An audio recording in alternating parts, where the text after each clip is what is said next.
Is the European Cricket Series Czechia, and it starts right now.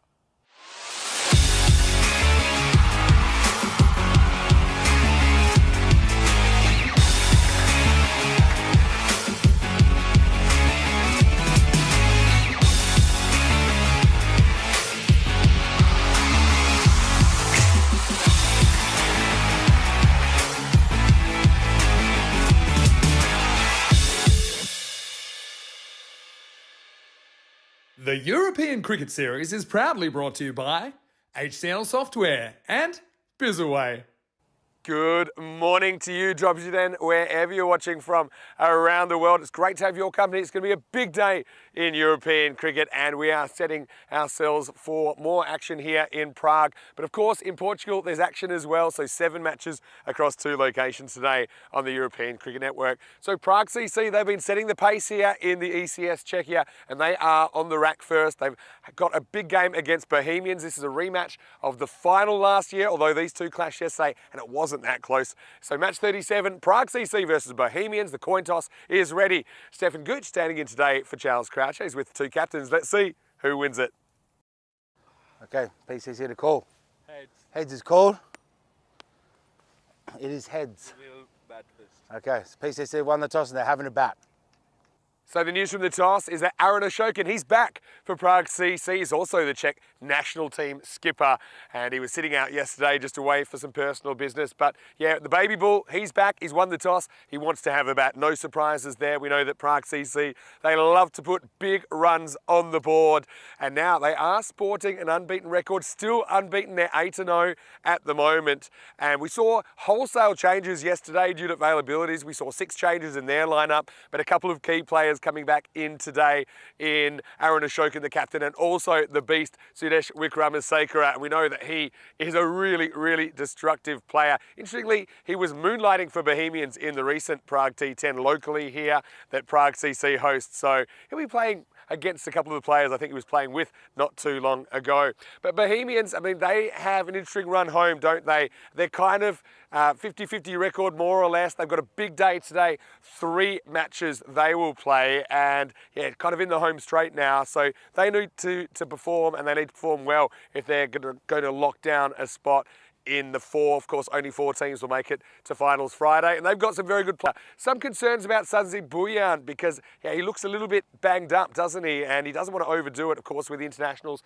on the weekend. He's a key player for the Czech national team, so I don't know how he'll be used or if he'll be used today during the 3 matches for Bohemians. Let's talk about the conditions today. Now, I didn't see any rain in the forecast, but there's some pretty ominous looking clouds around. Hopefully it holds off. It'll be a little bit cooler today, about 26, currently about 18 degrees to get it going. Well, Danny Hudacek is in the commentary box, and we're almost ready for the first ball. Going to be a big day of action here once again at Vinoj Cricket Ground in Prague. And well, let's just get ready for the action to start. The news from the toss here in match 37 is Prague CC undefeated. They're going to win the toss. They're going to bat. It's over to you, Danny. Let's get ready for some Maximos. Well, thanks, Vinny, and welcome to Prague for this European Cricket Series from Czechia. It's match number 37. Game between Prague CC and also Bohemians. Big rivalry between these two. They were in the final last year. Here's a summary of yesterday's action. Prague Tigers, they went down to Bohemians in the first game. Plenty of time for Bohemians to get it. Got it just over 7 overs. A pretty meagre total of 83 set by the Tigers. And it was Sahar Grover with another sparkling innings of 61 from 24. Then we saw Bohemians against PCC. This is going to be a rematch of this game's going to be a rematch of this one. We saw that Bohemians, they were taken apart up top by Samira Madaranga and also Rohit Deshmoini, both with the figures of 2 for 6 and 61. It's just not enough against a quality side in PCC, and also on this surface, which is generally lightning quick. Third game saw the Tigers back again, and that wasn't their day. PCC, another comfortable victory. Got the target of 92, which is pretty good going for the Tigers. But it's PCC got it fairly comfortably with a couple of overs left, with Davisi and Riddick Tomar doing most of the damage to the bat. And again, Madaranga very tight up the top with Rohit Deshmoini. So in the match 35, we'll see that in just a moment. Prague Barbarians with a very good victory. Posted 129 before. Devendra Singh just missed out on getting 100. 95, got run out on the final ball. He had 2 shots at getting the 6 he needed right at the end of the innings to post the first 100 here in T10s. Sazi Bulyan batted pretty well for Bohemians with 56, but a good victory for Barbarians. And in the final game of yesterday, match 36, Barbarians got up again, posted a similar total with Amit Rai with 40 and Devendra Singh again in the runs, just 24. But Piyush Kumar did the damage with the ball with a hat trick, 3 for 15. First one we've seen in Prague this year. Amit Rai also bowled very well and reduced the Tigers to 71, and a comfortable victory for Barbarians, who are looking good for that one of those top 4 spots. So as we look at the table, PCC are up there, 8 matches, 8 wins. It's, the machine is rolling on. Whereas Bohemians have played 9, won 5, lost 4. Probably need a couple of wins to get into that the top 4. 7's about the tipping point, and they'll want to get their start underway with a good win here against PCC, who are probably a little bit batting light, I would say, compared to their normal lineup.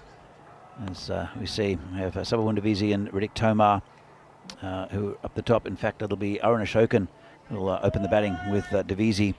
Sudesh Vikramasekara is also in the lineup, but then pretty long tail, I'd say.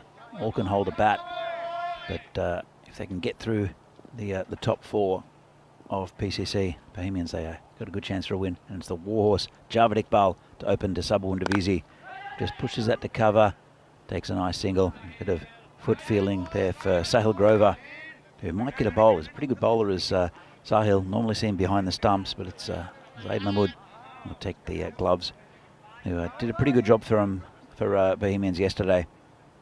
Sahil has got a lot of responsibility as the captain and wicketkeeper and opening batsman for Bohemians, so I think he's quite happy just to be there at mid-off. Comes David bowling to Arun Ashokan, and that's a good ball first up. Just prodded at by Ashokan. I think I've only seen him bat once or twice in this tournament, Ashokan, and he's looked very impressive. He's super strong down the ground, and they do have a man back at long on. He shows the full face of the bat and can hammer it high and long over that area. Here comes Iqbal again, bowling to the PCC captain, and flicks that away on leg side. And I'm not sure if it got to the, well, it did. Umpire signals 6. Lovely shot. It's got a little bit straight and full. Did Iqbal down near the Scott Page bench there. Here's the first 6 of this innings. Just like to say hi to a couple of people in the chat. Wayne, Tim Kluger, are in the chat. Tim felt that the Aussies dodged a bullet in Manchester, and I totally agree. And the only plus, I think, is that the Australians retain the Ashes, but we'll come back to that in a moment. Iqbal comes in, and 2 full, 2 straight, turned around the corner, and the Yellow Jackets get to pick up the ball again. And interesting with Iqbal, I'm not sure if it's used as a tactic or what it is, but he bowled at about a metre. Well, it was behind the line. It's I don't know if he's got his run up wrong. But, you can do that as a surprise slower ball, actually, because it does play with the length a bit. Let's have another look at where he places his feet. He's definitely not going to bowl a front foot no ball. Let's have another look. So he's coming in, and that's more conventional. Oh, good ball. But I don't know if it was a tactic or just a little bit of an error. Denzel is in the chat. Don't be underestimating my good friends, Des Moines and also Raj in the middle order there, Danny. I'm not underestimating them, but they're not quite the same quality as the top 4 here. And also a couple of players who are sitting at home watching.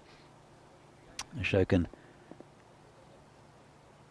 is facing Iqbal again, hits it straight, and good work there by the fielder.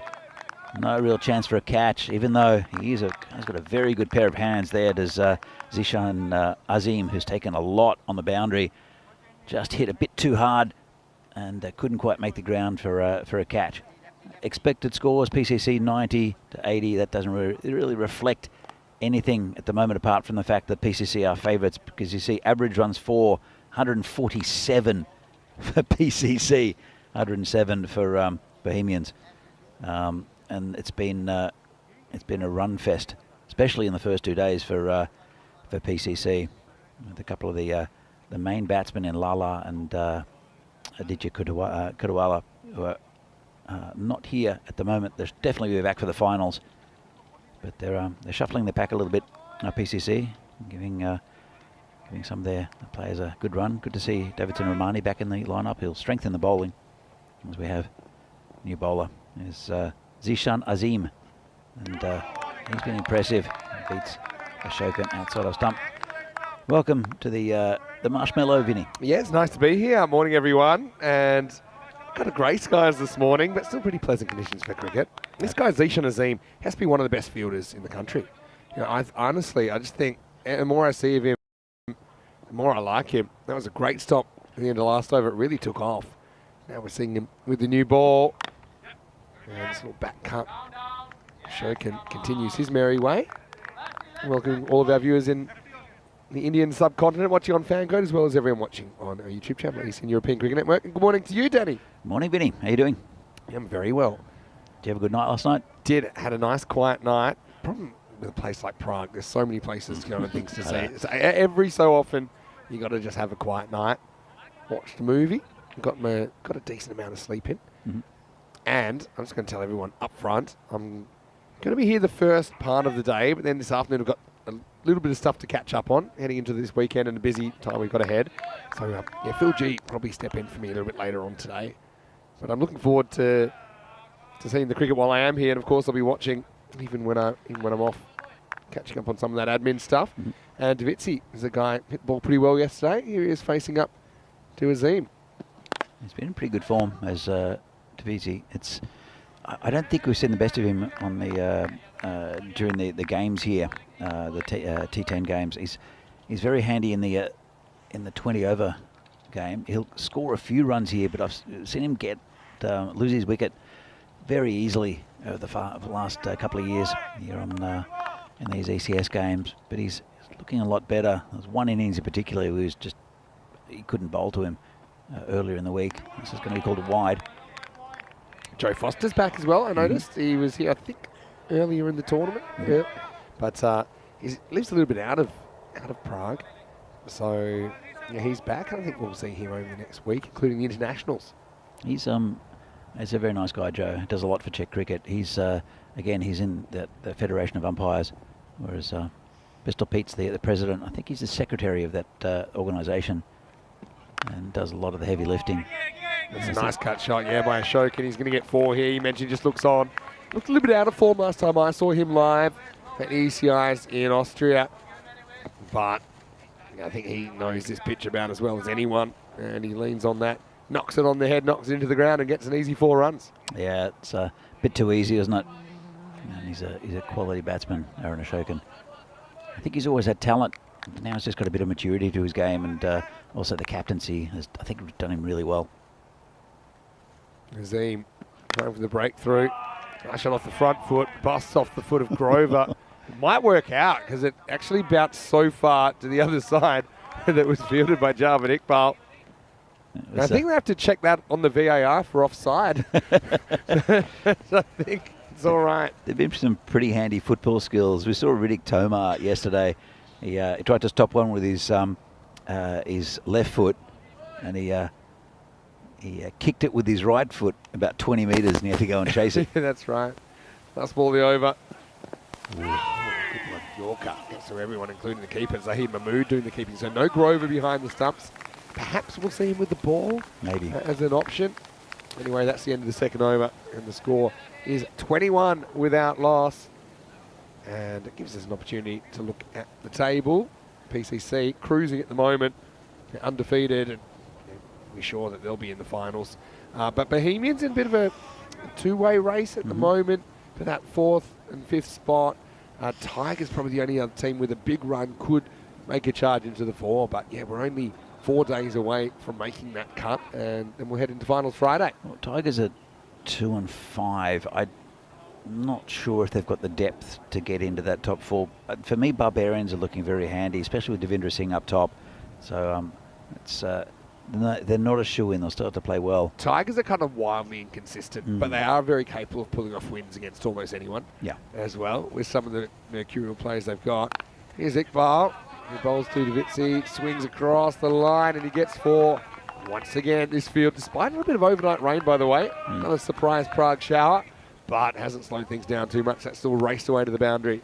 You'd have to put the inconsistency. You'd have to put with Bohemians as well. I mean, they're definitely the most volatile team in the competition. They if they get in under each other's skin, they tend to argue, and it's been like that for quite a few years. And but if they're on top in a game, they're also very, very hard to beat. Yeah, that's right. Now Davitsi slashes away, and there's no fielder down here. Got to say, you've got to have a fielder down there. I mean, to me, there's 2 areas that Davitsi consistently targets. That's gone 1 bounce 4, but you got to have a deep backward square leg, and you've got to have a 3rd man, and they're both catching men, I think. The way that he slashes away. We've got the 3rd man down there, but they've got the fine leg down there, but I think you got to have. Well, the 3rd man's for me is a little bit too. Oh yeah. Too square. Left-hander, that's right. Yeah, pesky left-handers. Pesky left-handers. Still, Mitzi exploits the gap. Are we still in the power play? Yeah, still in the power play. Do they have 3 men out? Because I count 3. I also count 3. And well, getting away with it at the moment, yeah, Bohemians. they are. Not for long though. I think the umpires are going to have a bit of a count. Oh, let's look see. around. Let's see. Well spotted. Yeah, they've got the long off out as well. So unless it's been a rule change. Interesting. I haven't noticed that the umpires. I know it's difficult to keep an eye on the field. Thing is, they've got. It's a really good example. There's so many things they're keeping an eye on all the time. You know, so. Shh! Don't tell anyone. Yeah, hold on. And look, it is Monday morning as well. So you got the. How about now? Is it Monday? Well, now for the right-hander, I think they're probably going to be all right. So I think they just got away with it to Davitsi. Didn't help him too much because he still was able to hit 2 boundaries during that time. A couple to come for Iqbal and his spell. And we'll just get one here. Yeah, it's an interesting one as a batter. If you pick that up, then most batters will then treat that as a bit of a free hit because they'll say, okay, I can't get out because it's going to be a no ball. And then if the umpire doesn't pick it up, you're very quick to try and say, hey, there were 3 out there. But then it's shaky. They've got those 3 again. Yeah, they have. So I'm amazed that the batsmen haven't picked it up. And neither umpires picked it up. The fielding team haven't picked it up. And the off-field officials haven't. There we go, no ball called this time. And I bet this is for the 3 outfielders. So eventually they spot it. That'll be a... Unless this was for front foot no ball. Nah, actually... Well, now Ashokan's on strike, the right-hander. And I think that might have been for front foot. So I was going to say, as long as it gets called at some point, you feel, okay, the batting team got the benefit. Because normally you only get one of them, right? Because once it's called, they change the field. But now, right-hander, only 2 out. Okay. Power play is going to finish with a free hit. And it is hit straight at the fielder. Well, it's not going to... Through for a single. It's the end of the power play. Weird one, really. Really weird. 34 without loss after 3 overs. So it's a pretty good start for PCC again, going about 11 and over. Been no real chances. A couple of decent deliveries from Zishan Azim, including that Yorker. Let's have a look at the Manhattan there, 12-9 and 13. It's pretty good going, especially Iqbal's normally really economical. I think he got a bit leg side in the first over to Ashokan. Yeah, well, Joe is just signaling the end of the power play, but, well, unbeknownst to him, it already ended before he swung the arm. But anyway, I don't think it affects it too much. I mean, maybe you could say they probably would have brought up the long off. I don't think it changed. But both of these players can hit straight as well, especially Ashokan. So it would encourage him to go for it, I suppose, if he was up. Definitely. And look, Saba generally knows where the field is pretty well. I was going to say, if you can say, okay, we'll blame the umpires and pick it up, but you also got to blame the batting team for not picking it up either. I don't understand why they didn't see it. I mean, you look can't really have a leg to stand on if you're the batting team because they didn't see it. Monday morning. Even though, as you say, you had to ask if it was Monday morning because the cricket just keeps on rolling here. I thought it was Monday yesterday when I went out for the good friend of mine to eat mussels and that's rubbish. Gundy ball, really. It's Gundy ball. It doesn't get away. Well, there's a bit of natural justice there because that ball deserved to be hit for 6. Instead, it was hit for 4, and it's a no ball for height. And Bouillon, that's a real Monday morning loosener. And I think it's Kakaria out there. Yeah, Kakaria says, well, not sure what that hit, but it's just not good cricket anywhere there. All right, free hit. The full toss. Well, scary thing is this one was better, but it's not a better result as the first ball effectively goes for 9 from Sazib. Yeah, Bouillon. I mean, I'm sure he's struggling with that injury still, and I would rest him, but they need him, Baymins, because they need wins, and he's an important player with the ball and the bat. The fact that he just can't run is irrelevant, I think. Well, the fact that he can't get one right as well, because he's still, I guess there's one that's the free hit was a illegal delivery. Yeah, so he's not in a free hit at the moment, but scoring not slowing down. Against PCC, they'll punish if you're even a little bit off. This is better from Sazib. It's kind of a straight pull from Arun. Yeah, you're right. It does look in good form. And just a single this time, so over to Saba. To be fair, though, it's 28 of 14, but most of those runs have come from gifts down leg side from Iqbal and also from Bouillon. So, but when you can see when he hits straight, he hits long, and that's when you know he's in form.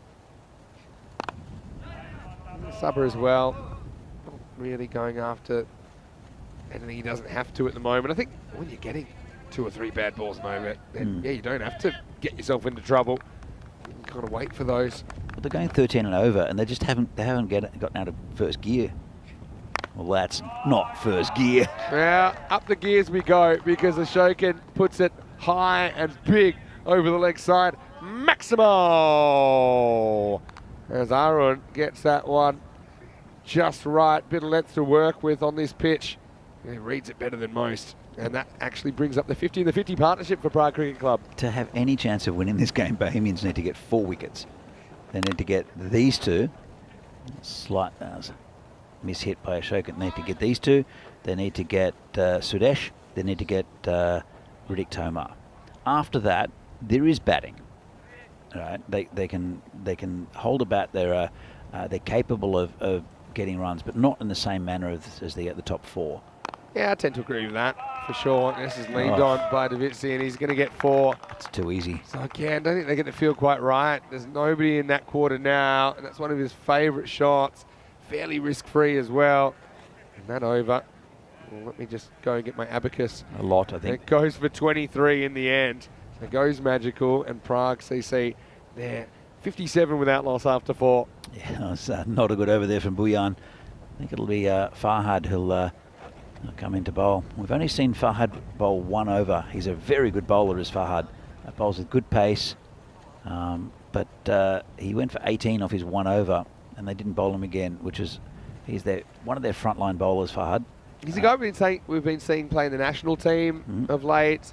He's in the squad for the ECIs, but I think knowing that squad's going to be trimmed, he's going to want to have a good week. He's got time to turn it around. Here he is bowling the 5th over. Well, I'm going to tell you something in a minute. And I was going to say that's out of the ground as well. Maximo. I was going to say the best way to impress is to bowl well to your national teammates, but Ashokan has his measure first up and bangs him for 6. That's a very nice shot there from Ashokan. But look, there's no one at fine leg. And Farhad is a bowler who comes wide of the crease and angles it in. Yeah. So I'm sure Ashokan will look at that and just say, well, I've got 4 runs. If I can tuck it around the corner. There's a standard square leg and no one else. Just outside off. He doesn't. Oh. That's exactly what you said. You're seeing the future before it happens, Danny, and big gap, nobody in that fine leg quarter. They still got 5 on the offside. But Farhad doesn't bowl on the offside. Yeah, he angles it into the that's what to I'm the saying. right-hander. You know, you got 5 on the offside, 4 on the leg, and if you're ever going to have 5 on the onside, They've got a square leg and no one on the boundary from cow corner to third. Well, not even third man. And again, he's just angled it down the leg side for a wide. Yeah, another one. The Bohemians have lost that weight.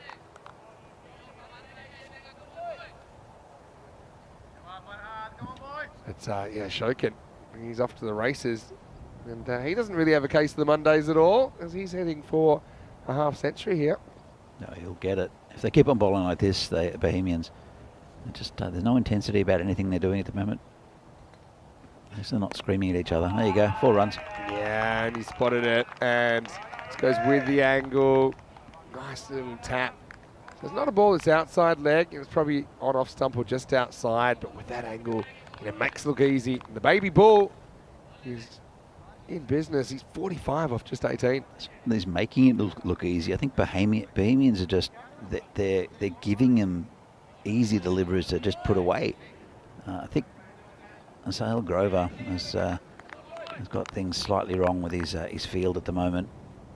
Can't put players everywhere, I should say. Well, Fard's come around the wicket, and it's the same result. At least he's not angling it into the right hander. He's just bowling it straight down that tram line. He just doesn't have it at the moment, does he? No. You know, we've seen it when he has. He's been incredibly effective, but the bowling's a funny thing. Well, he was the top wicket taker in the ECS last year. Yeah.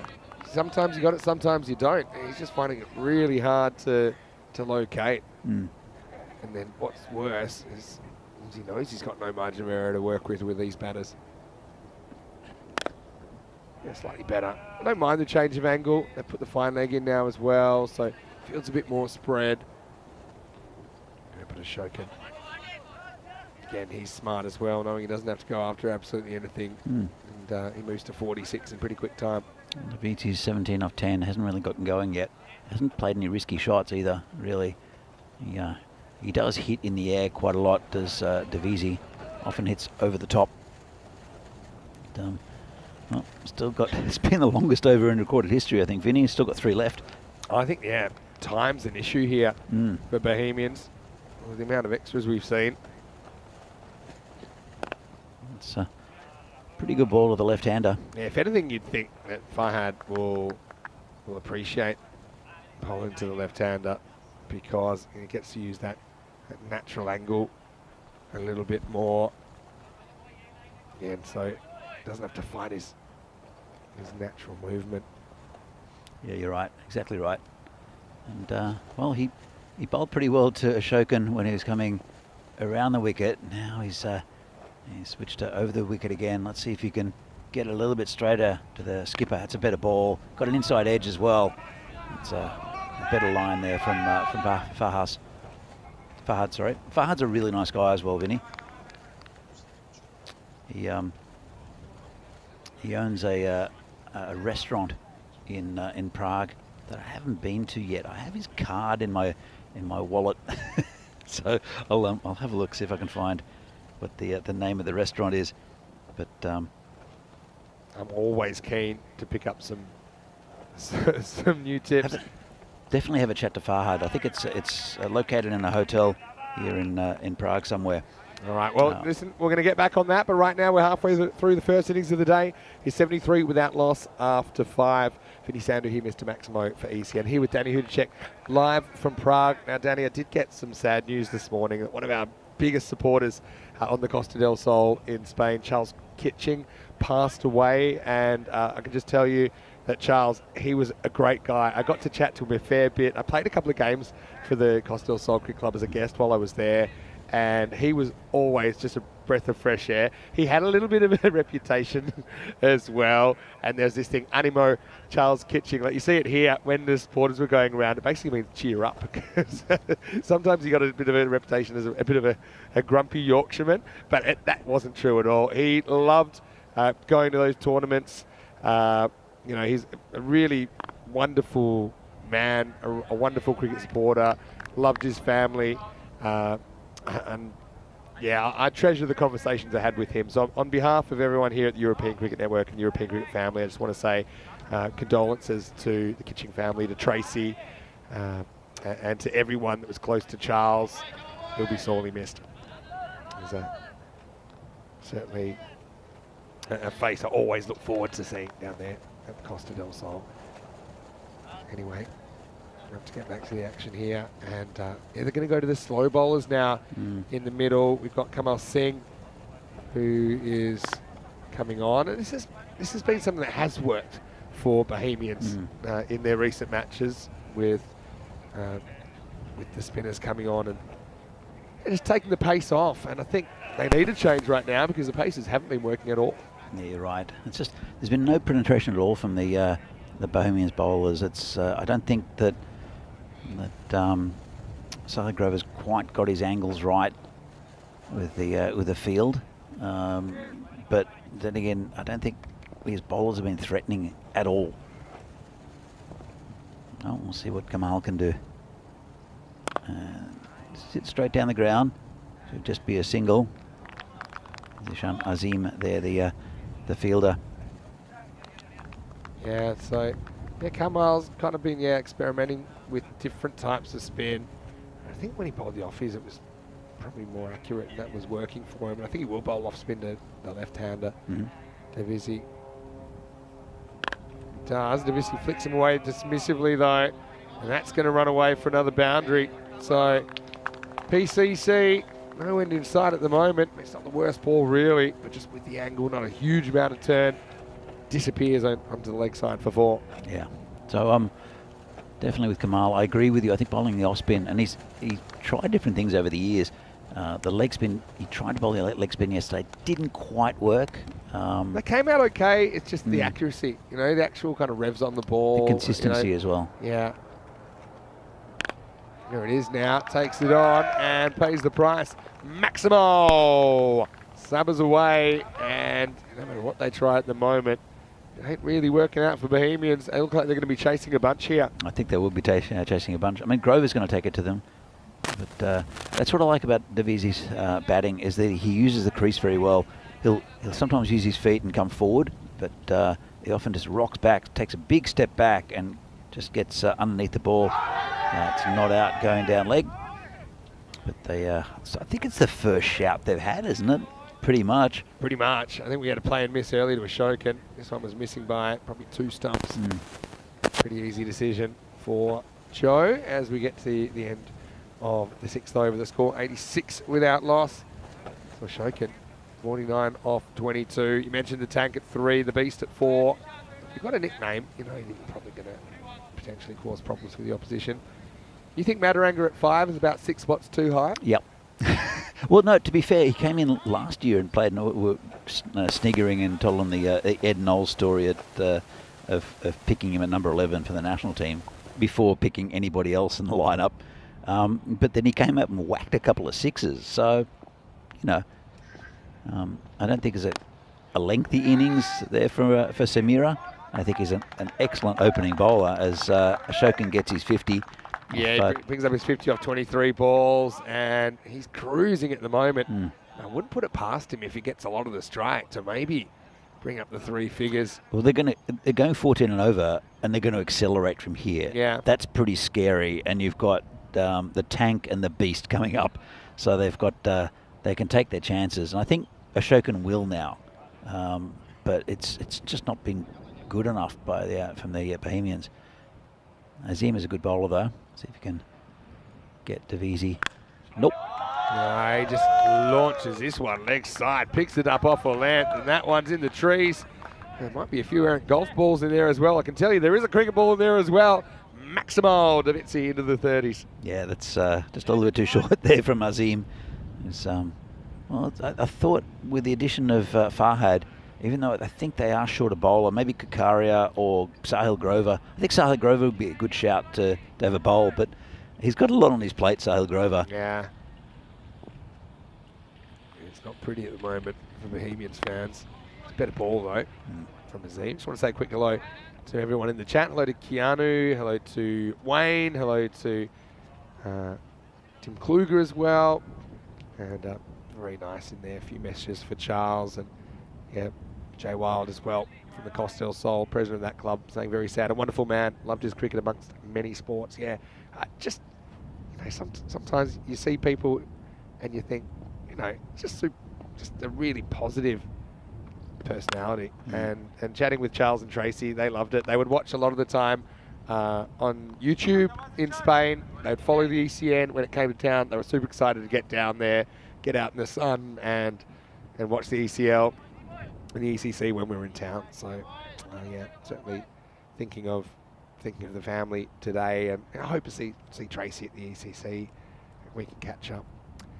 Anyway, right now, Davitsi, 36, gets ball in the stumps and he glances it away, and this is going to run away for another boundary.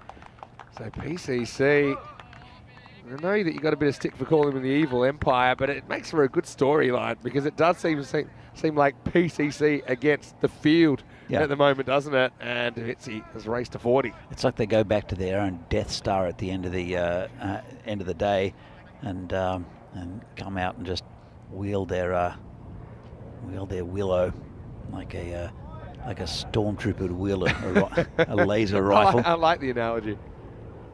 Last ball, the over. Oh, it's a little bit of a loose one, but this is going to hurt. And this is what can happen, you know, when you're keeping, especially if you don't do the job a lot. You start just becoming a spectator. They haven't missed one in a while. And so just thinking that Davitsi's going to hit this, but he's late to get down.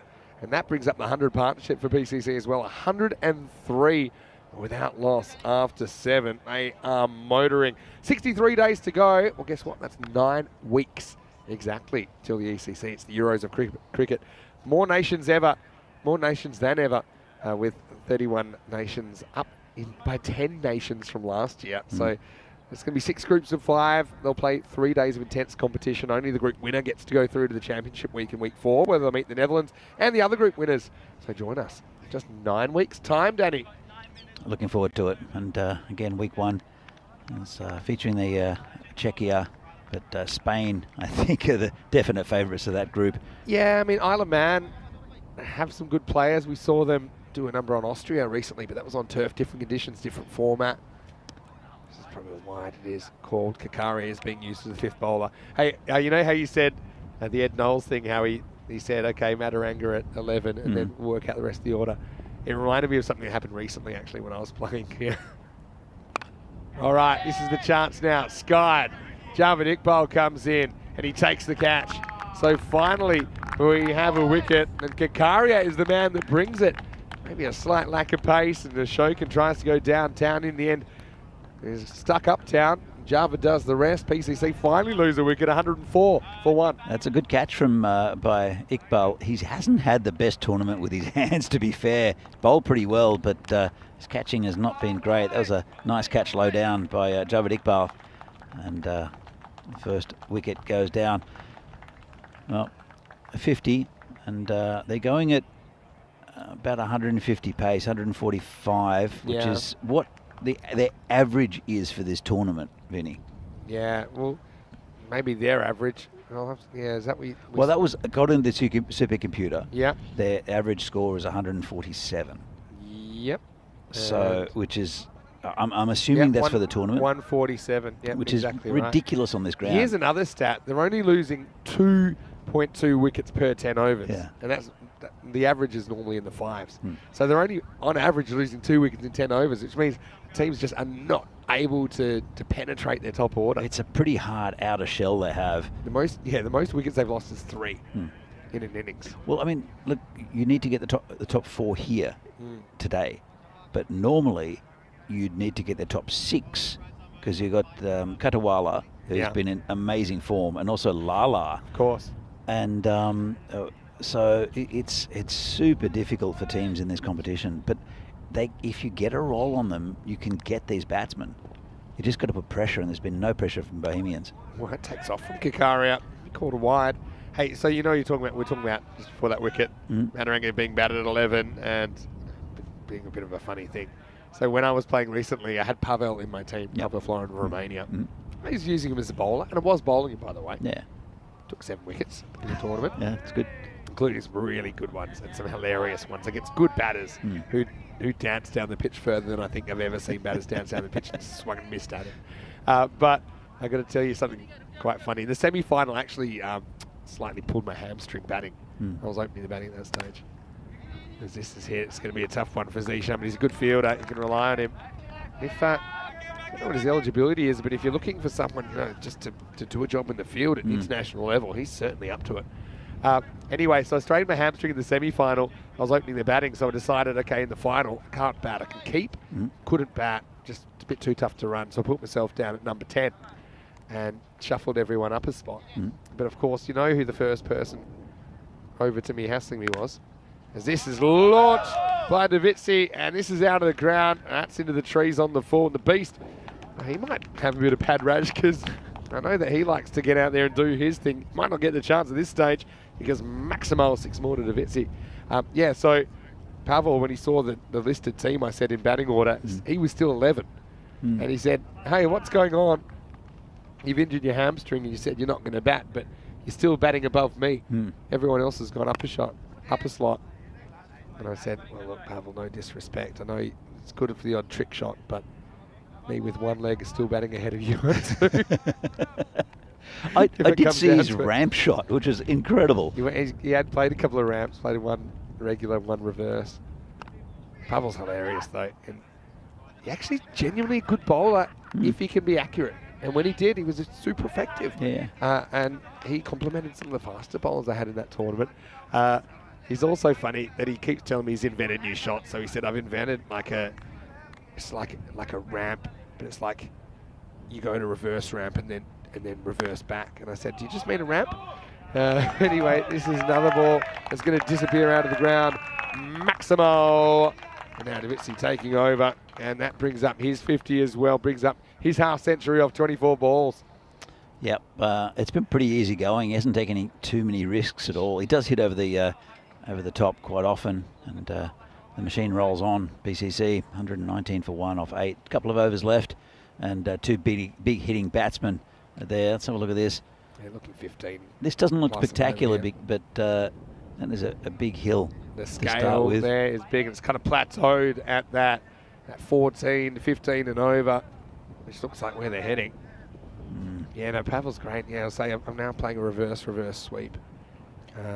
This could be interesting. Sazib went for 23 off his first, and now it's the last couple of overs. Out of options, unless they use a Grover or something like that. All right, this is kind of in the slot, but he's picked out the fielder. It's just going to be a single, and there's Grover out there. He didn't move, did he? Didn't have to move. It bounced about 1.5 meters in front of him. Could have taken the catch, but maybe a bit more. Well, enough where you could waddle in and possibly take the catch. Beast on the bench. Let him stay there. And that's what he's thinking. This one does angle across for a rare dot ball. Well, it's not been a great performance by Bohemians with the ball, and it's just the fact that it's just never put pressure on the batting side. But this is hit straight to Azim there. To an engine fire up. I think it's got to do with the golf course. But, it's been okay from Sazib in this over so far. Bring the tank back on strike.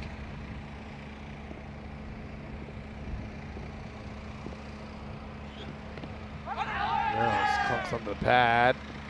And the keeper there, Zahid Mahmood, he picked it up, didn't really have a plan about what he was going to do with it next, so they scrambled through for a leg bye fairly safely. It's been a good over so far from Bouillon. There's 3 from it, 2 off the bat, and 1 leg bye. Hopefully for Bohemians they can hold it together. Nice tight over, give them a chance. Well, there goes that tight over. It's 4 runs fielded out there. And over the boundary by Aruna Shokin.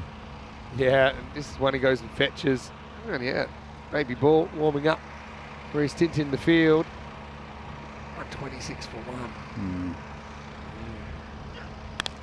Back, and he launches straight. Has he got the distance? Maybe, maybe not. Two fielders converge, and it's going to be 6. Oh, and Zishan Azim, and I said, one of the best fielders. I don't think he ever intended to sit down. No. You know, I think that, obviously he could have handed it off, but he just loses his balance. And by the time he realizes he could have handed it off. Have a look at Javed Iqbal here. If you have a good look at him, he goes off at Zishan Azim, who's caught pretty much everything that's come to him the whole tournament. I think Iqbal's caught 1. I don't think there's an issue with Azim taking the catch. No. But I suppose, even to be careful, has to be prepared to throw it away, because he must know he's super close to the boundary. I don't think he got that reaction. He was on his way down and just sat down, literally. But, well, last over, it'll be Farhad to bowl it. He does get a second. It might be one of those cases where he just was willing to sit down and hope he was still inside the field of play. I'm not sure if Iqbal thought it might have been his catch. Yeah. It definitely wasn't. Yeah, no, it was definitely Azim's catch, but just needed probably to work out a plan. It wasn't just the catch that was required. There was a bit of further work. Yeah. Anyway, that's the way things are going this morning for Bohemians. 132 for 1 as we head into the last over. And this is hit straight. Better ball, though, from Farhad. It just doesn't seem to have the zip, doesn't seem to have the accuracy at the moment. The tank's out there hasn't had to do too much so far. Well, at least it wasn't a leg side wide, and he's going to be bowling to VC. He's going to be moving the ball across because he does come wide of the crease to Farhad. So, and there is a slip in for him, and also a third man and a point who's coming up into the circle. So he's got coverage on the offside, but then that point's come in. So what's the bet that? Straight over point is what exactly right. Thinking, or fine leg if it's out there. Yeah, fine leg. See, so he's targeted a couple of areas where there's open space, and the runs just keep on coming. Maximo Saba on the smash on a Monday morning. Yeah, what I've liked about Saba's innings here is that often he's in a hurry to do everything, and this time he's been patient, and he's picked the balls he wants to hit. It's been a sensible innings, which is not often the case with Sabo and Davisi. Been good. Now tries to blast it, but he might have found his demise here. Zishan. Oh, they're going to spoil it for each other, but Zishan will take the catch. No social distancing there. Grover was herring in. Zishan knows that's the captain, so is handling this delicately as you need to. But he does take the catch, and finally we see the end of Saba for 69. 139 for 2. Yeah, it's been a good innings, and I think Sahil had words to Azim as well. He's not going to drop anything, Azim. Look at this. Comes right in front. Sahil's catch. And there's just no real communication. None at all. And they just walk away. I don't think Sahil call either, to be fair. But Zishan Azim, he's caught, I don't know, he's probably caught more in the outfield than any other player in this tournament. And he's been, pound for pound, he's been the best outfielder, if I'm honest. You know, he's been really, really good. I'd love to see, let's continue have a look at the finger pointing afterwards, because there's, I don't think we see it. There's deliberately not a lot of communication. What I will say is I think, in baseball, I've said before, there's a real hierarchy of who's catches who's. And I think that those straight fielders, they should get preference over the fielders further around because they're normally better fielders. Normally. Sahil's obviously very, very good as well. Well, we get a quick look at the beast then. 3 to come. Vikram Maseka up. Blast it through point for 4. Well, he doesn't have any problems. He's a year older, by the way, because he had a birthday on Friday. So happy birthday to Sudesh. Many happy returns. Hope it was a good one. Yeah, it's been so good for Czech cricket, has Sudesh, and especially the national team setup. He's always the first man on the team sheet, and for good reason. He's slowed down a bit with the bowling. He actually turned 41. Doesn't look it. Right, just get a single here. Give Tank a chance to hit a boundary, which he hasn't been able to do as yet. I mean, this score, we've seen him chased. We've seen him chased several times, but I just think the Bohemians, they're going to need one of their top order batters to go large, and they're going to have to deal with some pretty good bowlers up front, including Samira Matarango, who's having a very good time in this series. Also, I noticed Davidson Romani back into the side for Prague CC as well. He's a very exciting player. Exactly. You're right. There are 3 up top, I think, for Bohemians. We'll come back to that in a moment. Last ball then, and it's skied. Anybody? All right, Sazib wants it. Why? I don't know, and he's going to drop it. And of all the people that could have caught that, Sazib, he certainly wasn't top of my list. He wasn't even second. Bowler and keeper abdicate the throne. Sazib comes in and drops in the middle of Scott Page Field. He's coming from cover. And everyone thinks that's quite hilarious, including Sudesh in the background. And I know the keeper's got the gloves. Sazib's got the injuries, and despite that, he calls everyone off. Well, Farhad had to move 2 metres to get that. I don't even know how many they ran. They ran 1 in the end. So it's going to be 145 for 2. And it was almost like at the marathon, at the very end when someone comes from behind to just overtake everyone. I don't know if we'll see that one again until the end of the highlights, but it's worth sticking around for. But Prague CC just continue on their merry way. 8 in a row through week 1 of action, and no slowing down as a couple of key players come back in, including Ashokan, who comes to the party with a half century, and Davitsi, who set up a big total for Prague Cricket Club. Yeah, absolutely. Look, really good 50s for Davitsi, and also especially Ashokan, I think. But just took it away from Bohemians. I don't think they bowled very well. They bowled no penetration at all. There were very few balls that beat the bat. And Zahid Mahmood was a bit of a spectator as keeper. But Davitsi, I think it was a very calm innings from him. When even though he did score a 50, but he got a bit over that. It was just almost chanceless, and well, this is the one that went past the keeper. The only work that Zahid Mahmood had to do all morning, I think. Good catch there from Javed Iqbal to dismiss Ashokan, and then Davitsi kept on going, got his 50, but it was pretty easy going for Sabu and Davitsi against well, some good bowling in Zishan Azim, also Javed Iqbal and Farhad and Sazi Bhuyan. As you see here, the near collision between Zishan Azim and the skipper Sahil Grover. But they got in each other's way a little bit with a couple of catches. And this was the final one where Zahid watched it, Farhad watched it, and then Sazi Bhuyan comes from cover and drops it. So that'll make the highlight reels. We'll have a look at the score sheet. It's pretty good for PCC again. And Davitsi 69 off 30. Ashokan, very nice innings with 51 off 25, and just right at the end, Tomar and Sudesh just soaking up the last couple of overs. 145 for 2. Believe it or not, it's below their average for the tournament, and Bohemians will have to bat very well to get there. 16 extras as well, if that didn't help. But Bohemians do have a pretty handy batting lineup, and we see here Javed Iqbal. Actually, the 2 bowlers who got wickets were Farhad and also Saurabh Kakuria.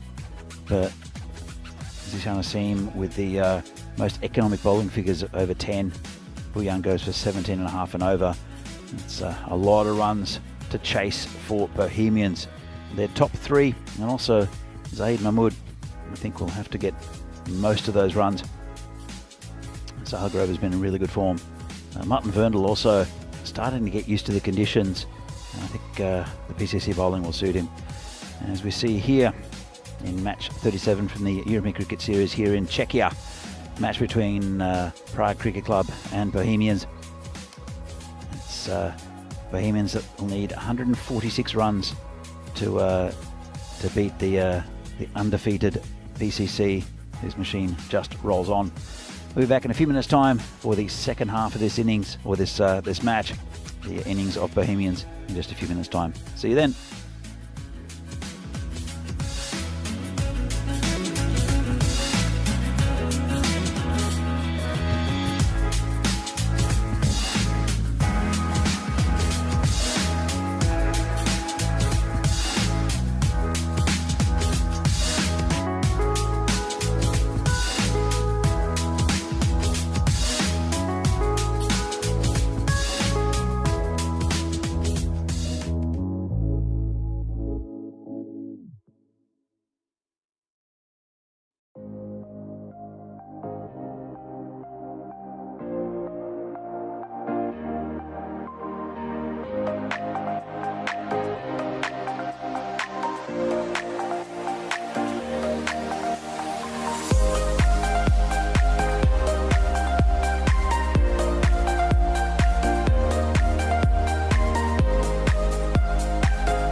The European Cricket Series is proudly brought to you by HCL Software and Bizaway. Welcome back to Prague and to this European Cricket Series from Czechia. It's match number 37 between Prague Cricket Club and Bohemian, and it's been a pretty good outing so far again for the Prague Cricket Club with 145 put on the board. Just lost 2 wickets as well. No real pressure there from the Bohemians bowlers, unfortunately. But it will be a task for them to see if they can get the 146 they need. Got some good batting up top. Sahil Grover looks like he's going to the non-strikers end, and Zaid Mahmood, who struggled a bit with the bat yesterday. He's been in pretty good form early in the season. Just couldn't score any runs yesterday, unfortunately. And they've got I think they've got 4 good batsmen at the top in Grover and Mahmood, then Sazi Bhuyan, and also Martin Vernal, the big Czech. Afterwards, Kakaria can hold the bat. Saw Rohit Kunga earlier in the week bat up the order, but looks a bit thin after that. As Samira Madaranga will open the bowling, he'll get a good bit of outswing here. It's pretty still, no breeze, but he gets natural outswing. Sometimes struggles to control it. And he's bowling to Zaid Mahmood. It's a full toss. Probably an opportunity to get bat on ball there for Mahmood. Didn't really move his feet. And top ball in the end.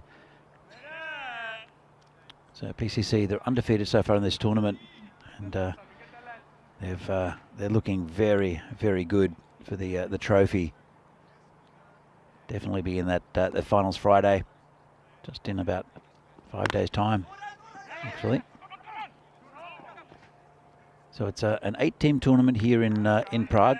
All the top clubs in the country represented, and the preliminary matches, the round matches, will finish on Thursday. So there are 56 matches. We're up to 37, so still quite a few to go, and still spots available in that top 4. As Madaranga comes in again, bowling to Grover this time, who gets it at the end of the bat, gets a little bit of it, and just a single with the tank, and also Saba covering that one.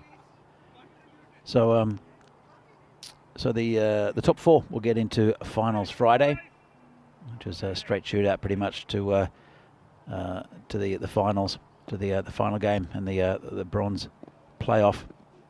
There's a big swing and miss from Mahmood.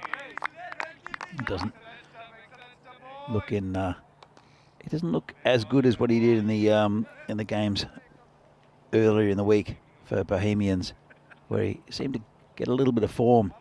I think he's just swinging wildly at the moment as Mahmood, just hoping the ball will hit the bat. It was not a good day for him yesterday. You can't do that against Madaranga. Comes in again. This is in the air, high. It's going back. It's going way back. The beast is dropped it. What a great catch that would have been. He's got good hands as Suresh. Let's have a look at this. He sprinted backwards. It's over his shoulder, and he almost had it. That would have been a spectacular catch. It's gone for 4, but what an effort from the beast. And that's the commitment he has. He had to go back quite a bit. He's at a fly slip inside the circle, just on that 30-metre line. And as soon as it went up, he just ran backwards. And he did all the hard work and just couldn't hang on to it. Mahmood gets a life and gets a boundary. And comes Madaranga again. Big swing and a miss. That's called a wide.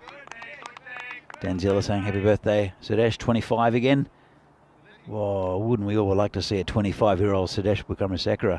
That would be intense. He was by far the fastest bowler in the country, and probably one of the fastest in Europe when he was here. I'll tell you a little story about that in a moment. As Madaranga comes in again, hits straight, nice shot, 4 runs, and Mahmood. It's more like we like to see him. We get through the first over. Wasn't a bad one for Bohemians. 11 from it, still behind the target, but they haven't lost a wicket, which is a good sign for them. It'll be the tank Riddick Tomar to take up the attack in the second over. He'll be bowling to Sahil Grover. Vinny, that would have been a fantastic catch. Yeah, that would have been incredible. With the field dimensions, well, 13 actually is the beast's number, by the way. 13 matches since the golden ball. Yeah, you can get there, but whether you can hold it's another thing. And in the end, he almost went too far. Those ones, you see them caught normally when you're catching him in stride. So the fact he had to get there, he kind of had to readjust. Yeah, but we had a golden ball in the Perino versus United game, and it was pretty intense, wasn't it? That was just 2 days ago in match number 29. Will we get another one? Certainly hope so. Portugal letting the side down a little bit. Still no golden balls over there. They went pretty close over the weekend. But it's going to be the tank, Riddick Tomar, to bowl over number 2 now. So I'll tell you a story about the beast and something came from Poland. I want to hear it. So we're up with the national team up in Poland playing a tournament up there in Warsaw. And I got chatting to someone who was a friend of Sudesh's who was playing for Poland. And we saying, oh yeah, look, he bowls pretty quick. And he said when he was young, he used to play for different. I'm not sure if it was tape ball or whatever. He used to tour around and a bit of a. This is in the air. Smit Patel can't handle it. So He's normally a pretty good fielder, you know, but not the first one to be undone by a first bounce. So I think it just kind of shoots a bit sideways on him. Can't get the body behind it. Doesn't have a lot of body to get behind it anyway, to be honest, Smit. That one ends up a long way past him and goes for 4. I think Sudesh used to go around. I don't know if he's a bit of a hired gun because he said, Sudesh was the fastest bowler in our city, and he bowled a lot faster than what he does now. Yeah. So when he was young, he was a tearaway. I know he trained with Malinga in the Sri Lankan setup. Right. Yeah. And but you know, things didn't really. I don't know if that didn't work out or he just didn't feel like that was his option. As this is lifted over the top by Sahil Grover, and 6 runs, taking the attack to the PCC side. Yeah, it's a good shot. I mean, 145 is a big score, but it's not unassailable if these top order guys from Bohemians can get on top of the big guns of Prague CC. Yeah, no doubt. I mean, you can just tell that Sudesh, he's a gamer. You know, he's a guy. He's been around the traps now, but he's got oodles of raw talent. Oh, that's what he builds his game on. He's a clever cricketer as well, especially with the bat. He really knows when to have a hit in the innings. If the side's in trouble, he'll prod it around for a while, and then when he needs to go ballistic, he does. Yeah. So well, Rob from New Zealand is feeling a bit upset because he missed the GB, missed the golden ball. Go back and catch it. It was match 29, so it was... Have a look at the over before as well. Yeah, definitely watch the last over of that game. Match 29 was the 4th game on Saturday. Anyway, this one's up in the air, and this is going to travel for 6 as well. Maximo! And the tank's under fire here in the power play. Well, Zahid Mahmood's turned up and decided to score runs today because he was 3 off about 20 yesterday. And just not striking the ball at all, but he's looking pretty good. Well, probably knows he has to go for it. Slightly different situation. You know, they were chasing a fairly low target yesterday. Grover was up and going, but he knows he can't be a passenger today. Well, as I mentioned earlier, they've got 4 top-line batsmen in Grover, Mahmood. Come back in a moment. It's doesn't have a shy at the stumps. I think it was a pretty good move there from Davidson Romani not to shy. And Grover, Mahmood, and then you've got Martin Werndl, who's starting to find form and starting to get used to the conditions and the pitch, because he normally plays on turf, does Werndl, who plays in Bristol. Yeah. And Sazib Bhuyan, who's can get a lot of runs very quickly for Bohemians. So those 4 have to fire.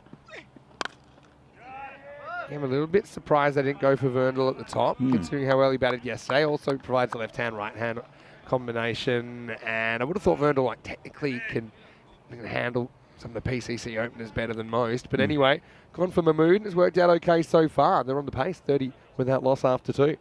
Yeah, it's been a pretty good start here for Bohemians. As you see the table here, PCC 8 from 8 so far. Look at the net run rate as well, 5.2. So Bohemians, they want to get into that top 4.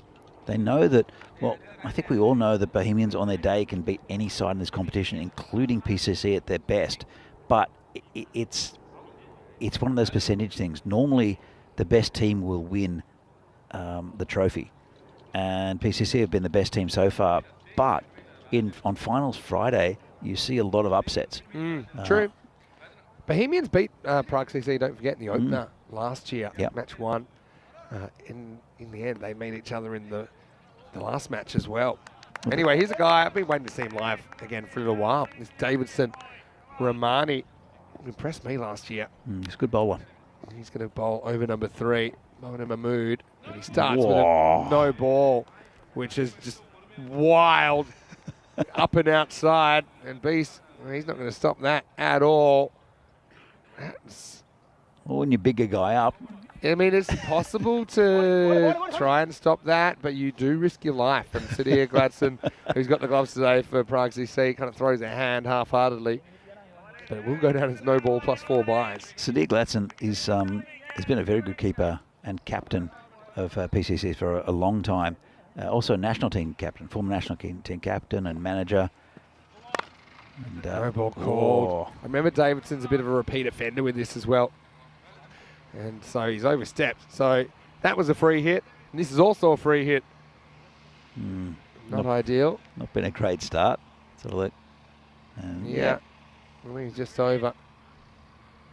So, Grover will get to face another free hit. Well, he'll have a swing, will Sahil Grover. Nothing to lose, really. Nice shot, though. Oh no. It's bad situational awareness from Da Vinci. It was straight to him.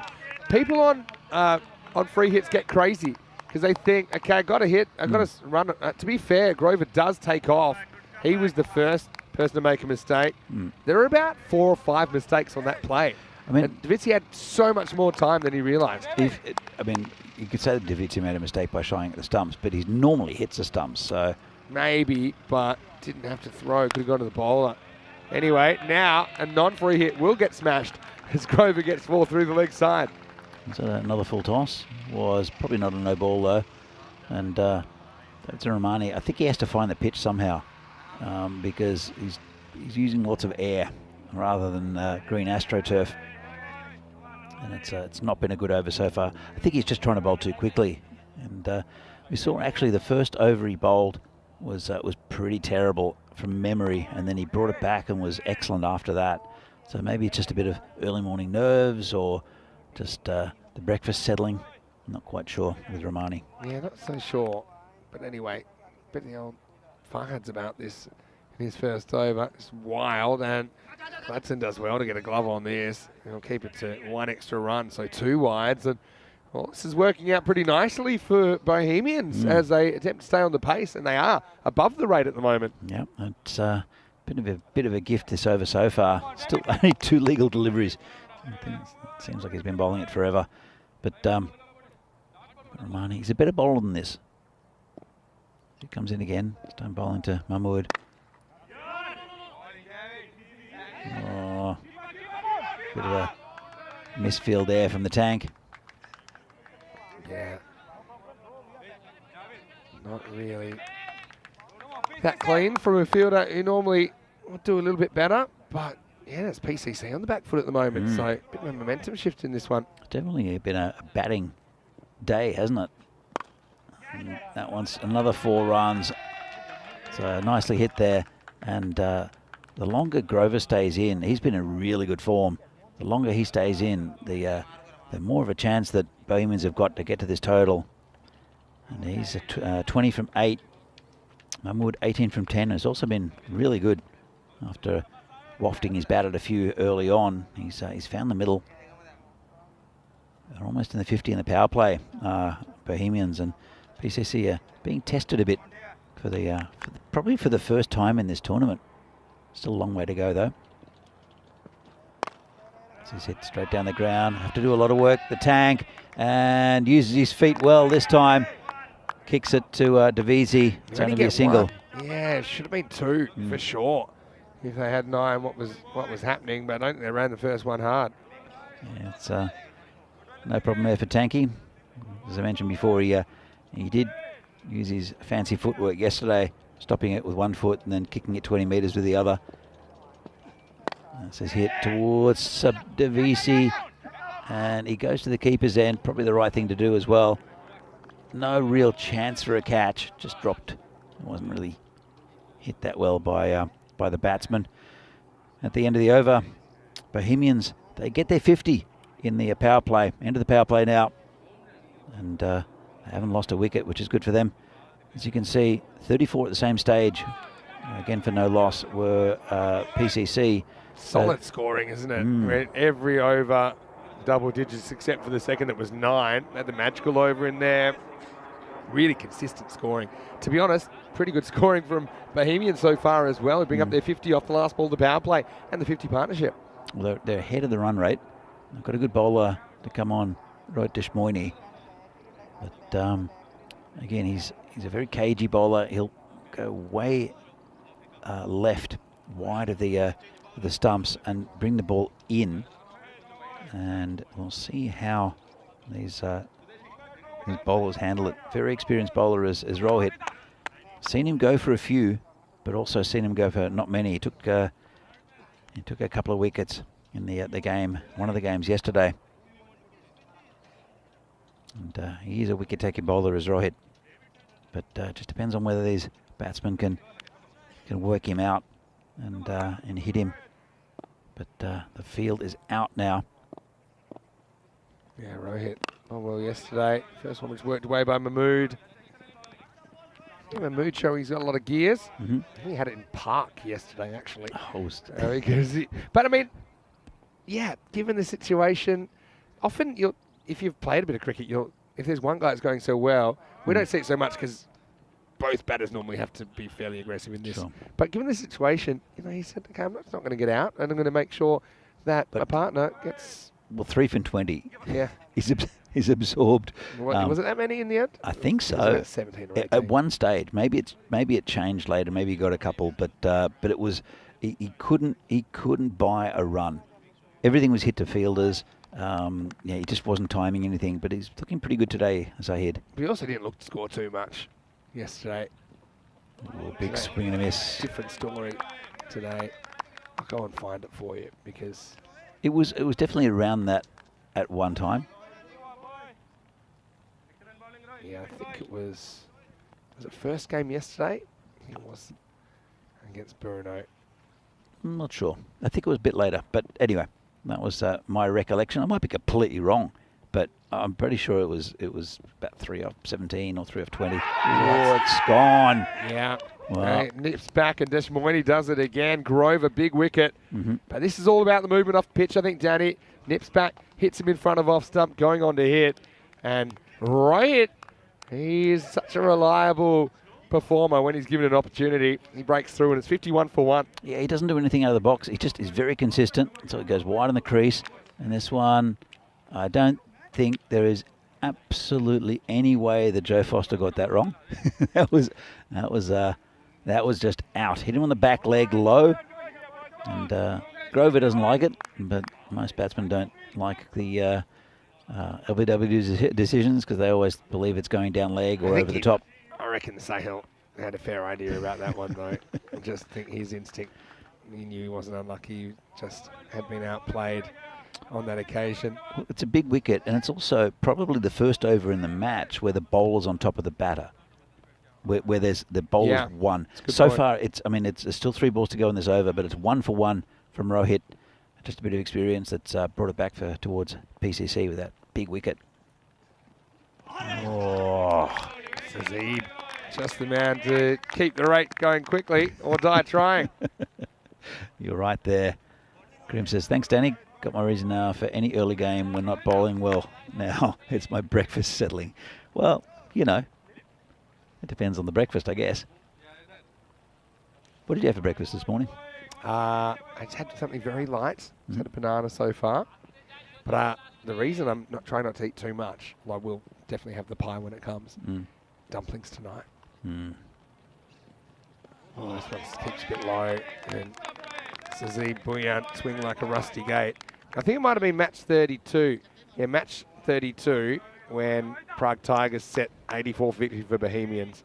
And Zahid finished 4 off 17, not out. Yeah, but he did bat the distance. He batted longer than Grover, who was out for 61. We were talking about test match conditions.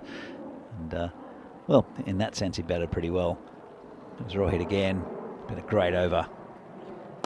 It's a good shot, though. This is a better approach. This actually resembles a cricket shot from Sazib Bouillon, who can do that. And I'd like to see him do it more often. He goes with the line of the ball, rocketed off the middle of the bat. Cuatro carreras, and Desmoini, well, he does go to the boundary, but still his over only costs 5. And Bohemians slowed down a bit in the 4th. It's 55 for 1. Yeah, have a look at that. It's converging, isn't it? They've just dropped below what PCC were at that stage, I think. Super consistent scoring, though, through the second half of the innings. We said they just kept building those towers. It was the one magical over. I think it was the 4th, actually, in the first innings. But, you know, just solid towers. And even when they did lose wicket eventually and then a second late in the piece, they still continued to score heavily. There's a good move here from the skipper with Sudesh Bukramasekera. He's going to experience, and he got a really good over out of Roy Deshmoini, and I'm sure it'll be similar with the Beast. So he's not as quick as what he used to be, but he's still a very clever bowler and can put one in a little bit quicker. Can Sudesh? He comes in. And it's going to be caught, I think. What a catch there, Smith Patel. Really good fielder.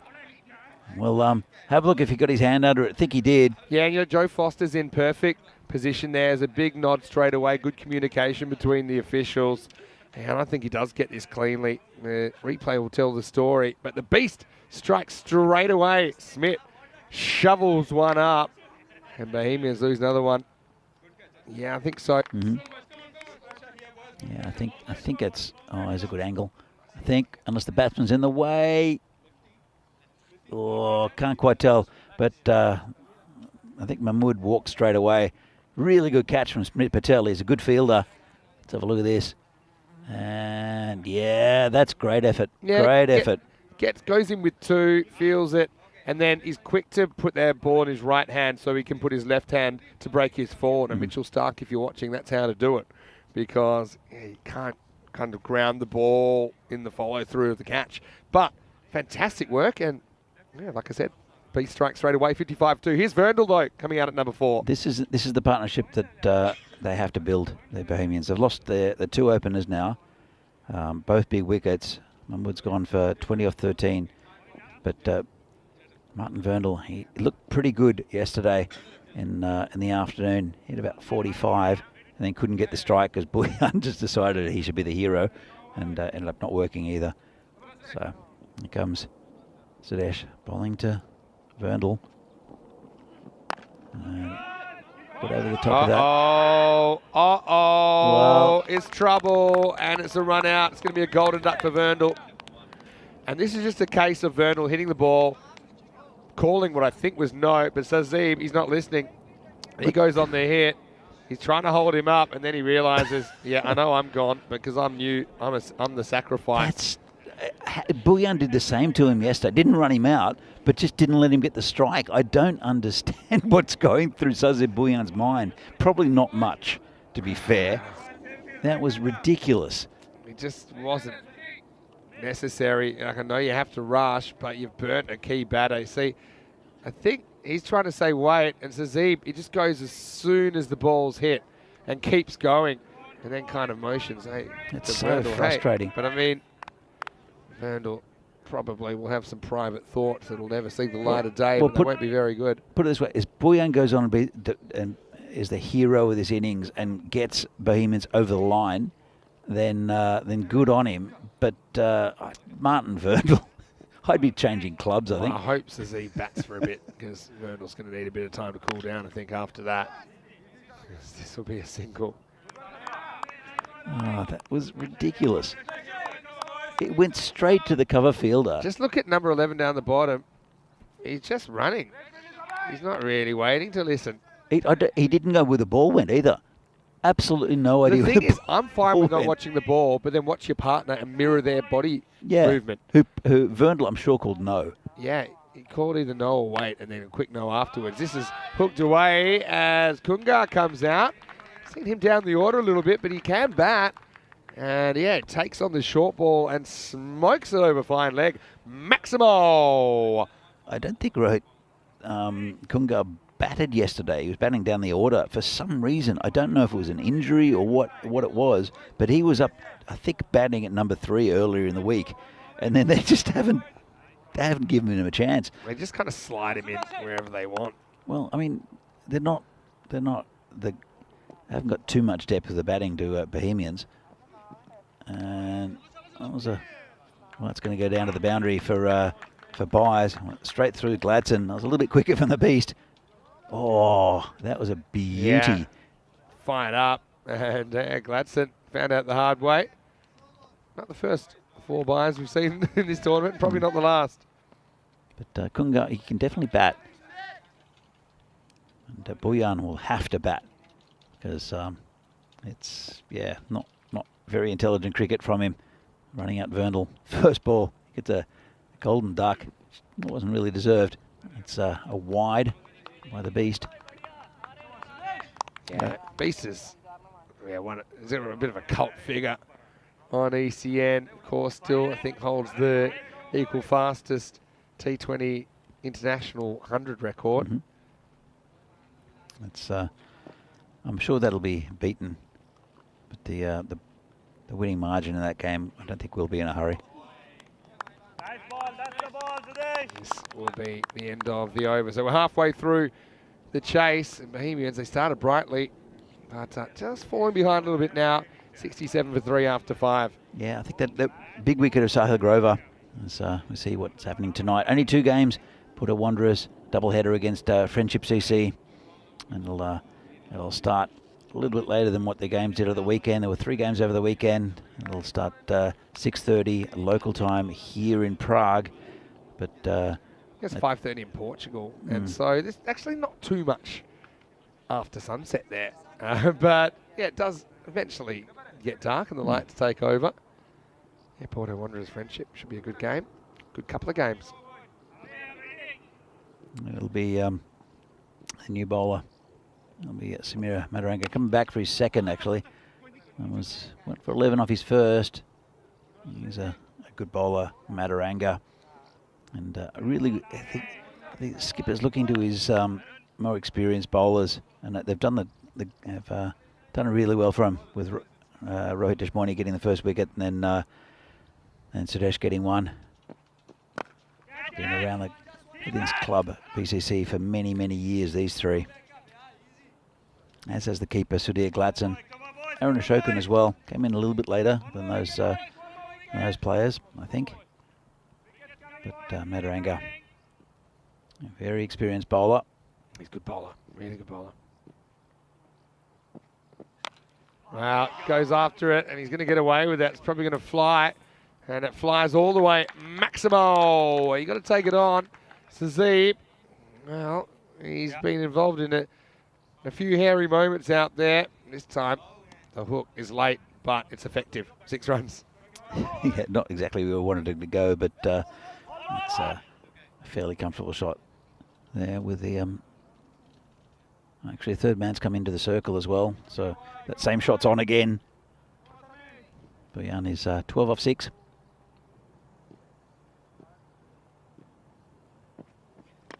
Oh, he's bowled him of a full toss, and it just dips at the last moment. So Boyan, carnage at both ends for Sazib. He still has a little wry smile, wondering how he possibly missed that. But yeah, he's going to have to go, and the score 75 for 4. It was a slower ball from Samira. Let's have another look at this. It's a slow ball, and yeah, I'm trying to work out what sort of slow ball maybe it wasn't. Maybe it wasn't a slow ball. Yeah, it does dip. But yeah, you can see it's definitely not going to be waist high, no ball. Not a great shot from Sazib either. Yeah, not a great shot. he's got some difficult conversations ahead as he returns to the pavilion to score 75 for 4. You mentioned about Sazib also with his injury and about the Czech national team. He's an important member of that team, but I wouldn't play him at the weekend. I just don't see any need to. They're going to try out new faces, and I'm with you on that one. I think Sazib needs a break. He needs to get over the injury. He'll want to play. You see him wanting to play even of course. through this. He'll want to play, but I think in the best interest of the whole season, they've got another ECI in Germany down the track, and then also the ECC to come. Oh, what a shot. This is brilliant from Javed Iqbal. It's the old draw shot, and it's straight through the legs. I don't think it's particularly deliberate, but it's effective, and that's 4 runs. He'll say it was deliberate. That was a brilliant shot. No chance of a fielder getting anywhere near that. Well, you know they call that the nutmeg now, because of the English player, Annalise Giverbrandt. They call that the nutmeg. She plays it on purpose. Mostly for show in the nets, but sometimes in the games. That was pretty impressive. Is that the shot that Pavel's been working on? That's one of them, I'm sure. He'd have to do it as a reverse, though. Anyway, it's 80 for 4 after 6. I think Javed Iqbal's a pretty good batsman to be coming in at this stage, but after a bright start, it all fell apart, and Sazib, well, he's taken 2 wickets by himself. He got bowled by Mataranga, but also ran out Verndl, who won't be very happy. But Kunga's looking okay, and Javed Iqbal, when he gets going, Javed, again, he's a difficult batsman to bowl to because he'll try to launch you into Poland. Comes Rohit. He's bowling to Iqbal. It's a nice shot straight down the ground, just a single. Yeah, just get one there. But yeah, it's a lot of runs chased down. It's the reason we don't see too many 140 plus chases. Most things need to go right for you if you're going to do it. Well, they had a platform after the power play, but it's gone a bit pear-shaped after that. So it's 50 after the power play, 31 in the next 3 overs though. It's a swing and a miss by Kunga. Yes, it is. Just Moini just continues to operate with control. Rohit.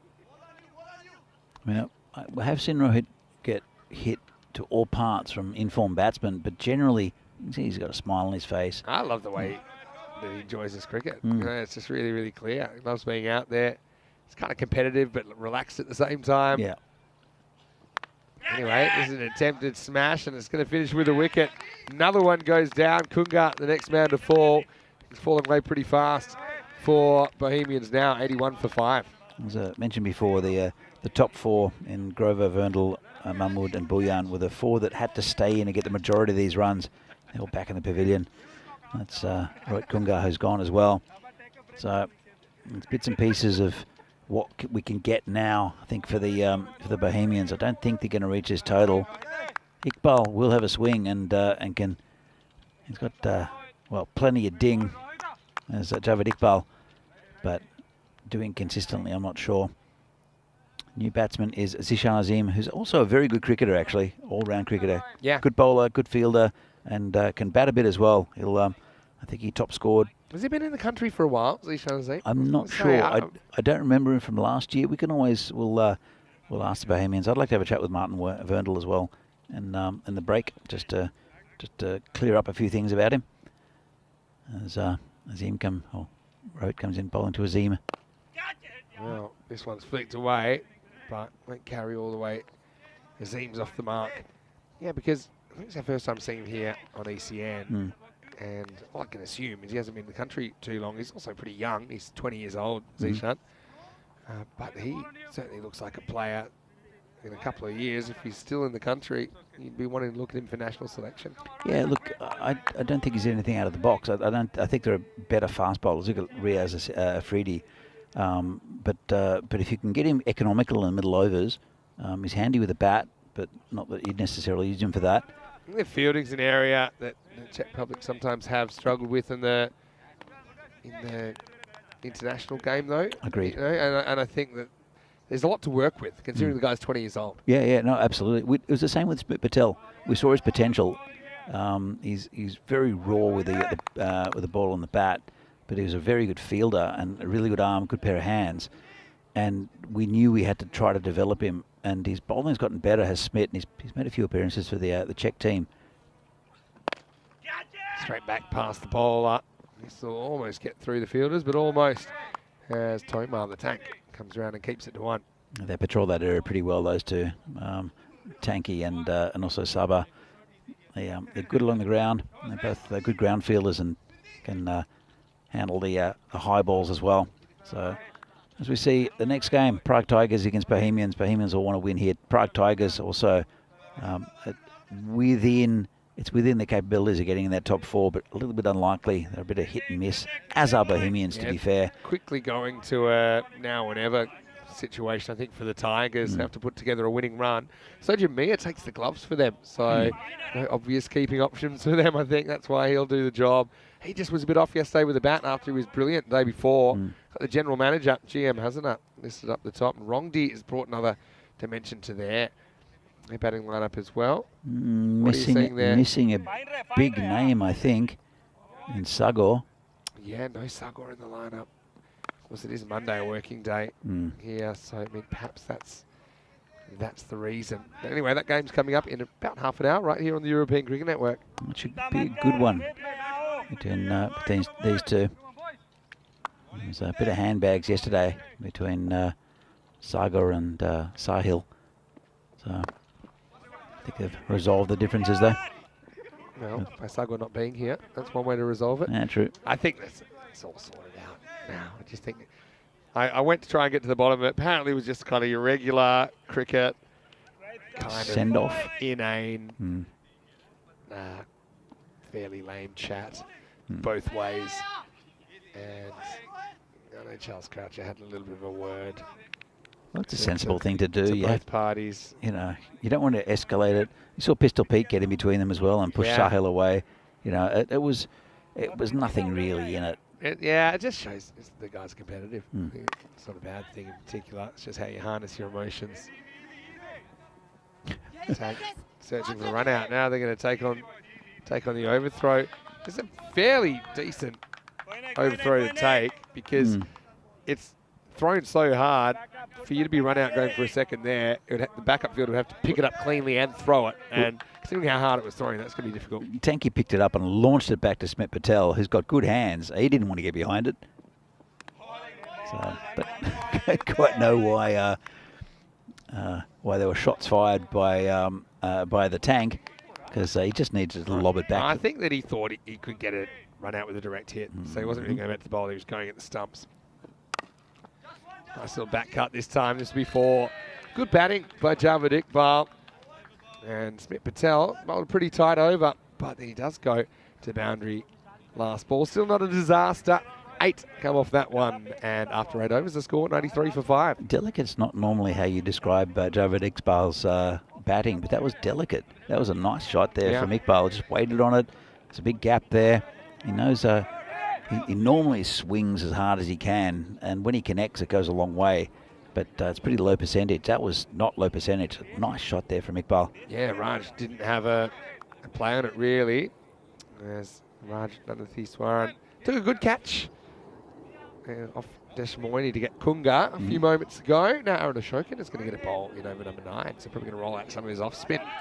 Raj is a very good bowler for the Czech national team for a long time. A good quick bowler, and then did his knee in quite a few years ago, and it's still not right. And he's got a brace on his leg, so he's playing with a leg brace, but it's not cheap. Oh, that's not good. That's cheap runs. Wow. Especially off the skipper's bowling. Yeah, well, testing the friendship here, Davitsi. It's just the last bounce he can't deal with, and another boundary. This time, I would have called it unearned from the batter. Well, they need a big over here, the Bohemians. Well, that's not going to happen. That's a wicket. Nice catch taken there. Also. Yeah, Dashmoini takes the catch at short third man. And Azim is going to go for 7. Just a thick outside edge. It was such a bright start in this innings, wasn't it, for Bohemians? But It's fallen away pretty quickly. They were 80 off 6 overs. And yeah, they were flying really. But then last 2 overs, 4 off the 7th. And 9 now, 4 and a wicket. So yeah, not a lot happening. Yeah, I think they'll just have to regroup and look at the Tigers game, because they need probably 2 more wins, I think, Bohemians, to have a chance of getting in that top 4. They've got 5 wins at the moment. They're playing the Tigers next, and they'll really have to look at that as a win. The Tigers, though, are a tricky team. They're very capable of beating Bohemians. Again, it kind of depends which Bohemian team turns up. If it's the ones who create pressure and are right on you, then Tigers will have a tough time. But this has been dragged across the leg side. I'm going to go towards the boundary. Picked up by the fielder there. It's just underarmed in to the bowler. And again, good bowling from Arun. He's a very underrated bowler, I think, Arun Ashokan. He bowls just very consistent, good off spin. And he's a good option for the national team for the with his off spin. He doesn't often bowl, but when he does, it's normally pretty tight. Yeah, I think he's a really useful option to be able to turn to. I don't think there are many spin options in T10, as this has been hit a long way. Lovely shot there, and it's Kamal Singh. What a shot. Yeah, you got plenty of that. That's 6 on any ground. Just reaches for it. Times it doesn't actually try to hit it too hard, but the timing was pure. Maximal. Great shot from Kamal. Lovely shot. He's definitely going to try again. Last ball yes, over. Of course he is. Similar sort of shot this time. Maybe a little bit slower from Ashokan. Has to reach and sweeps a 1. He'll retain the strike. Not a bad score this for Bohemians, but it's not going to be enough. End of 9 overs, 106. So 106 for 6. And we'll see the final over. Used quite a few bowlers of PCC. Just again, it's been 7 already. This will be the 8th bowler in Subtle and Divisi. Shows their depth as well. Yeah, I think smart to throw the ball around as well. A few different people to bowl. They just sneak in for time. Yeah, but PCC continue to impress. They'll play a little bit later in the day against the Tigers. That's the 3rd match of the day. So they just have the 2 matches. Well, he's bowling a leg spin now, Subba. Yeah, obviously getting a bit experimental. Well, you just said there's not too many spin options. I mean, normally he's a really good death bowler with his medium pace. Let's see how this leg spin works.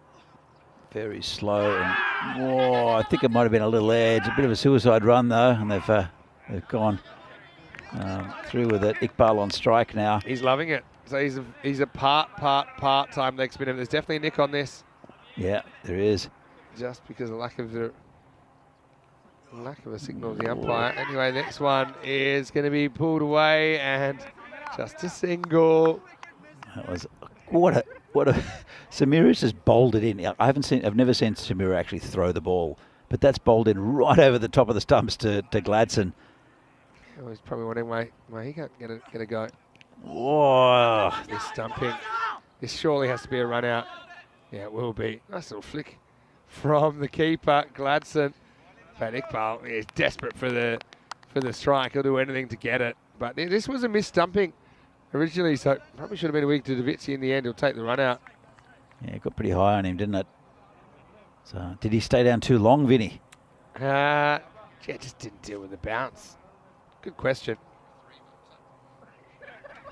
Yeah, what does he do wrong here? I suppose he just misses it. One of the things you have to do, you have to try and keep the batter's movement and the stumps, those kind of things out of your head. This is a full toss. Davitsi not the worst with the leg spin, got to say. Yeah, this is going to be eventually fielded, but they will get to this one petering out.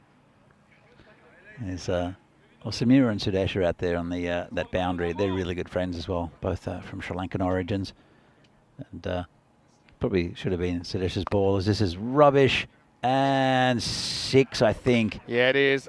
Maximal, curse of the leg part-time leg spinner, because this is just a gift waiting to be unwrapped and smacked by Javed Iqbal. So they're going to get to more or less an average score here. PCC batted above average, and that's been the tail of the tape. Well, they've batted below average for them, which is scary.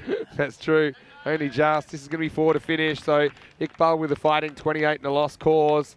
But Bohemians end up going down the margin, 24 runs. Final score, Prague Cricket Club 145, Bohemians 121. And that ends the first game of the day, but still 4 more to come. PCC, they go 9-0, still undefeated, Danny. Yeah, I mean, that's part of the thing with PCC. They've got an aura of invincibility, and they know how to win games, and then teams will try to big themselves up against them and just be a little bit short. But Zaidman, this would have been an absolutely fantastic catch if he'd held on to it. I mean, such a good catch, really. But yeah, Bohemians, they were swinging the bat early. We thought maybe there could be a bit of drama. They needed to go the distance, didn't they? The top few. Interestingly, they went to Zahid Mahmood at the top of the order instead of someone like Verndl to create a left-hand, right-hand combination. To be fair, Zahid saw the situation. He attacked accordingly. Rohit Deshmoini got the breakthrough. That was a pretty easy decision. I think Zahil thought he might have got outside the off stump. I don't think he did. So Foster had no hesitation in getting the finger up in the air. And then again, you see, look at that little subtle positioning there from Foster to make sure that he's in the best position to see if it's caught or not. It was caught, well done by Smith Patel. And the wheels really started to fall off, and this exemplified it, Danny. This was terrible cricket by Boyan. And Verndl, I think, can't believe it. So he will get another opportunity in the next game. He He doesn't have to wait too long. And when that happens on a Saturday and you only get one chance, it probably stings a bit more. The Beast went into beast mode for that delivery, at least went past everyone, including the keeper, Zydia Gladson. And Boyan ended up getting befuddled by a full toss.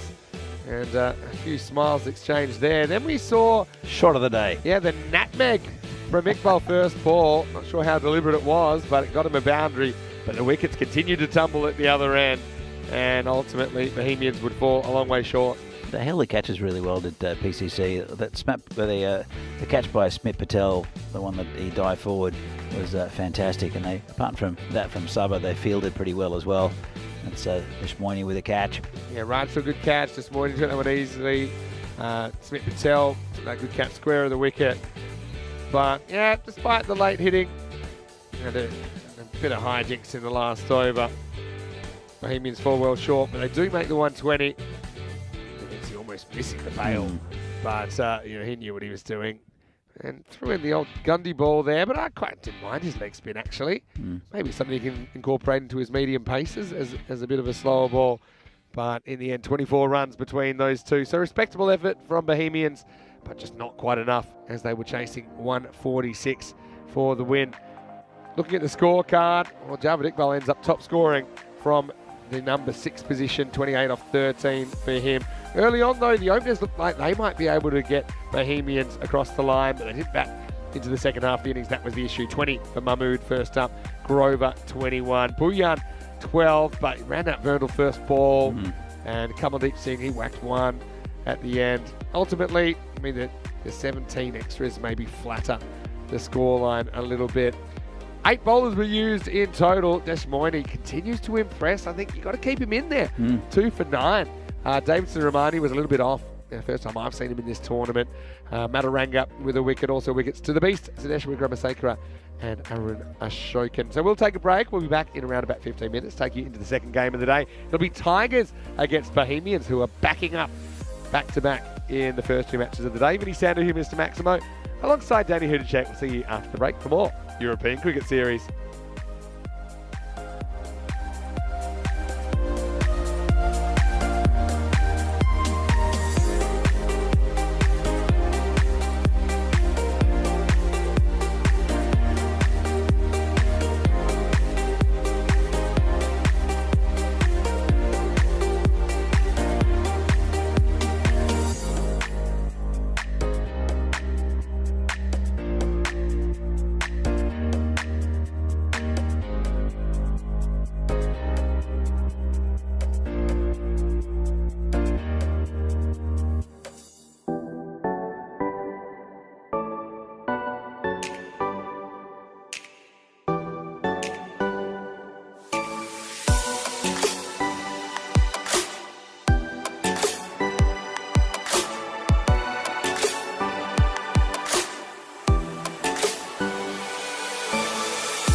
The European Cricket Series is proudly brought to you by HCL Software and Bizaway.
welcome back to Prague. It's great to be here at the Vinoj Cricket Ground. Scott Page Field for the ECS Czechia in 2023. We're into day 8. Week 2 has begun, and already a few big blows landed in that previous match. Bohemian, well, they will be back in this game. It'll be the Tigers versus Bohemians in match number 38. I know that Stefan Gooch is with 2 captains. Let's see who wins the coin toss.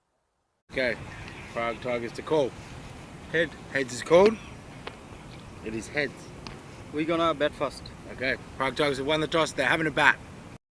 So the Tigers win the toss and they elect to bat first. Now, often the Tigers like to chase, but I still remember when they made only 60 batting first and managed to defend it. That was last year in their first ever day of ECN cricket. Hasn't really been happening for them during this tournament though. They're 2-5 out of their 7 games, but I suppose they still have half their games to come before the cut is made. One of those wins was in a rain-affected match as well, so haven't really been able to show their best cricket. They're probably the most volatile of the teams. There'd be an argument that Bohemians are the other most volatile team, so you really don't know what to expect in this game. But Tigers are going to have to play really well to play their way into the 4, but they can do it. They're going to need to start winning. Bohemians, again, they struggled just penetrating the Prague CC batting lineup this morning. We know that they're not the only team to have that problem, but still, I think it's going to be a really entertaining game coming up here in the second game of the day. Toss news here in match number 38 is that it is the Tigers. They've won the toss and they're going to bat first. It's over to you. Let's get ready for the first ball. Well, thanks, Vinny, and welcome back to Prague for this European Cricket Series. Czechia, match number 38. Game between Prague Tigers and Bohemians. Should be a good one. To see the lineups. Big out is Sagor for the Tigers, who hasn't been in the greatest batting form. There's a dominant figure in the Tigers. He'll be replaced with very good options, though. But Bohemians, they'll be bowling. Prague Tigers, they won the toss, elected to bat. Pretty brave, I think, for them. They'll need to mount a pretty good score. But Bohemians probably still smarting against that loss against PCC in the previous game. They did score 121, which is pretty good going. But PCC are a different animal at the moment to the rest of the teams in this competition. But both of these teams would like to win, of course. Tigers, in a way, to keep their tournament life going. They need to get a few wins. They've lost 5, and they're probably outsiders to get into that top 4. Bohemians, though, they need to get maybe a couple more wins to solidify their chances in that top 4 for finals Friday, which is coming up later in the week. Sazi Bhuyan will be the opening bowler for Bohemians. And as I mentioned, no Sagor, so it looks like it's their general manager and Himel Rondi who will be opening the batting. And, in fact, it's not. It's Samuel Alam who'll be facing with Rondi. And Alam is, well, he was very good yesterday. I liked his what he was doing with the bat, and he'll want to get a good start for Tigers, but he'll want to bat deep down into this innings as well. Sazi Bhuyan, well, had an interesting tournament. He's had a bit of an injury over the last few games, restricted his movement. Comes in, bowling to Alam. He says, poke down at the point. Just, well, they didn't take the single. Rondi didn't. In fact, it is Hassanat. Got the little names wrong on the screen for a while. It's Alam and Hassanat. Rondi will no doubt come in next. Bhuyan comes in again. Oh, he's got him. Kept it a little low. And that's a big wicket early up. And that's a duck for Alam. Samuel Alam, that is. There's 2 of them in the lineup. That's a big wicket early on for the Bohemians. And, Samuel, who batted really well yesterday, gone for no runs. Second ball. Look at this. Came in a bit, kept a bit low. Not the right shot to pay, possibly. Should have played forward in that one.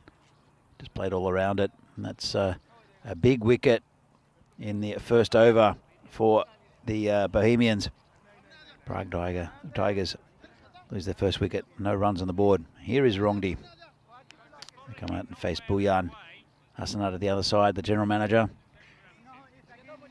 And Sojib Mia is in the lineup.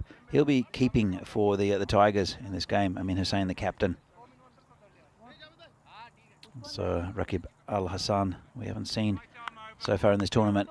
Looking forward to see him play. So Buyan, it's a pretty good ball. Come in, bowling to Rongdi. Tucked around the corner, maybe just got pad and no run.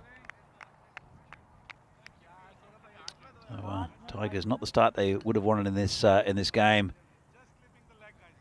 They're a good competitive side, the Tigers, but Bohemians, again, they're one of those sides, Bohemians, where they can beat the top teams and then they can implode a bit. So not a bad performance with the bat for a while in the previous game. This is just over the top of cover, going towards the boundary. It'll be stopped. They'll come back for 2. And first runs on the board there for the Tigers. It's been a very good over from Buyan though. Kept it pretty tight. Sahil Grover again is not taking the gloves. Zahid Mahmood again, like in the previous game, and this is just poked out towards third man.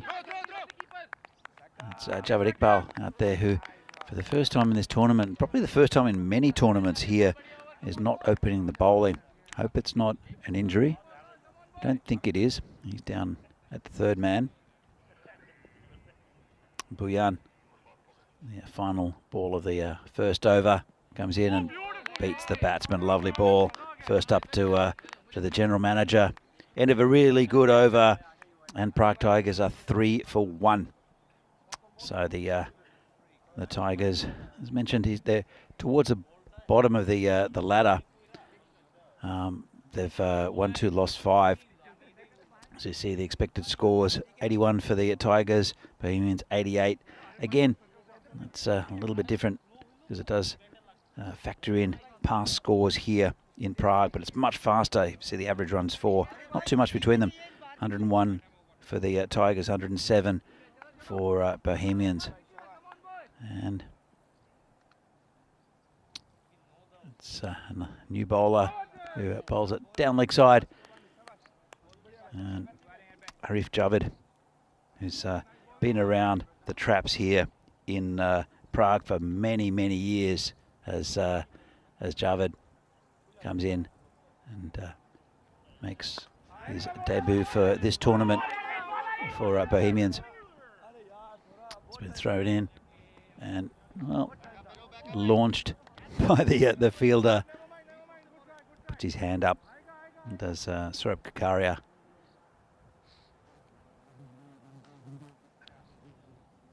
Comes Javed again. He's bowling to Rongdi. And this is hit through the field. It'll go all the way. Nice shot. And that's 4 runs. See Martin Verndl there. He's right on the boundary. First time we've seen him out of the infield, actually. Verndl is a good fielder.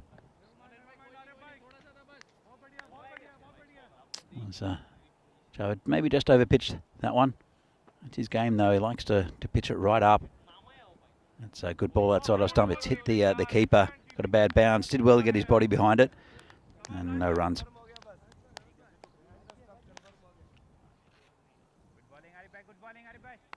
Rongdi at the moment. 7 off 6. Hasanat just faced 1 ball. Yet to score. This one's hit down the ground as well. Verndl won't stop it. That's another 4 runs as he points to the man in yellow who's chasing it hard, trying to catch up to the ball. That's the first time we've really seen a man in yellow run after a ball all week. It's a good effort there. Must be new this Monday and fresh. Here comes Amir Javed again. It's down leg side a little bit. Flicked onto the leg side catch by Verndl. Nice catch. Right on the boundary. He's got a good pair of hands, has Martin Verndl. We've seen him, as I said, most of the time in the circle at point. And this time, really, really good catch on the boundary. Let's have another look at it. Comes around. Little leap and a bit of a celebration as he rolls the ball back in. So that's the end of Emil Rongdi, and Amir Hussain, the skipper, is coming out, running out to the infield. And that's a good wicket there for Javed. Amir Javed, that is. Figures a 1 for 9. Got one ball left in this over. Bowling to skipper Hussain. Oh, that could be close, you know, and he's got him. He's got 2 and 2. Well, he's turning back the years. Is Arif Javed is on a hat trick. We saw one yesterday, and I'm sure he'll get another over after this this performance. He's been called into the team. It's on his ECN debut in this tournament, and Amir Javed is on a hat trick. He's have to wait a little bit as he angles it in, and hits probably in line with off stump. So Amir Javed, he'll have to wait until the probably the 4th over to affect that hat trick. As we see the table here, the Tigers are in all sorts of trouble now at the bottom of the table, but they've only played 7 games. This is their 8th, 2 and 5. Their net run rate's not great either. So if they don't win this game, they're going to really struggle to get into that top 4. Bohemians, though, are 5 and 5, and they really do want this victory and get that top 4 place. So new batsman comes in, Sazi Bhuyan with the bowler. Prague Tigers, not the start they would have liked, 12 for 3 at the moment. And it's Sobjit Mia. So this is the partnership for me. And joining the marshmallow by Vinny Sander. It's all happening here in this game. Looks like I missed a fair bit. How about that catch from Verndl? Oh, great Out catch. there on the jump. Here's Azib. Sneaks down leg side, but not by too much. And he already has the 1 wicket as well. So Tigers, we know when they lose early wickets, can get a bit ugly. And it's looking that way at the moment with 3 lost in the first 2 overs. Yeah, it's well, this is a big partnership for me. Hassanat and Mia are both decent batsmen. Oh, one of them's gone. That's not great. That's the general manager, Hassanat. He'll have to go, and he's got a duck as well. And Tigers are not out of their cage yet. Yeah, that's out. Looks pretty out. Any question, does he get outside or stump? Short answer is, I don't think so. No. He gets close, but close isn't good enough. And Bhuyan gets one to nip back. And he gets a giant Derek following him. The general manager, the extraordinary meeting of the shareholders, sees him packing his bags. And yeah, check it out one more time. We see the off stump there. That's a good decision. Yeah, I think for me, it's out. And Pete Vincent agrees. Pistol Pete gets the gun in the air. And that makes it 4 down now, 13 for 4. Before this game, I saw the Bohemians get together and have a chat. It was actually just on the edge of the field, and I'm sure they were talking about how they really need this victory against the Tigers and how they need a better performance. And it's been good so far. Top bowling from Bhuyan too. Oh, that's close as well. Maybe just go down the leg side, maybe a bit of bat. But yes, it's another very close shout. See middle, you can see leg. Might have been missing leg. I think that's just a classic benefit of the doubt there. I think so. Prem Yadav, new batter, gets a bit extra careful now. But the Tigers, well, they are a team that have defeated 60. We've said that a few times. Yeah, not often happens though. In fact, it never happens apart from once. Yeah. So I don't think, but they've got to get to 60. They're 13 for 4. Yeah. And just towards the end of the power play. Now just worked away for 1. Yadav, think about 2. Now he wants it. Trouble. Bowler's ends on. You got He's one given throw up. at him. One throw. Gets him. Wow. Oh, well, nothing working at the moment. And, well, Bhuyan finds himself at the right place. Actually, the wrong place, but the right time. Because the throw went to no end in particular. But Yadav, he wanted the two. To be honest, I think there was two there, but Sergio Yeah. Mia just not interested at all. Things going from bad to worse to whatever's below that now. 14 for 5. Check it out. Pretty good finish by Buyan in the end. Subject Mia put his hand up and said no, and then, well, to be honest, Yadav came back and then gave up. Actually, watched the ball go past him. And Stuck to his guns, didn't he, Sojib? I think he made up his mind too early that was only one there because the ball kept rolling past the fielder. if you have a look at Subject Mia, he put his hand up and said no to the first run. And Was he? I thought he was saying no to the second. no, he came first. Have a look at the replay if we've got it. Let's have another look. Yeah, all right, let's have a look. Well, So number one, puts he's his not hand up, nope, and then he runs, and then Yadav turns and goes, and there's another no, but this one's an emphatic no. He waits for the ball to go past. He almost made it back. It's horrendous running. It's horrendous. By one of the batters. I got to say that Yadav does everything right, except maybe failed to account for the fact that Mia was walking. You know, I don't think that Prem does a lot wrong, and he finds himself run out for 1, 14 for 5. It's one of the things we love about ECN cricket is you'll see brilliance, like for instance, Smith Patel's catch in the last game, right? Or fantastic bowling from Buyan here, right? Or massive sixes, and you'll see stuff like this. And in the same game, or a ball after what happened, it's insane a lot of the time. But it's fantastic to watch. That's what makes ECN cricket different to anything on the face of the earth. And that's why we love doing it. All right, so Mia, okay, look, if you had to choose one person to be run out of Mia and Yadav, True. Nothing against Prem Yadav, but I think Sajid Mia can swing a game. Well, they need a partnership that lasts more than 3 balls. Yeah, that was the idea. What a power play. 14 for 5 after 3. Oh, that's nasty. And Arif Javed is on a hat-trick. So you know he's going to pitch it up. And I think he's got the right man as well on strike. So we have a look here, 3, 9 and 2, but they've lost 5 wickets already, the Tigers. And here comes Arif Javed for the hat-trick. Oh, not far away. There's an appeal. Well, the rules are you have to appeal on a You hat-trick have to, ball. yeah. I think it's just jumps. It was a good ball. If it didn't jump, I think it would have bowled him. In fact, it's not No, it's Sarabia. not. It's Kakaria. It's Kakaria, sorry. Yeah. Kakaria. So he might They've not. taken off Javed. Yeah, that surprises me. Oh. Now, this could have been another one. It's back of the bat.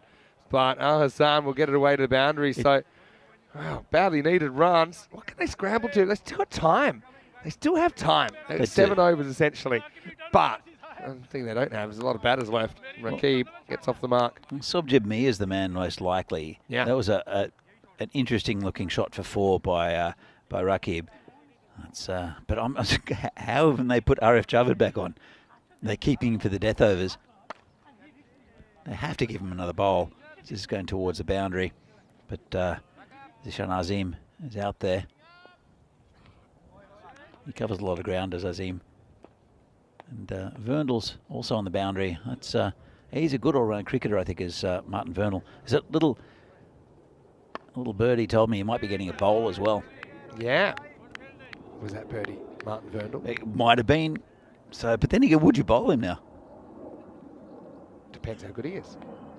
I think Judging by his batting. Nasid Hassan, Yes. that's a bit harsh that Prague Tigers are the worst team I've ever seen in ECS. No, That's very very harsh. That's just raw emotion talking. Okay. They're having a bad day, but You got Gozo 21 who are like turning in their sleep when you're saying that. Anyway, this is going to be another boundary. This time it's a Jamia.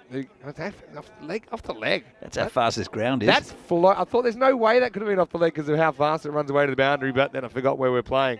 So he doesn't get off the mark, but he does get 4, Sajib. So he's, well, Soldiers, no, he's not off the mark. You said he's not off the mark, He's right? not off the mark. He was, and then I changed my mind because he kicked it.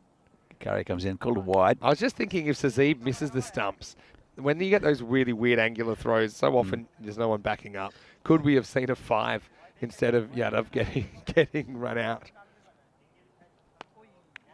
Well, so now the Wide score's again. pumping up a little bit. A couple of wides there from Kakaria. But I don't understand why they didn't keep Arif Javed on. He's just taken 2 from 2. I'm also a bit perplexed about that. And decides to bowl wide down the leg side this time. Keeps us in suspense, though. Yeah. Kakari, we saw him use as the 5th bowler earlier on in the day. Yeah, there's plenty of bowling options. We haven't seen Javed Iqbal, we haven't seen Farhad, we haven't seen Kamaldeep Singh, we haven't seen Azim. And mixing their pack a little bit. It's working though. They're taking 5 wickets. Kakari, though, he's lost the handle here completely. Can't get it where he wants it. Yeah, Dan Zilla saying missing the regular captain plus a gun opener. That's true. Yeah, no, Sagar has not been in good form. He's been getting a few runs, but he's not been in the form we've seen him in the past. Oh, this is in the air. Azim takes a catch again. Mr. Reliable out in the outfield, Zishan Azim. And that's the end of Sobjib Mir, who goes for a duck off 5 balls, who was in really good form earlier in this tournament, but can't seem to score a run at the moment. And they've lost their 6th wicket of the Tigers.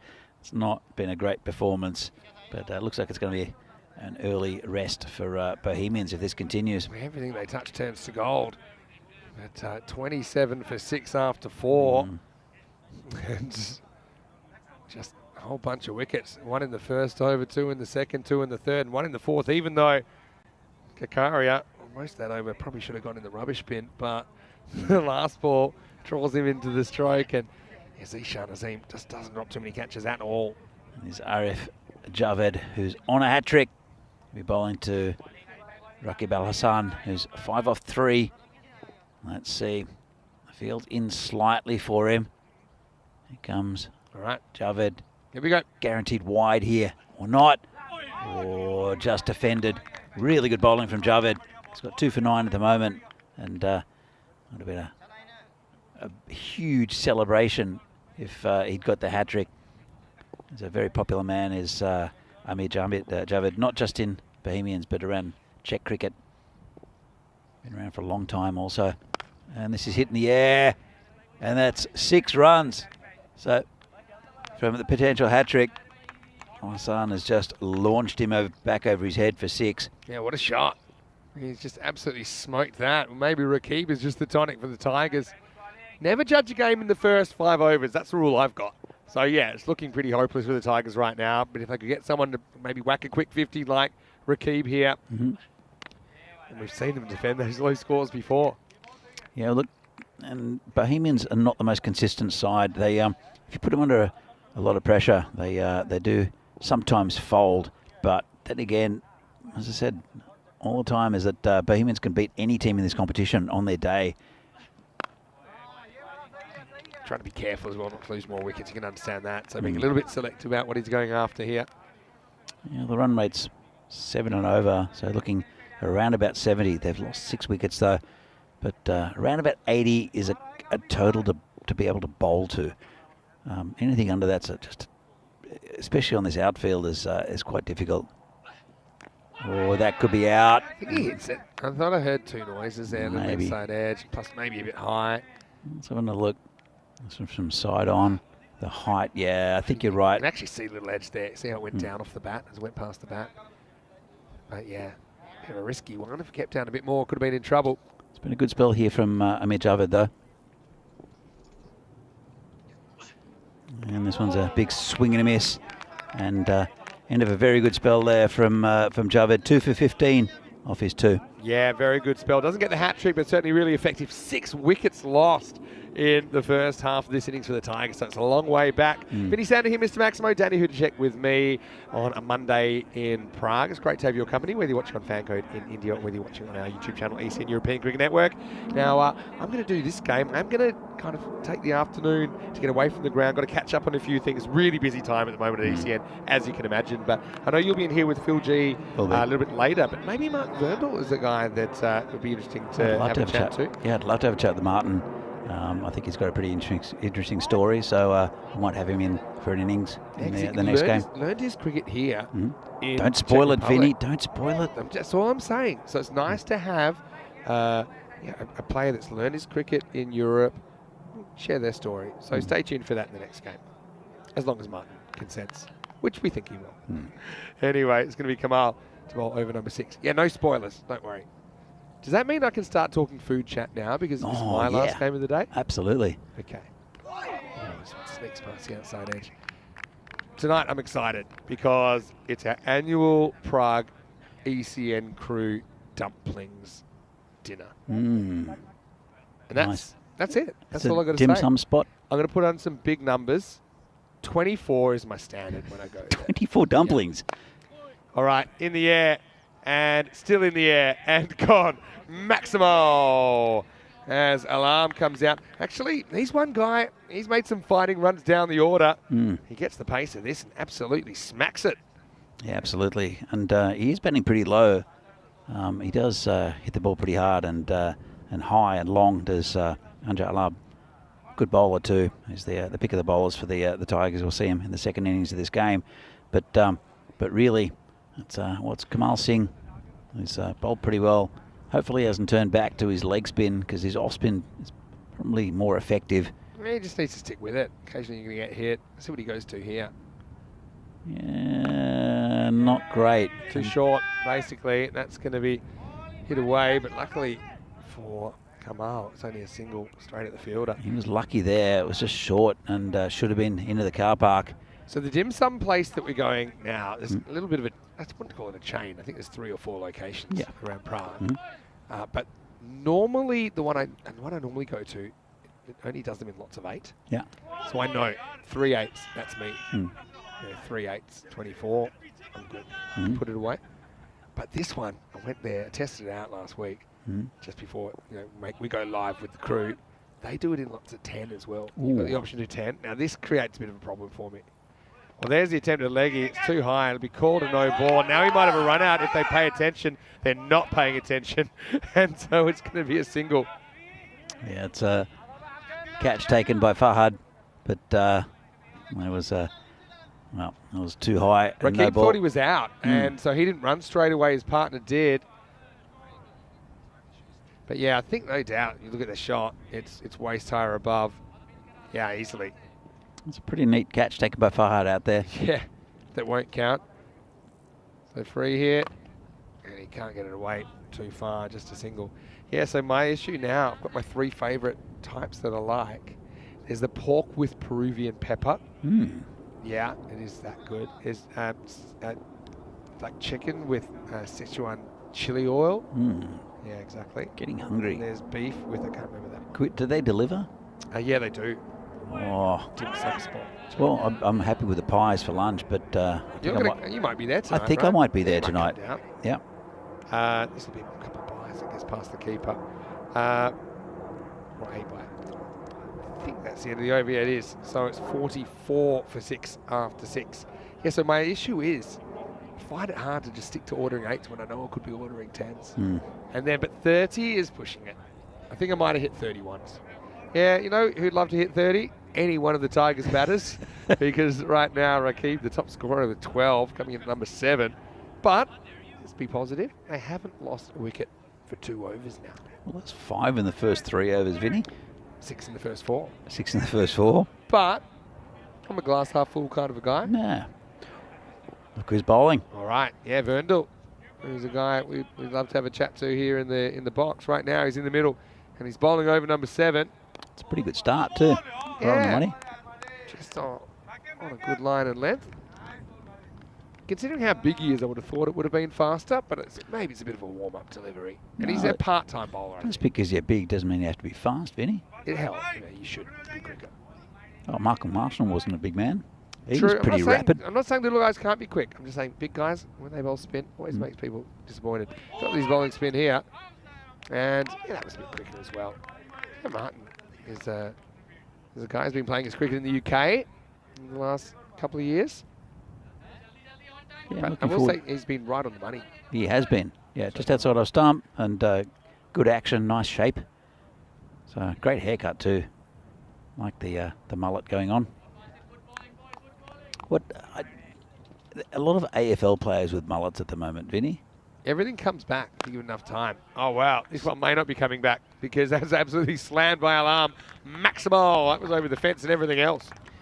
Some things shouldn't come back. Don't know. I mean, the mullet's never gone away in the Czech Republic. To be fair, it's always been here. Fashion is cyclical. If you ever go to a country beer festival, it's rare you see a non-mulleted person. Call it wide. Yeah, get some good movement here. Look at Vernal. He's already 50% quicker. So now he's going at what I'd call an acceptable pace. But having said that, bowling quick, unless you're really blowing people away, it's actually not that important. In fact, sometimes it's better to make the batter make the pace. This one doesn't really swing. Goes down the leg side. It's been good from these two. Building up a little partnership. Alam's 14 from 6. It's a brilliant looking mullet, though. Oh, it's a great mullet. Yes, it'd be definitely top 5 mullets all time, and we've gone through about 7,000 cricketers here on ECN. Give me any mullets in at ECN? I'm just thinking my favourite one was actually the manager of Zeytin Bernazaffa, the Turkish side, who actually got a game for them in the ECL 22, and you could see it from under the helmet. It's impressive. But I like what I'm seeing from Vernal's bowling, though. I think he could be a handy addition. Sometimes they have run out of bowlers. yeah, they've got. Well, they haven't used Farhad. They haven't used. Javed Iqbal. Bhuyan bowled early. Sorry, you're right. Bhuyan bowled up front. But Zishan Azim as well. Correct. So they're giving other bowlers a chance, and that was again a pretty tidy over there from Vernal. 10 from it though, with that big 6. Yeah, big 6 hurt him, and a couple of wides as well. But yeah, I like what I'm seeing from Martin. The score is 54 for 6 after 7. Let's have a look at the very packed Czechia squad for the ECIs this weekend. Having said that, we know that Venkatesh Margashayam was out with a broken wrist. Cyprus, though, interesting looking team. A lot of times they run into issues with getting visas and things like that. There's some good players in there. Watch out for Roman Mazumda. Watch out for Rajvinder Bra as well. He's played, we've seen a fair bit of in the ECS recently. And Greece, I think Greece will come to play. Anyway, this is up. It is high. It is caught. And I think he just hits the line. So, yeah, it's going to be 6. No, I don't know if it is. Sahil Grover had a really good side of it. I saw the rope move, right? So there's one spot here. He just flicks it, I think. So here he is with his hand. Look, goes down. And it's just here. Oh, maybe. And, yeah. I see the rope ball move. hits the rope. Unlucky. Yeah. So, yeah, it's about as close as you can get, but a brilliant effort from Zishan. But that's excellent work from our camera crew at Spring Productions. That's Kirill's. That basically shows that he Mitchell Starks the ball down on the rope, but it was a brilliant effort nonetheless. The roll was okay afterwards as well. He just put the ball down on the rope, which is, 6, when unfortunately. I saw the rope move, I knew he's never released it. So Yeah. if he's, if the rope's moved at all, it must be 6. Now, big swing and miss. It's clanged behind the stumps by Zahid Mahmood, who finds himself keeping with Grover just being used as a fielder and a bat today so far. He needs, Sahil has a lot of responsibility. He opens the batting, and for the first, half of this tournament at least, he's been keeping, and he's the captain. So there's a lot on his shoulders. So I think just getting Mahmood in, and that's been absolutely hammered towards the car park. And not a great ball there from Kamal. Nice shot there from the batsman. Yeah, brilliant shot, but just too short. His length's been a bit off today. Kamal, not really well yesterday. Well, Alarm's now, he's 27 from 6. Sorry, from 9. 27 from 9. And with about 3 overs left. Don't judge a game in the first 5. No. You see, they could still get 100 here. And then they could do a number on Bohemians. I think I did that in Milan where I called a game and you just laughed at me and said, don't call on the first... I think you said, I'm calling it. I'm calling it. I was wrong too. It's definitely wrong. So, yeah, it can happen for sure. But that's the beauty of ECN cricket. I want to say a quick hello to Craig Hampson. Good to see you in the chat. Got Dan Zilla still in there. Dan Casey. Got Kroom watching as well. Rico Ford on the chat. Rico Ford, just going to mention, saying, speaking of mullets, I'm here. Does he have a mullet? I wouldn't have thought so, but I'd love to see it. Rico, I know the beard has caught on. That looks Rico good. with the beard, yeah, I like it too. He kind of looks like a science fiction villain at the moment. Yeah. Does Rico? Like working on something quite technological. Yeah, I like that. Anyway, Rico, hopefully you're well. He's got his last day in Portugal today before Corey takes over. He's Look done like a the good, rolling leg spin, and that is driven away to the boundary. What a shot by Alarm. This partnership going places at the moment. Tigers cornered, but fighting back. he's done a really good job, Rico, out there in Portugal by himself as well. And it can be difficult just chatting to yourself. I'll be doing a little bit of that in the next game. A little bit. Hopefully. But the other thing is, we're so lucky to have such great YouTube live chatters that keep us absolutely. company as well. Yeah, it's great. Without them, we've been in a bit of trouble. No Dave today. Yeah, Dave, off so far. Hope he's got a note. Anyway, this is a wide, and that'll be re-bowled. Yeah, Rico's done a fantastic job. Say hello to all the blue crew in Portugal. And yeah, slight changeover. Rico just needs a bit of time off. Next time we hear Rico, it'll actually be at the Continental Cup, which is not this weekend, but next weekend in Romania. The women's... Oh, that could be close. Yeah, I think you've got to give it. Only on height. So if it's going over, then obviously it won't be out. But I just didn't see this going over from Kamal. He gets a long way across, tries to manufacture something, and finally they break this partnership. I think he's pretty deep in the crease too, Vinny. Yeah. And, well, he's still there. I don't know why. He needs to walk off because he's been given out. Let's have a look at this. We're going to watch the replay. He's pretty far back. I don't think there's any issue with that at all. Seems out to me. Very out. Have a look. He's right back in his crease. There's no issue with height. It is climbing a bit because of the nature of the ball, but it's not enough, I think, to miss the stumps. So, I mean, even if it's marginal on height, I think, you know, Ajar makes his own bed by taking on a shot that wasn't really there. Well, it's a shot that's there, but it has risks attached. And if you miss it, you know, that's the consequences. End of the over, and the score is 72 for 7. It's the end of a pretty good innings there from Alam as well. He's really brought them back into a total where they actually have something to defend. And, it's Akhtar Uzaman is the new batsman. Joan Al-Hassan has also been okay. 13 of 15, gone off the boil a little bit. And it is Sahil Grover to continue. And that's been hit a long way. Nice shot there from Al-Hassan. Just got a bit leg side, did Grover. Yeah, really good shot. And it wasn't the greatest ball. So Sahil giving himself a bowl. Again, just trying a few options here. It's not a bad idea. Farhad hasn't bowled.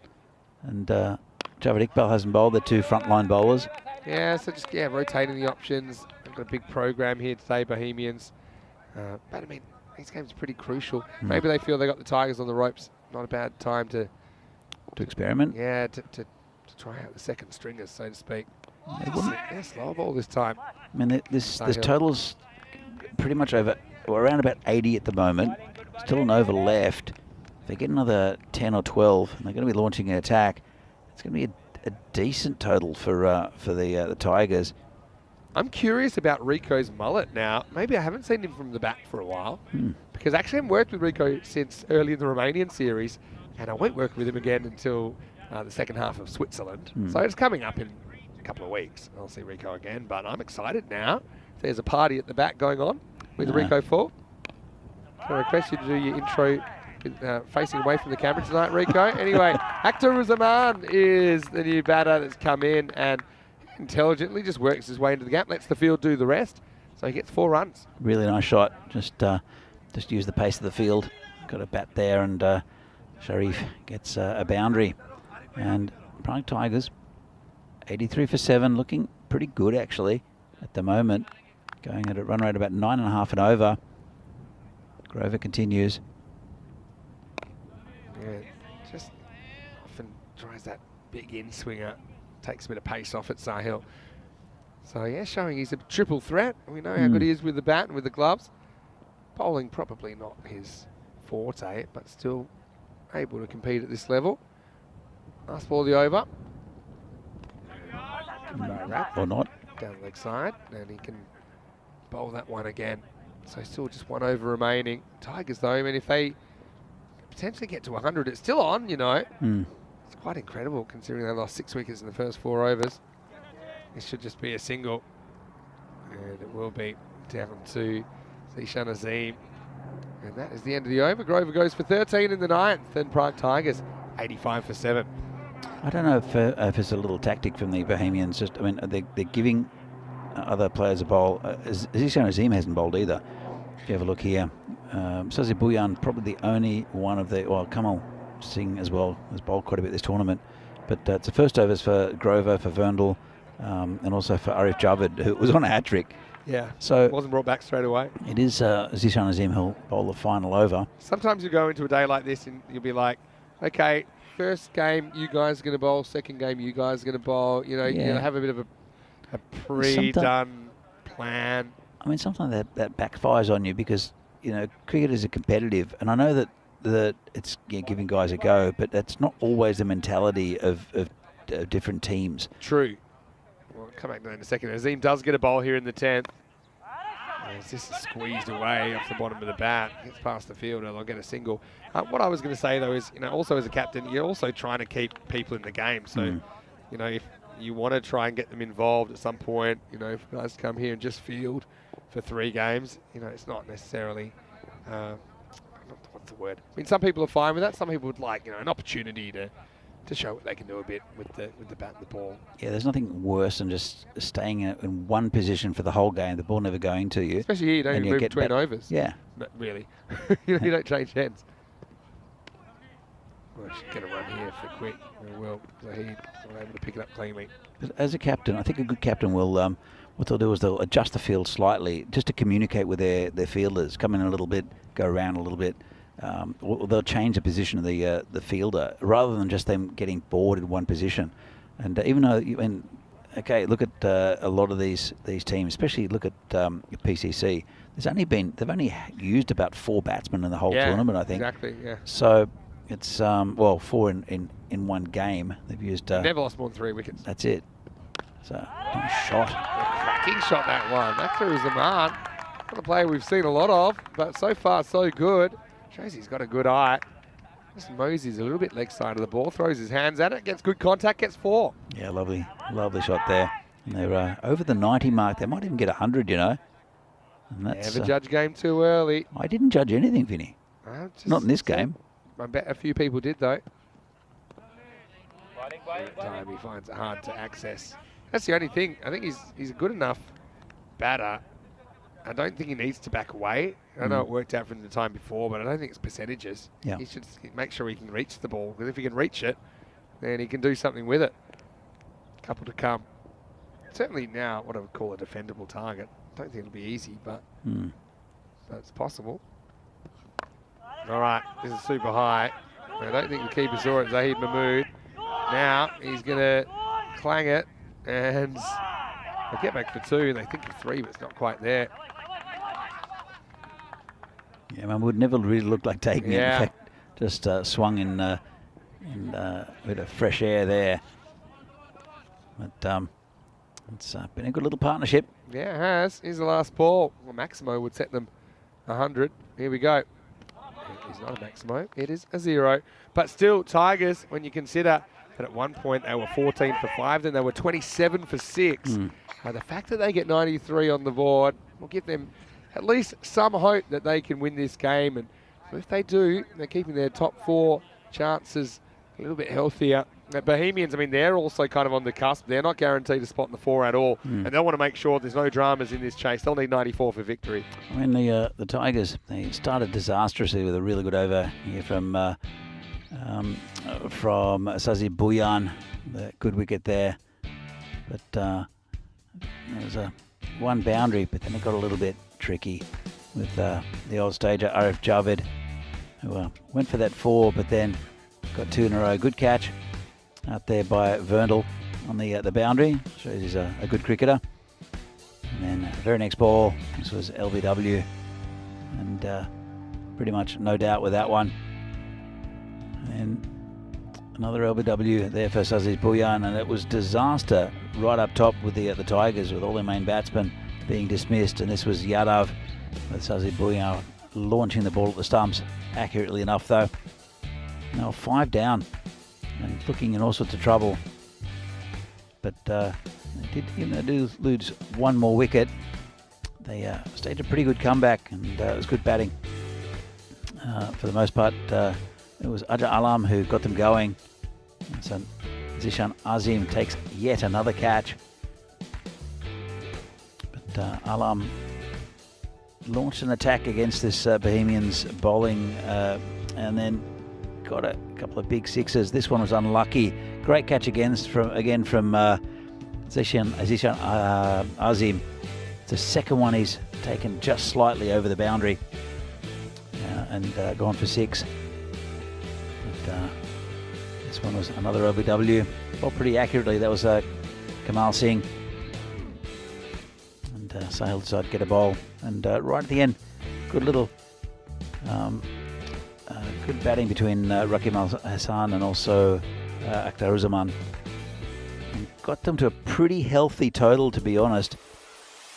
Yeah, Prague Tigers, they've definitely got a target to defend. Let's have a look at the scorecard. Horrible up top. Rongdi with 11, but apart from that, four derricks, including one golden derrick, that of the skipper, and one out of the top 6. Rongdi the only one scoring any runs. But then Rakib Al Hassan with 20 off 19, and also Ajay Alam with 31 were very good, as well as Akhtar Uzzaman. You see Sazir Bhuyan 2 for 5 up top. Arif Javed on that hat trick. He ended up with 2 for 15. Kakaria and Kamal Singh with the other wickets. So look here, the top performers. Ajay Alam 31 off 13, really well batted. Rakib Al Hassan also 20 off 19, and there Sharif with 12 off 8. And look at those bowling figures, especially from Sazir Bhuyan up top.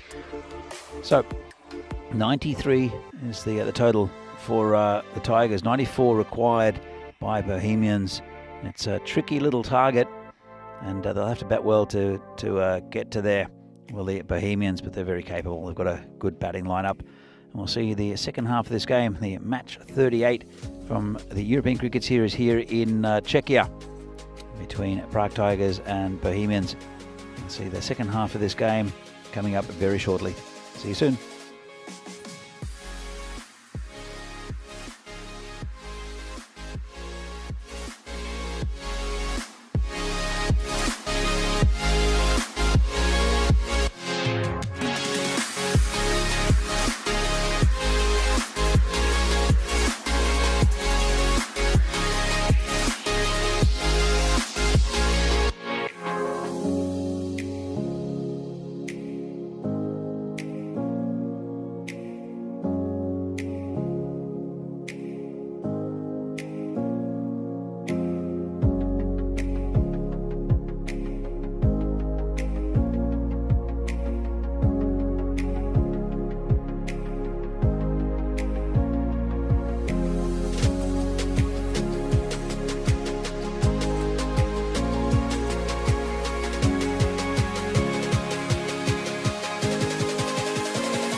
The European Cricket Series is proudly brought to you by HCL Software and Bizaway.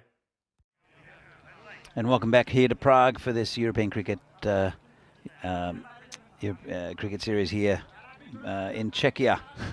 Match number 38 between Prague Tigers and Bohemians. And Prague Tigers, after looking in all sorts of trouble early on, losing 6 quick wickets, are back with a shot with a pretty good effort, ending up on 93 off their 10 overs. And 94 to win for Bohemians. They'll have to bat well. They've got a good top order in Zaid Mahmood, who's looked much better today, and also Sahil Grover will be opening the batting. I'm sure we'll see Verndl and Sazi Bhuyan come in as well in the next 2. So it will be very good. Hajar Alam, who really brought them back into the game with his batting.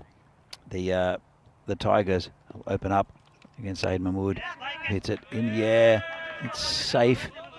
Bit of a streaky shot going towards the boundary. Good footwork there. They'll only just get the one as well, which is a little bit of poor running there. I think they expected the boundary. Probably would have gone earlier in the week. It softened up a fraction here at Vinod, Scott Page Field, because of some overnight rain, but it's still very quick. As Alam continues, this time bowling to the skipper Sahil Grover. It's been cracked through the covers for 4. Lovely shot from Grover, and that's 4 runs. First boundary for Bohemians. Really nice shot first up. Just a little bit over pitch and a bit wide there from Alam. I want to see the back of these two, especially Sahil Grover, who's one of the top run scorers in the competition at the moment. Not to see the back of them. The first few overs, Alam comes in, big swing and a miss. Might have been a little edge. Well, Alam certainly was keen on an appeal, I think. See him throw his head back, put his hands on his head. Just kept a little bit lower, a bit of a loose shot there from Grover as well. Alam comes in again.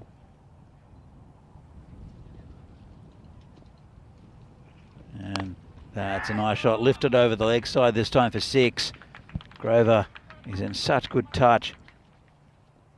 He seems to love batting on this pitch, uses his feet well, and just cranks it over cow corner as the yellow jacket runs after it. We have a runner as a yellow jacket for the first time. He's walking back very slowly from the other field at the moment, but he made good ground to the ball, did the yellow jacket. As Alam comes in again. It's hit through the covers and through the fielder. Another 4.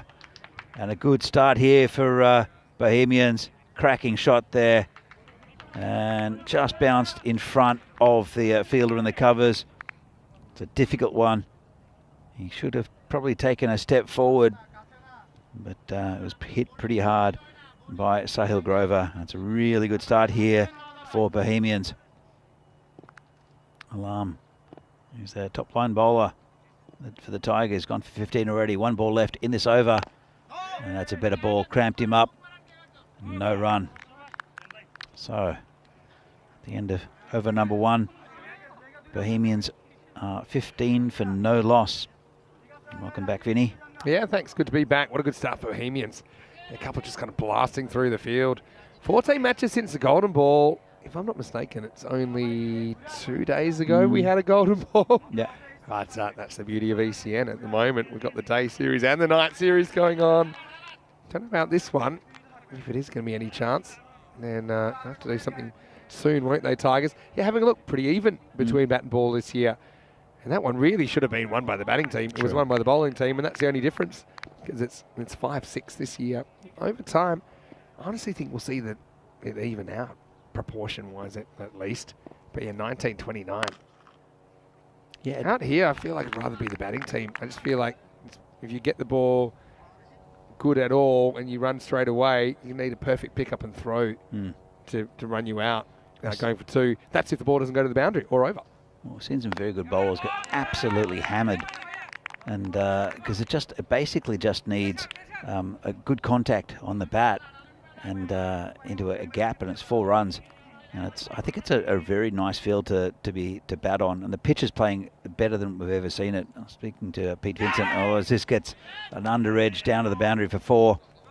Yeah, it's not really an easy one for the keeper at all. And so Jim Mio, who finds himself with the gloves today. But it takes a big deflection across and down. You see, it actually kind of goes under where Mio was going to go anyway. Even if he went to his right, this will show it. So the Bohemians just continue to rock along in this innings. Yeah, as I said, I was speaking to Pete Vincent, the umpire, who, yeah, Ross is in the air. It's going to be 6, I think, again. Just rocked back, did Zahid Mahmood, and slammed him over the long off boundary for 6, baseball style. Yeah, it's a bit of a different approach from Mahmood. We saw him kind of happy to play the second fiddle role. Similar target a couple of days ago, but yeah, right now he looks in the mood to do some damage. Mahmood's in the mood. As Yadav comes in again, it's hit firmly. Just knocked down that by the fielder, and just a single.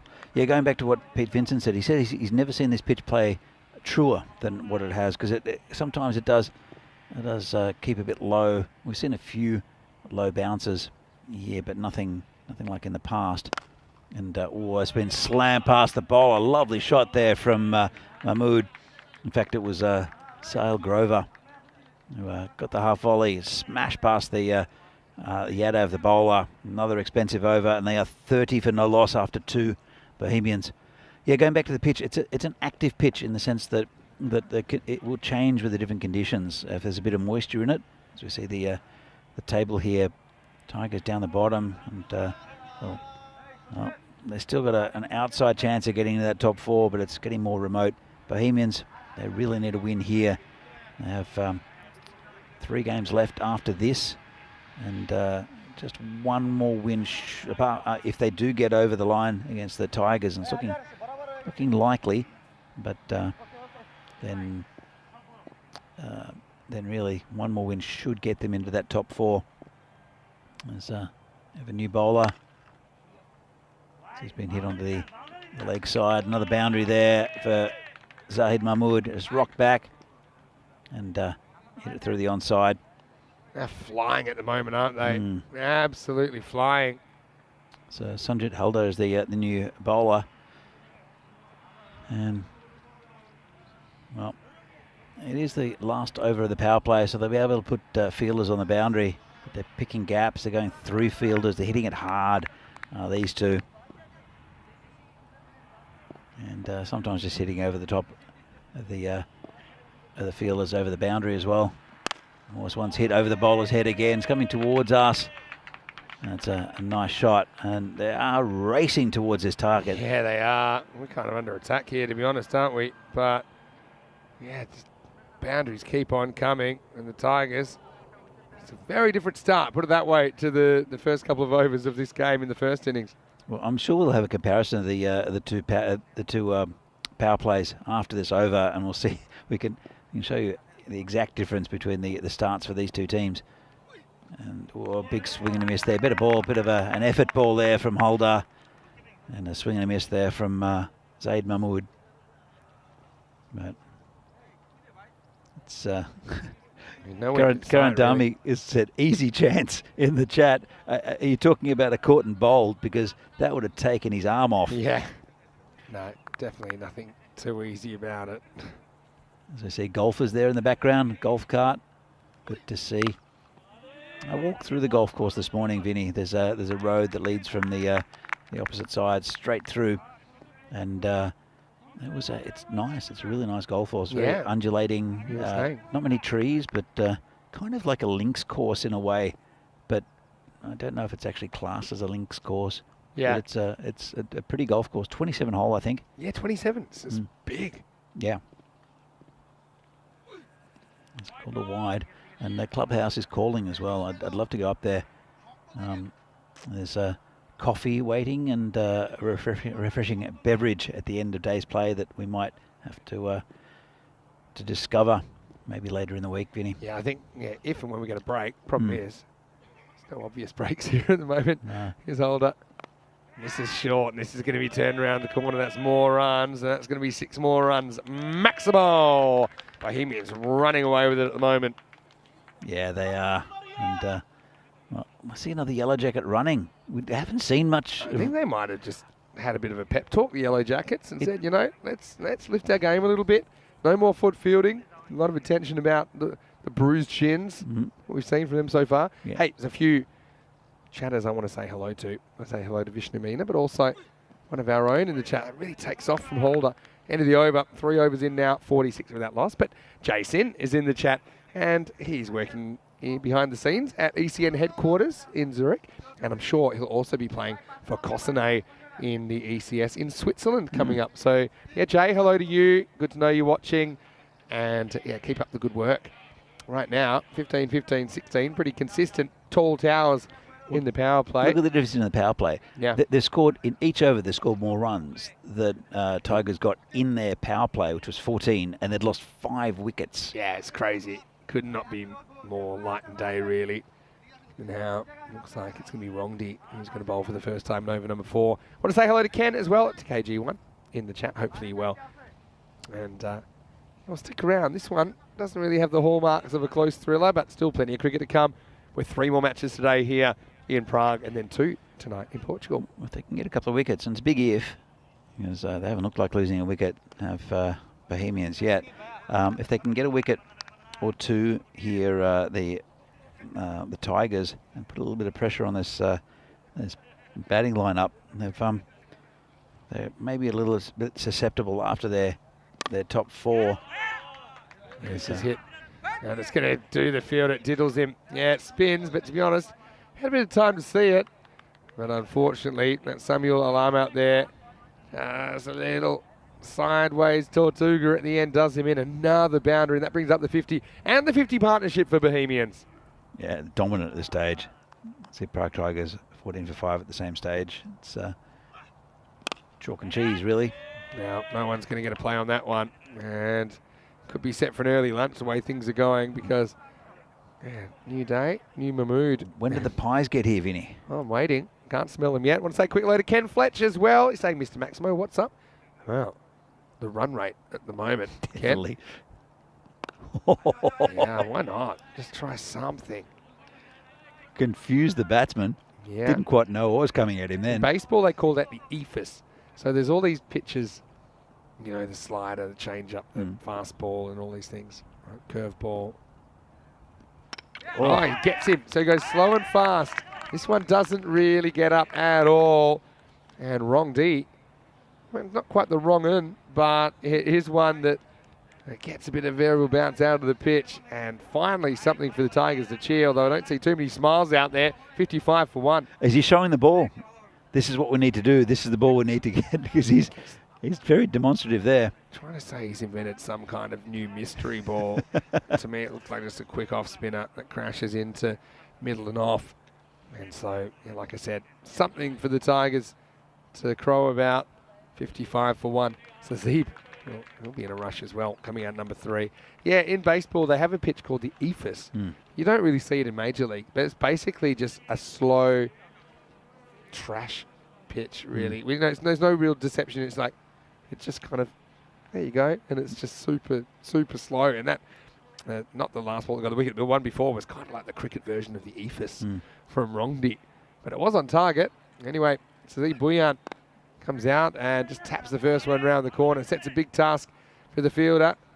And he does get there. But Sazeeb, he's not running too many 2s at the moment. He just is happy to walk 1. Yeah, well, he's going to give Grover the strike, and I think it's the best way to go. I wonder if they've had a chat to Sazeeb about his running between the wickets and about his apparent hatred for Martin Verndl. Well, now he's going to have to run. I think it's a bit of a calf injury. I was just chatting to Sazeeb before.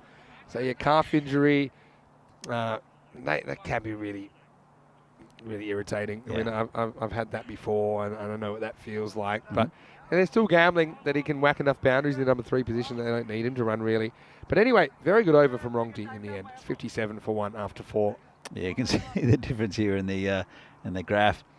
And they're going at 14.5 and over, and the run rate wasn't too bad for the Tigers. At this stage it was. They got it up to a pretty respectable score, but they needed early wickets, and they haven't got them. Still, if they get wickets here, especially the one of Grover, I think they've got still a chance. Another 50 runs or so needed, just under. As Sonjit Holder will continue. Went for 16 the first one. Yeah, still good enough to get him a second. Starts with a wide. Hello to John Gray as well. Good to see you in the chat. Hopefully you're well. He's saying hello to all of his ECN friends on the chat. Also hello to James Stewart watching from Estonia. Hope you guys are well. One of the few times here right now where I don't feel any breeze. It's very, very calm at the moment. Yeah, it is. Can't get really windy here. Now this is just blasted straight down the ground. Grover just smacks it into the sight screen. It's a little bit of a flat bat smack from Sahil. He's having a very good series. Yeah, he has been, and hitting the ball very cleanly. So Sahil Grover, he'll be in that. He's been named in that Czech lineup. I don't think he'll get the gloves off Divi Singh, but he could be definitely picked as a middle order batsman in a very batting heavy Czech national team. Because he seems like he absolutely loves batting on this pitch. Yeah, he's one guy that certainly seems to get the pace of it. Can play both sides of the wicket. Yeah, this is a good example. He gets the ball outside the off stump. It's a big juicy full toss. He catches it in, moves into the 30s. But yeah, this pitch, sometimes it can be a little bit slow compared to some other pitches. So some of those balls he's able to hit leg side that have a bit of length. He's got a natural kind of swing that suits that. But then also he is able to hit through the line when required, when it's really overpitched. And he did that very well on that occasion. Now just chops down and one. They think of one. Bhuyan decides he wants to run, which surprised everyone, I think, including Sahil Grover. But they get away with a single in the end. Well, Bhuyan, he does like batting, does like taking the strike, and there's still 3 balls left in this over, and I think he'll have a good swing at this Bhuyan. He might just want to get Grover back on strike, but it's not the kind of batsman that Bhuyan is. Yeah, it certainly isn't. Although, oh, hello. As you can see him, he's struggling. I mean, why is he batting? I don't understand. I just think you can't keep him out of the game. You can't. Some guy, you'd have to physically restrain him. He says, no, I'm batting number 3 and that's it. Well, I mean, you can't retire him hurt because he's leaning on his bat like a walking stick. He's nicked it. Yeah, so a little bit of an edge, and Grover goes. Holder finally has something to celebrate late in his spell as Bohemians creep in towards the target. 68 for 2. Well, we know that there's still some batting to come. Martin Vernal's in, and he's going to be batting with Sajid Bhuyan, so this could be interesting. Yeah. And he should be the next one in the order. Rohit Kungar can hit the ball nicely. We saw Javed Iqbal with a good innings, and also Zishan Azim. But that's definitely the middle order with those guys. But it is where Verndl who'll come out to face the left-hander. Verndl's going to be having flashbacks batting with Bhuyan. Now, I'll tell you what's interesting here is that last time Verndl batted, he hit one. Sazib just took off like the clappers. Verndl was just stranded, ended up getting run out. Now, this being the last ball of the over, I'd say the chances of Sazib sprinting on contact are next to none because he probably wants to face the next over. But let's see. I'm going to say a quick hello to Mike Seal as well. Nice to see you joining us in the chat as well as usual. Dan Casey saying, quite the crowd here enjoying some Monday cricket. Yeah, well, everyone has congregated in the chat at the moment. Verndl to face his first ball. It's a Gundy one, and it gets away from the keeper. And it's probably going to run away for 4. It does. So, yeah, a bit of a gift. And, yeah, nothing really happening. Venky is my hero, bringing the pies. I might even have a pie. I'm not even sure what I've got today, to be honest. I know I varied it up a couple of times. Not that I'm sick of the pie shop pies. I don't remember what I got, but we'll have a look. It doesn't say whose is whose, and we ordered so long ago I can't remember. But I think it might be from fried rice here or something. It might be. If it's a butter chicken, I think it's mine. All right. I think I definitely ordered a butter chicken sometime during the week. I'll leave you to open that then. Oh, have a look. Seems cold though. Oh, then I'll take the pie. Anyway, this has worked away. And guess what? Vandal does get a run, so well done to him. And it takes us to the end of the over at 74 for 2. It's a veggie option. I'm not sure if I ordered a veggie option. I think that one's mine. There I you might go. have ordered that a while ago, but I am having second thoughts. I now, will actually. stick with the pie. Anyway, we might have time to eat it fairly shortly, the way things are going, with the score 74 for 2.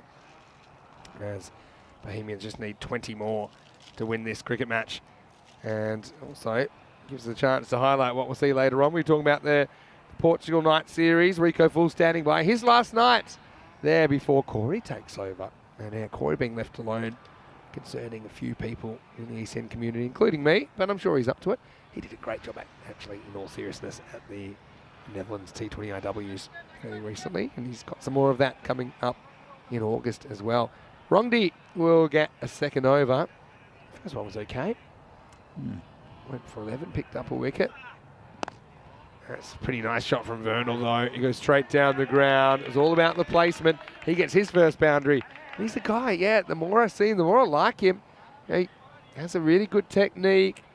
He's found a way to adapt his game. This is a good example. I don't think that's a shot he'd normally play in his innings, but he does play it and plays it really well. I think it's taken him time to get used to this pitch and the pace of it. It's just his hit through the leg side. Another lovely shot and 4 more runs to Verndl.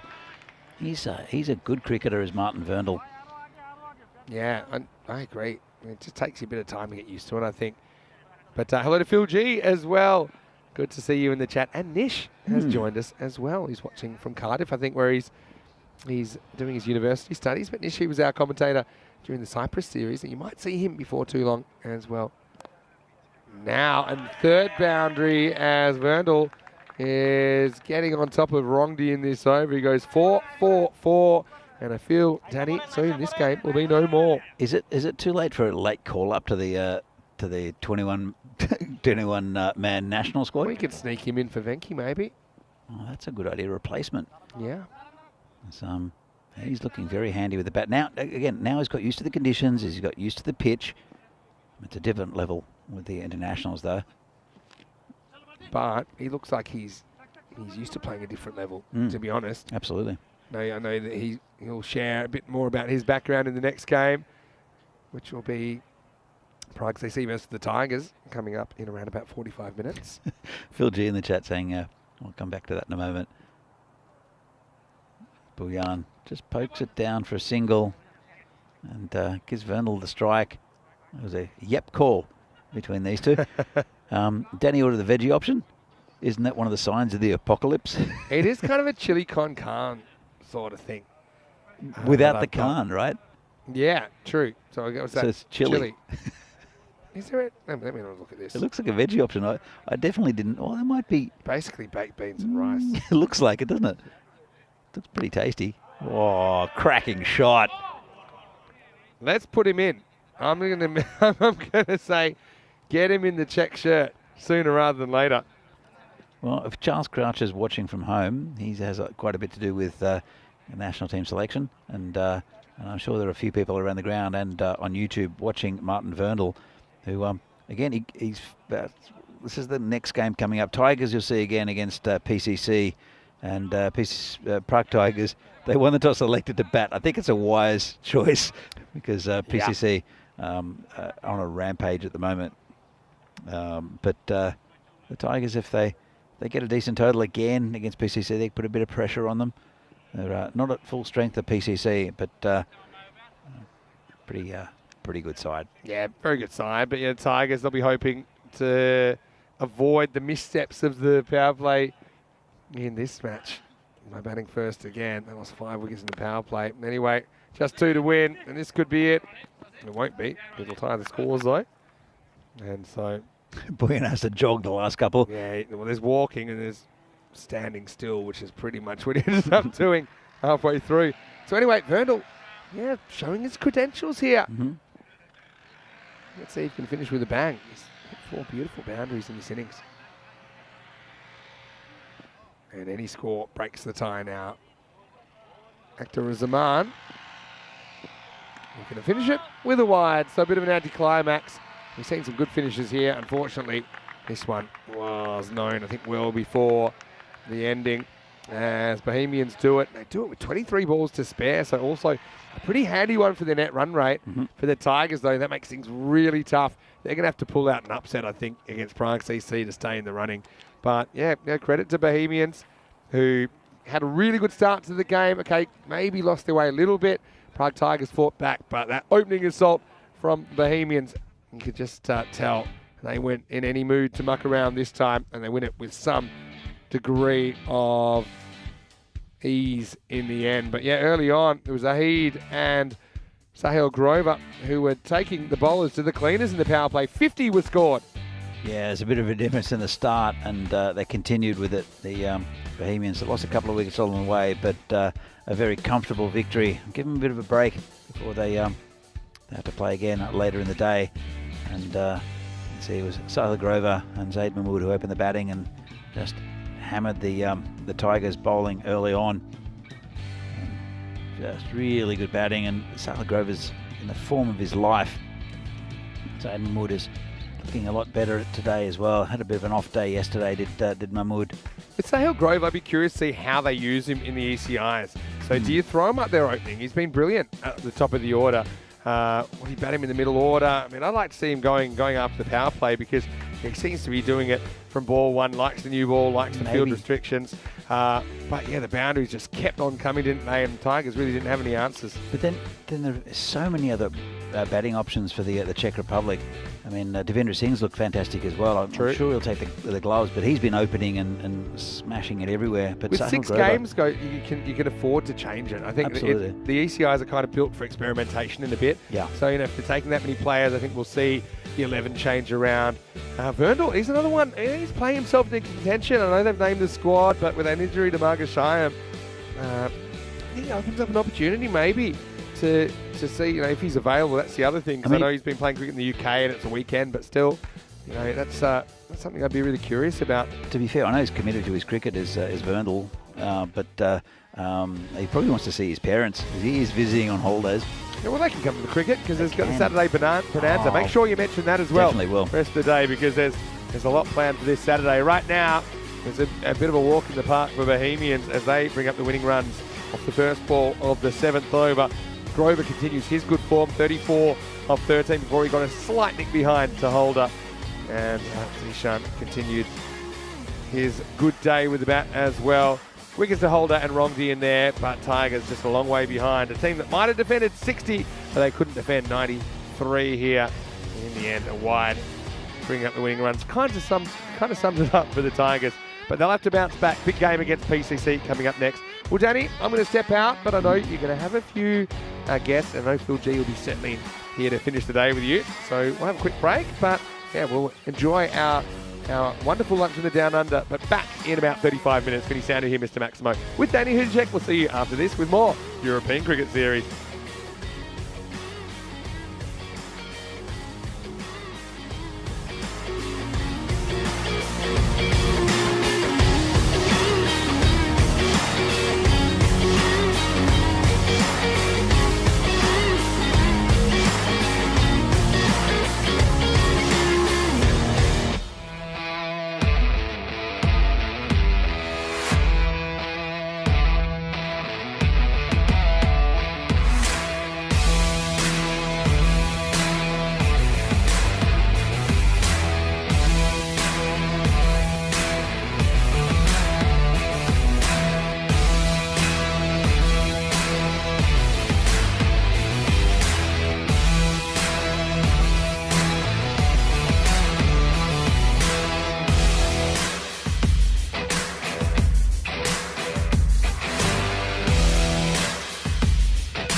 The European Cricket Series is proudly brought to you by HCL Software and Bizaway. Hello and welcome back to Prague time for the third match of 5 today here in the European Cricket Series. Also the ECN will continue tonight as well with 2 further matches in Portugal. Rico Full standing by. He's there for one more night before Corey takes over. But right here, right now, it is time for match 39. And it will be Prague CC undefeated. They're 9-0. Their next obstacle, the Prague Tigers. Let's see who wins the coin toss. Stefan Gooch is in for Charles today. He's got the 2 captains. Let's see who wins the toss.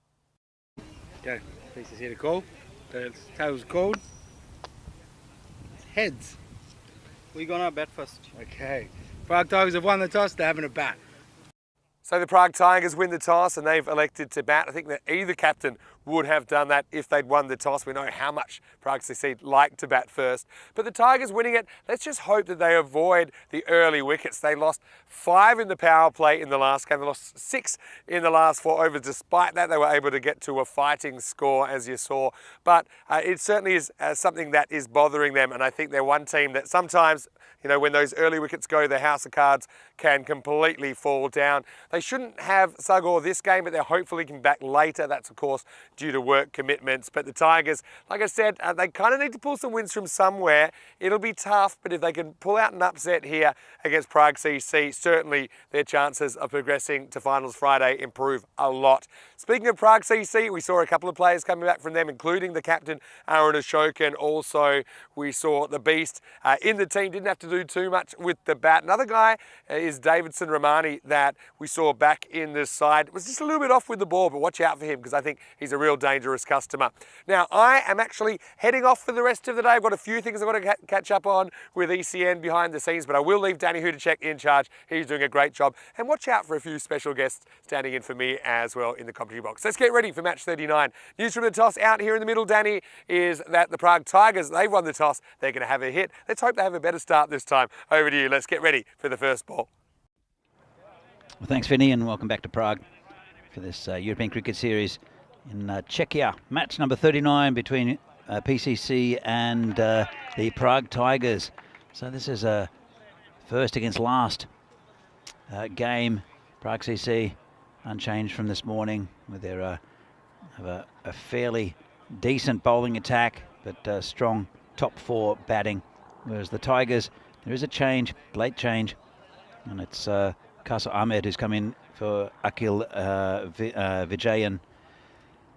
But they'll have to bat well. They're without their main man, Sagor, who's out for today. But right up the top of the batting, we've got the general manager, Hasnat. Also, Emil Rongdi, who's been batting pretty well. Also, Sobjib Mia. And Samuel Alam is a man who I think is capable with the bat. So, probably a good toss to win for the Tigers. They won the toss, elected to bat. They wouldn't want to chase the ball around for 10 overs with the batting that the PCC have. So we're just about to get underway.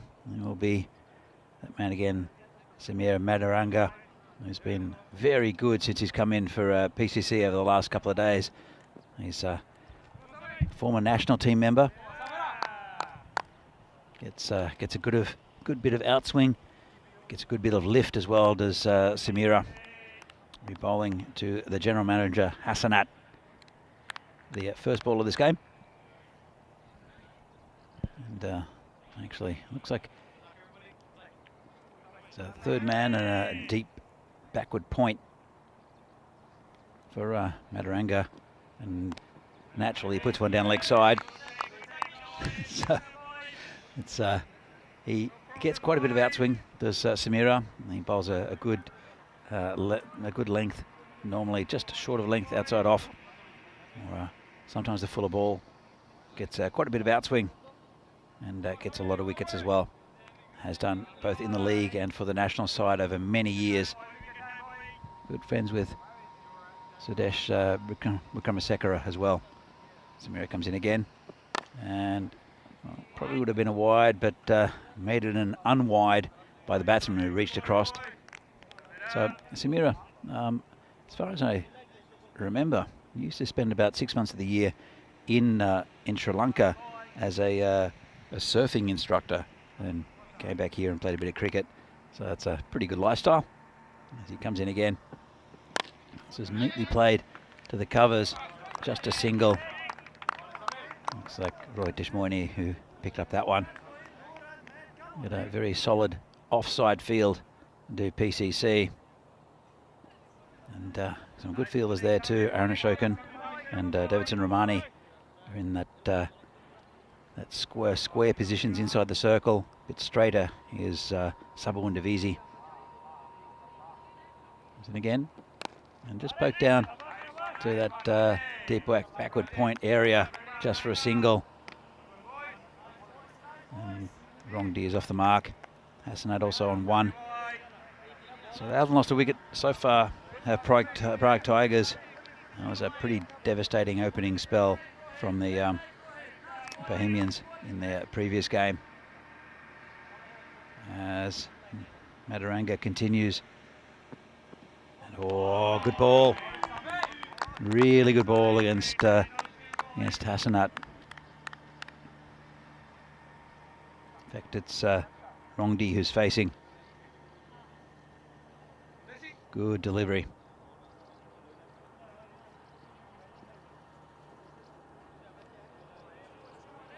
Just waiting for the field as Sudesh the Beast Vikramasakara comes into the circle. And this is hit straight to Sabawun Divisi, shy at the stumps. Really good pick up and throw. This is going to go towards the boundary though. There'll be overthrows and it'll be a 5. Well, it was a very good pick up and throw by Sabawun Divisi. Have a look at that. Just missed the stumps, but had, well, the backup fielder, to be fair, got a pretty rotten bounce. That's Chetan Patel there. And hit his shoulder, went all the way for 4. That's a 5. That'll help their target, the Tigers. And around it comes in again, just poked up in the air. You have a look at the on-screen score, having a little issue with it, so I'm not sure exactly what the score is at the moment. Just frozen, so we'll get back to the score in a few minutes' time. But that was definitely a 5, and again a pretty good over there. Expected scores. Again, don't read too much in the expected scores at the top. Look at the average runs for in this tournament. 146 for PCC and 101. Average runs against, 97 for PCC, 127 for Tigers. So PCC clear favourites. They're undefeated so far at the top of the table, whereas the Tigers desperately need a win. They're still not out of it, but their net run rate's not great, and they've only had 2 wins so far in the tournament. It will be Riddick Tomar to take up the attack. He'll be bowling to Emil Rongdi, as I mentioned before, the having a few little issues with the scoreboard, so that'll be fixed shortly, I'm sure. But the score is around about 13, I think. So we'll have a look in a minute. And just delaying the start here, maybe getting things going with the technology. So I'm gonna guess the score is 13, might be 14, and I'll see if I can add up. My maths isn't the greatest though, so we'll have to see.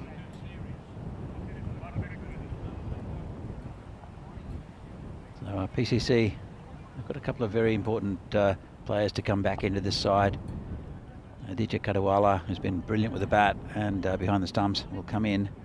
Sudhir Gladson with the gloves again in this game. Has been a very good player and team man for PCC. Been a leader. He's done a lot with the CHAMKS, which is the governing body of Czech cricket. Former national team player and manager as well. So we just have that little bit of a delay. But pretty star-studded lineup here for PCC. Lala is another player who definitely come into this side towards the finals day. Still got quite a few games to go to PCC, and I know that the teams who are playing them later in this tournament in the round stage will not like to face them. So back playing, Rick Tomar, right on line first up, good ball, well defended by the batsman. So we have PCC have recruited pretty well. Tomar used to be with Vinarati and Subborn Divisi with Barbarians, so they moved to Bohemians for a season, and then that wasn't the right fit, so they both moved to PCC, and it seems to have found themselves a nice home.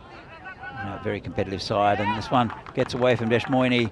It's going to go towards the boundary. That's 4 runs, 4 vital runs there. So moves the score up to probably 17. I'm going to just see if I can keep up with the score for you, but probably 17. Let's see the scoring, not on screen at the moment.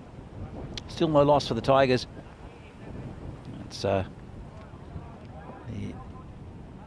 Himal Rongdi at the top end, facing up to Riddick Tomar, the tank, just tucked away on the leg side. They're going, oh, they talked about 2 that was never on. Chetan Patel was there pretty quickly. I would have thrown the ball into Tomar if needed. As Riddick Tomar turns back and goes back to his mark. Fairly neat over, pretty tidy bowler is Tomar. Good experience now. He's part of the Czech national setup. He's a little bit short of length. Just pushed out point and rifle at the stumps. Tell you what, did very well there, did Chetan Patel, to get hands on that. Smit Patel was covering him as well. So shows a well-drilled side. Might have been out, if that had hit. Raj, the fielder. As Tomar comes in again. And nice shot through the covers. Good feel in there from Deshmoini. That's saved 3 runs. Excellent from Rohit Deshmoini. Well, no doubt we'll see with the ball soon. Hit pretty hard. And Deshmoini dives to his right to knock it down. Should be the last ball, I think, for Riddick in this over. And this one's been hit onto the leg side, gets away from Smit Patel. Bit of a loose one to finish, and that's the end of the over.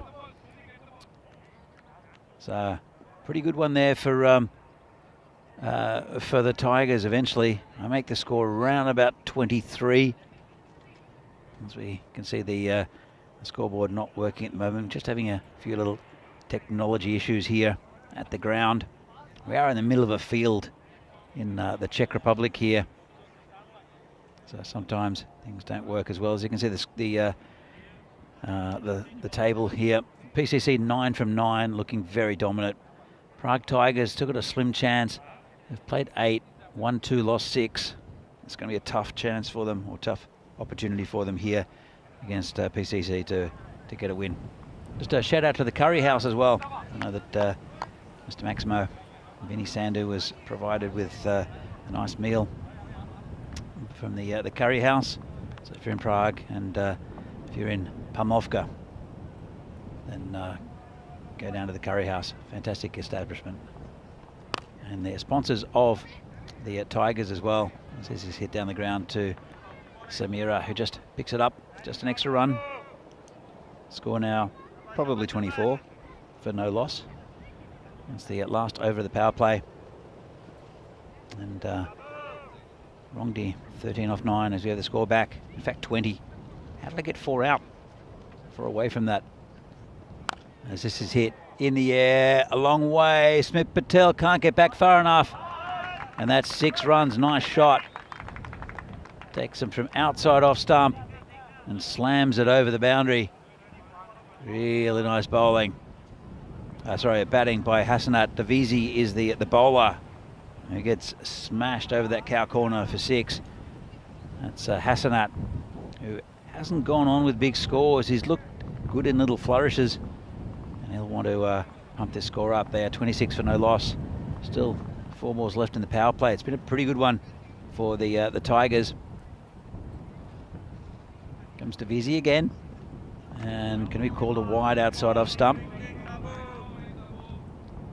Good run rate at the moment, but they're missing their main man in Sagor, who's not in the lineup today for the Tigers.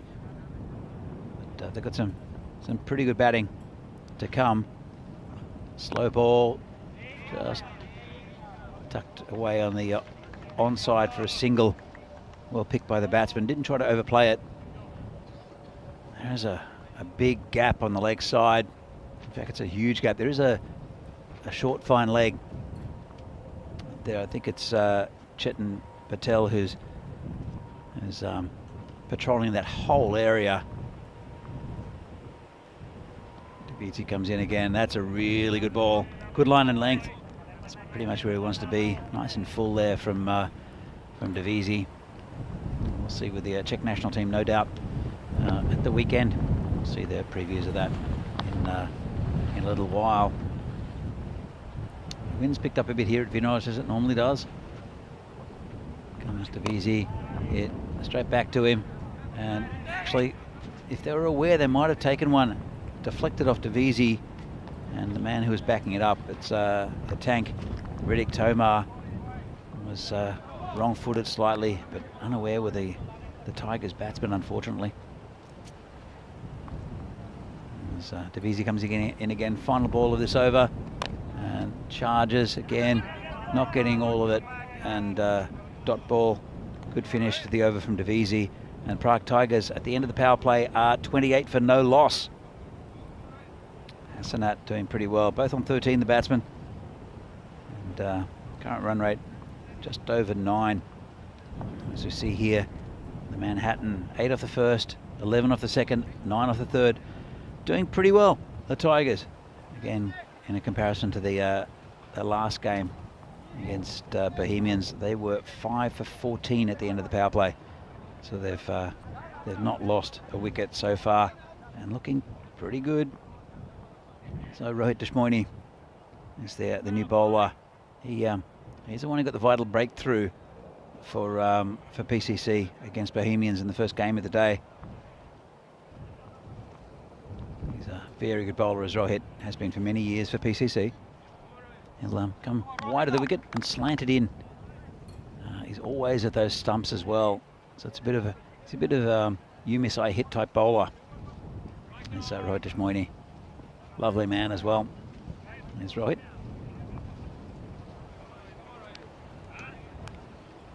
He'll be bowling to the general manager Hassanat.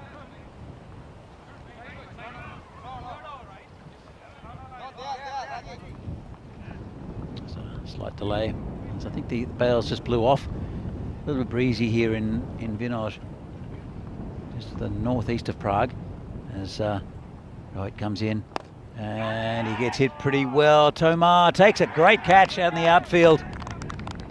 He took it down low. He's got a safe pair of hands, and does Riddick Tomar. I hope he's okay though. I'll just check on him in a minute. Seems to be smiling. Might have done his knee though. So he seems okay. Let's have a look at this catch. Hit it really well, the general manager, but Tomar, he landed on that knee. It's pretty hard outfield, but fantastic pair of hands. Really nice catch there. And that's the first wicket down for the Tigers in the first ball after the power play. And Deshmoini gets a wicket, that of the general manager. And Prague Tigers are 28 for 1. Well, new batsman is Samuel Alam, who pretty good. Let's have a look at this catch. Down low, really well taken there. We've seen some good outfield catching in that area all through the tournament. And 3 men patrolling the outfield on straight in Riddick Tomar, Smith Patel, and also Sabal Ndavisi. They don't drop many, and they've got all 3 of them are pretty quick along the outfield as well.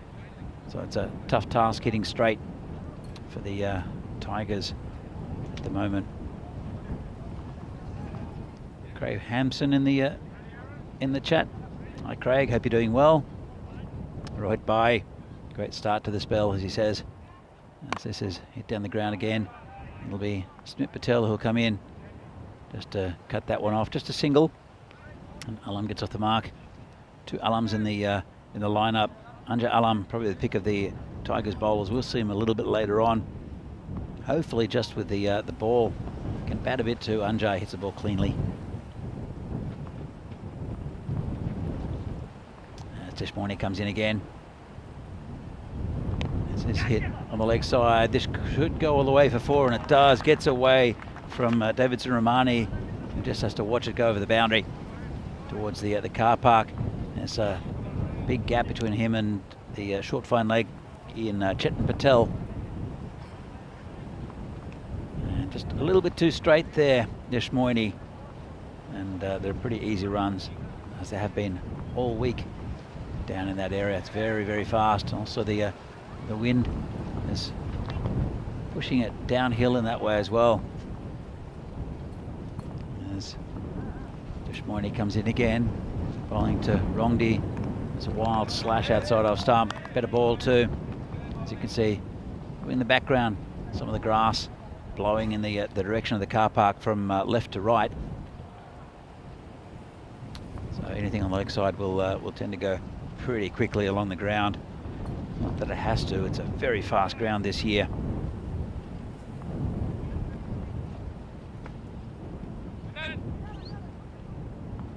So here comes Rohit bowling again. Bowling to Rongdi. He charges in, gets an edge. It's going back towards the boundary. There is a man fine. In fact, that is, I think it's Chetan Patel down there, so don't quite know who it is at that. In fact, it's the Beast who's in it, that short fine leg area in the circle. Only 4 needed in the circle. And actually, Subawun Devizi's come up to a regular mid-off. Looks like Raj at point, and Owen Ashokan, the skipper, ever present in the covers. As Rohit comes in and hits straight to Subawun Devizi, makes no mistake. Didn't have to move, and that's the end of Samuel Alam. He's gone for 1. Tishmorny picks up his 2nd wicket of the over. 1 on the first ball, 1 on the last. Bookends his first over here in this game. An easy catch for Devizi. So not what they'd wanted. They're 34 for 2 now. The Tigers. So got some batting to come. Sobjit Mia, who was in fantastic form early in the tournament, has struggled since. As we see here, the 2 wickets in that over. Still going a fair run rate. 8.5 and over is not too bad at this stage. They can accelerate that if they don't lose too many wickets. So, but they're not going to drop too many catches. The PCC boys and the outfielders they've got are pretty good. With a safe pair of hands there from Subawun Devizi. So Smith Patel, the new bowler, bowling to Rongdi, who's 18 on 15. Hit down the ground towards Riddick, who does pretty well. Again, uses his foot eventually, but saves 3 runs. Well done there by the tank. Smith Patel, he's a good bowler, Smith. Sometimes bowls a bit short, but bowls a good Yorker. Hasn't really pulled it out of the bag in this tournament. This goes down towards Patel, who won't reach it. That went very quickly, that 3rd man area for 4. And got a bit lucky. Right on the toe end of the bat. He was aiming in exactly the opposite direction of where the ball went, but he won't mind it. Well, the batsman. It's Sobjit Mia, who really needs to get some runs. He's said he hit the ball all around the ground earlier in the week. Struggled in the last couple of games. This one's in the air, same direction, same result. Another 4 runs. Well, they'll like these runs coming here. The Tigers. A bit of cheers and applause coming from the dugout. In the second half of this innings, we'll have a special guest in Martin Verndl, who'll come in and have a chat to us and tell us his story. So I know that Riaz Afridi came in with Vinny earlier in the week and had a chat. That was very popular on the with everyone, so I might have to have questions in the chat for Martin as well. He'll be in the second half of this innings, and then later on joined by Phil G. Well, Mr. Maximo has to take care of some things. Lots of stuff happening, lots of games happening in on the European Cricket Network. With Portugal at the moment, there's the international games at the weekend, and also tournaments coming up in Switzerland after this one, and in Dresden, plus women's internationals. This is hit high in the air, away from the fielders. They're racing to the boundary to get it. They won't cut it off, and that's 4 runs again. Hit high in the air, and Samira and Raj racing to get it. That's another 4 runs. It's time to Mia again. He's 12 off 4. So this is how he's batting a little bit early in the tournament. He was hitting the ball very hard and very cleanly. Smith Patel comes in again, and that's a better ball. Gets his, well, it doesn't get his man, but it's just short of length. Good pace there from Smith Patel at the end of the over.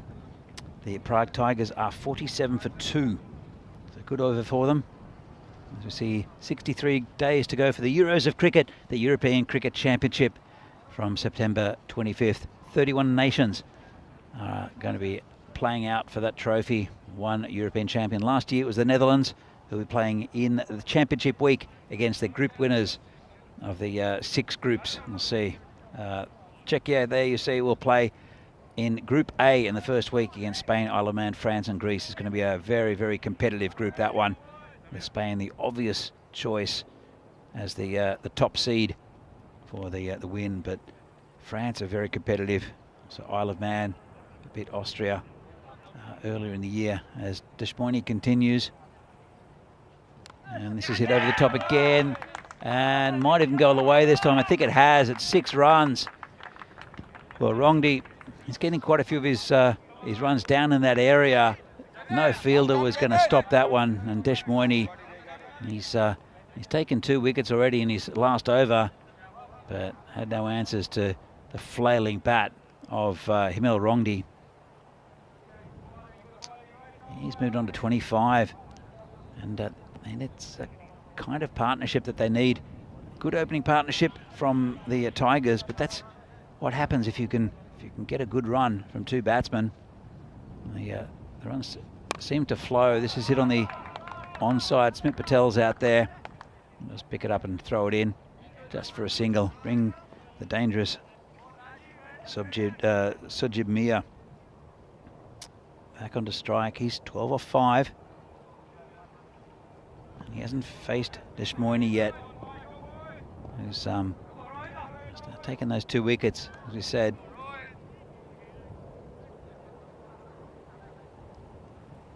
Mia do to him? What will Rohit do to Mia? Well, it's in the air. There's a player coming in and takes a safe catch out there. That's Samira Madaranga, who takes it pretty low down. Nice catch, and that's the end of Sojib Mia, who couldn't quite go on with it. Deshmoini gets another wicket. He'll be, he's only just come in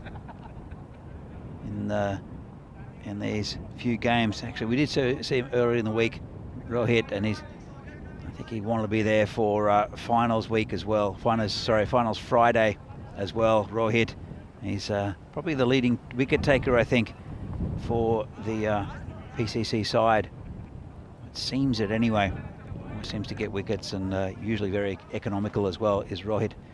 New batsman is the skipper, Mir Hussain. And this is down leg side, called a wide. Just a little bit loose there. He does angle it from out wide of the crease, Rohit. Sometimes he gets it wrong, but very rarely.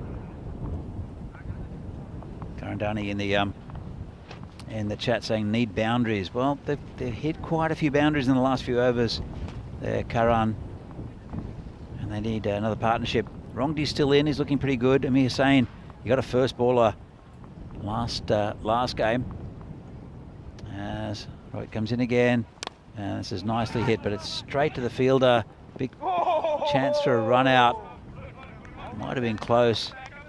There's a bit of excitement there. Let's have a look at this. If he'd hit, and I think he would have been home.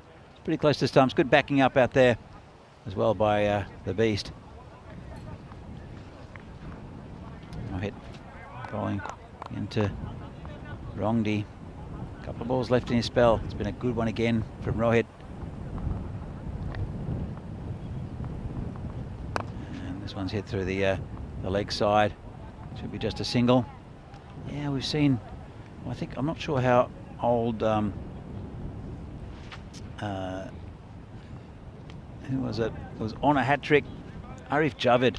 Not sure how old Arif Javid is, but he's been in Prague for a long time. And then we've seen Danny O'Connor, the 14-year-old, picking up wickets as well. So I've seen all sorts of age groups here. Talking about age groups, we'll have a little chat after this over, maybe about something that's happening on the other field. As this morning he gets it slightly wrong, gets away with it though, as a full on leg side, and Sain couldn't get it away. That's the end of the over. So here's the scorecard at the moment. The opener, Himil Rongdi, is still there. Looked pretty good, 27 off 19. Hasnat with 13. Subject Mia also 12. Got a start. Amin Hussain has to provide some support for Rongdi. So Anja Alam listed it coming in at number 11, but I'm sure we'll see him up the order a bit. So on the other field at the moment, Kutcher, the Cricket Academy, headed by Chris and Renata Pierce. They have a summer camp, and they've got the kids doing laps at the moment, which is never fun. For most kids, you'll get the odd one who absolutely love it. It says turned around the corner just for a single. But they're doing their summer camp, Kutcher, and we'll see them at the weekend here for the Czech Cricket Bonanza. Tell you more about that later. But Chris Pierce there with all the kids who are enjoying cricket.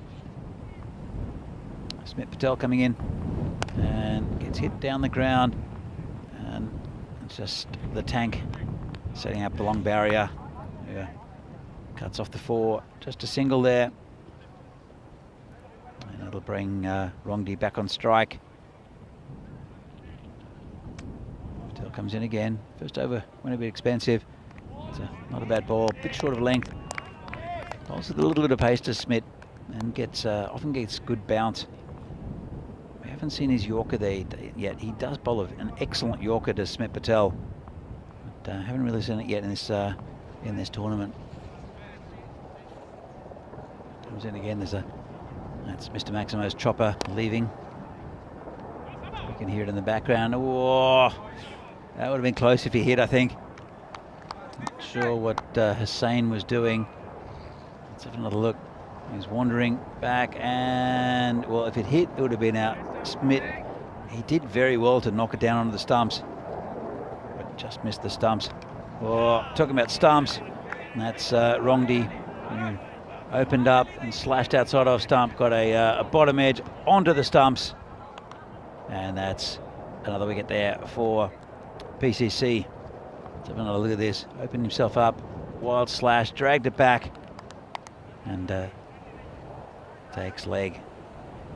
So, not what they needed at the moment, Tigers. They wanted to accelerate, but their main run scorer in this innings is gone in Himil Rongdi. And it will bring a new batsman out. It is Kosa Ahmed, who's coming as a late replacement for Akil Vijayan.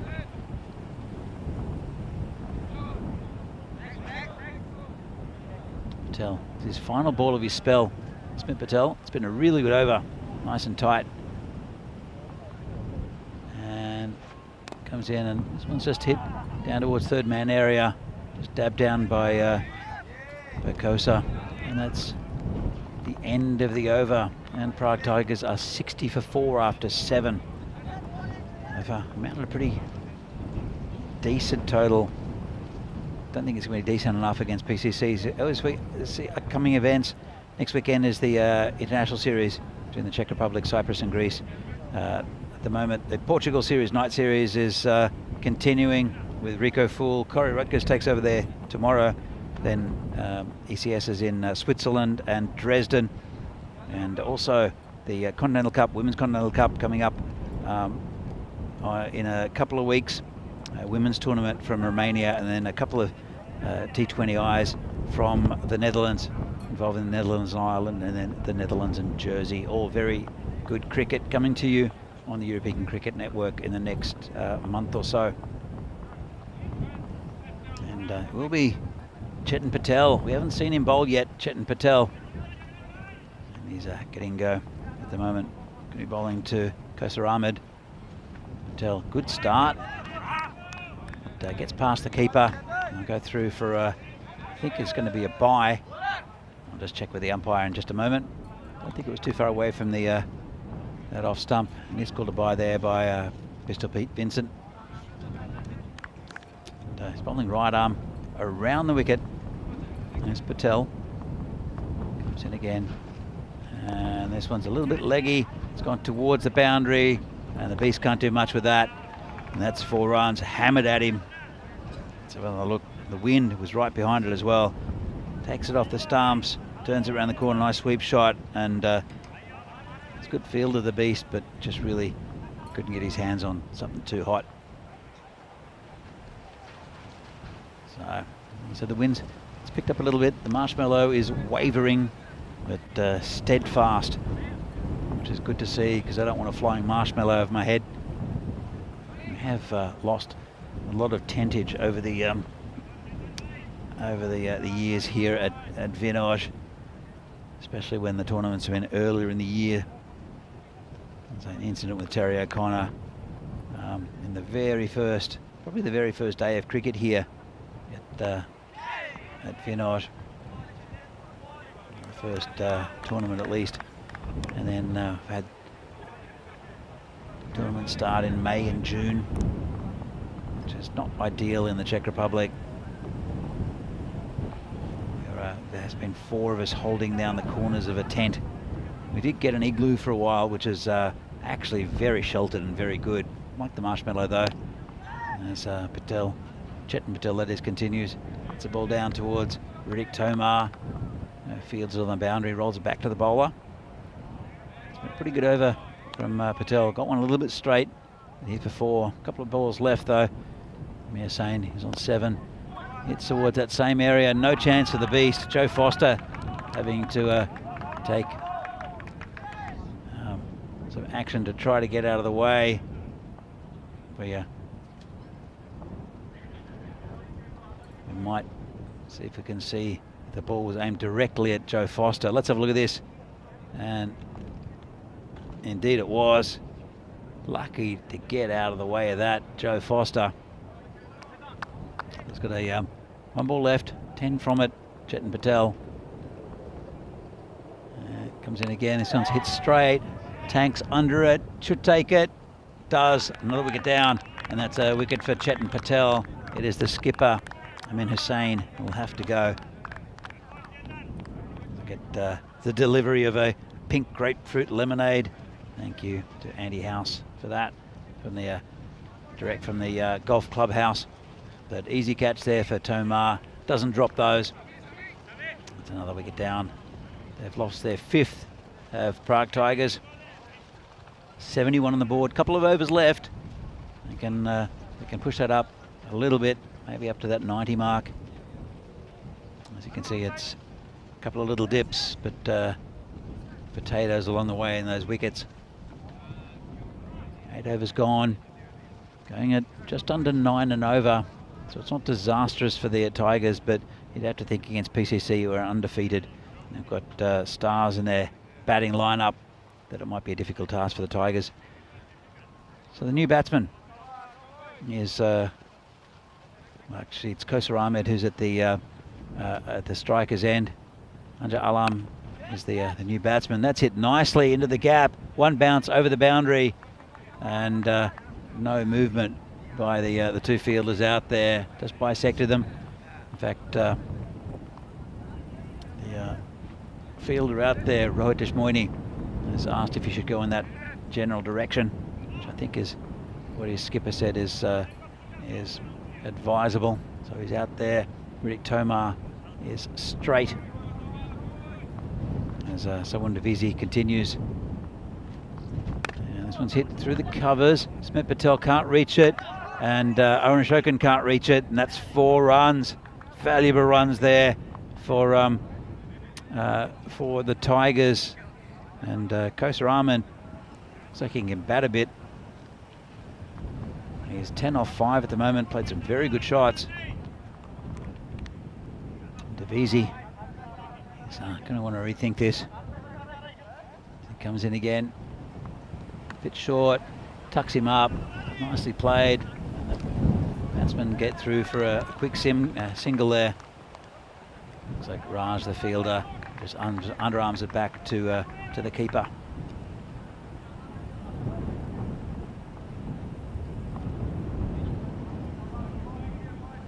So Divisi. So got 3 balls left in his spell. Comes in again. Big swing and a miss there. Anja Alam, who can hit the ball a long way.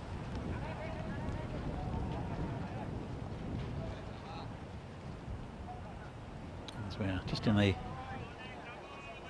the chat, Nick Devonshire, a little bit of an incident. Hope you're okay, Nick. There's a slow ball, the leg spinner. We saw an over of leg spin from Divisi in the last game. That one uses a slow ball, having a bit of a laugh at it. Batsman nowhere near it. It's Anja Alam. See if he gets his revenge on Divisi by smashing him over the boundary. Got 2 men very close to each other, straight on the onside.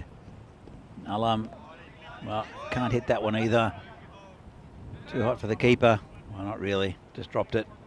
And that's the end of the over. And with 1 over to go, Prague Tigers are 80 for 5. Not enough runs on the board for the Tigers, you'd think. So have a look at the bowling with Madaranga, who probably will come back in this final over, or might not. They've shared the love a little bit. But 3 wickets there for Rohit Deshmoini and 1 each for Chetan Patel and Smit Patel. So it will be Chetan Patel with that wicket in the previous over, his previous over, to continue. Kosar Ahmed has looked pretty good actually. Be facing him. Alam hasn't troubled the scorers yet. There's Chetan Patel, left arm around. This could be a no ball, you know. It's in the air.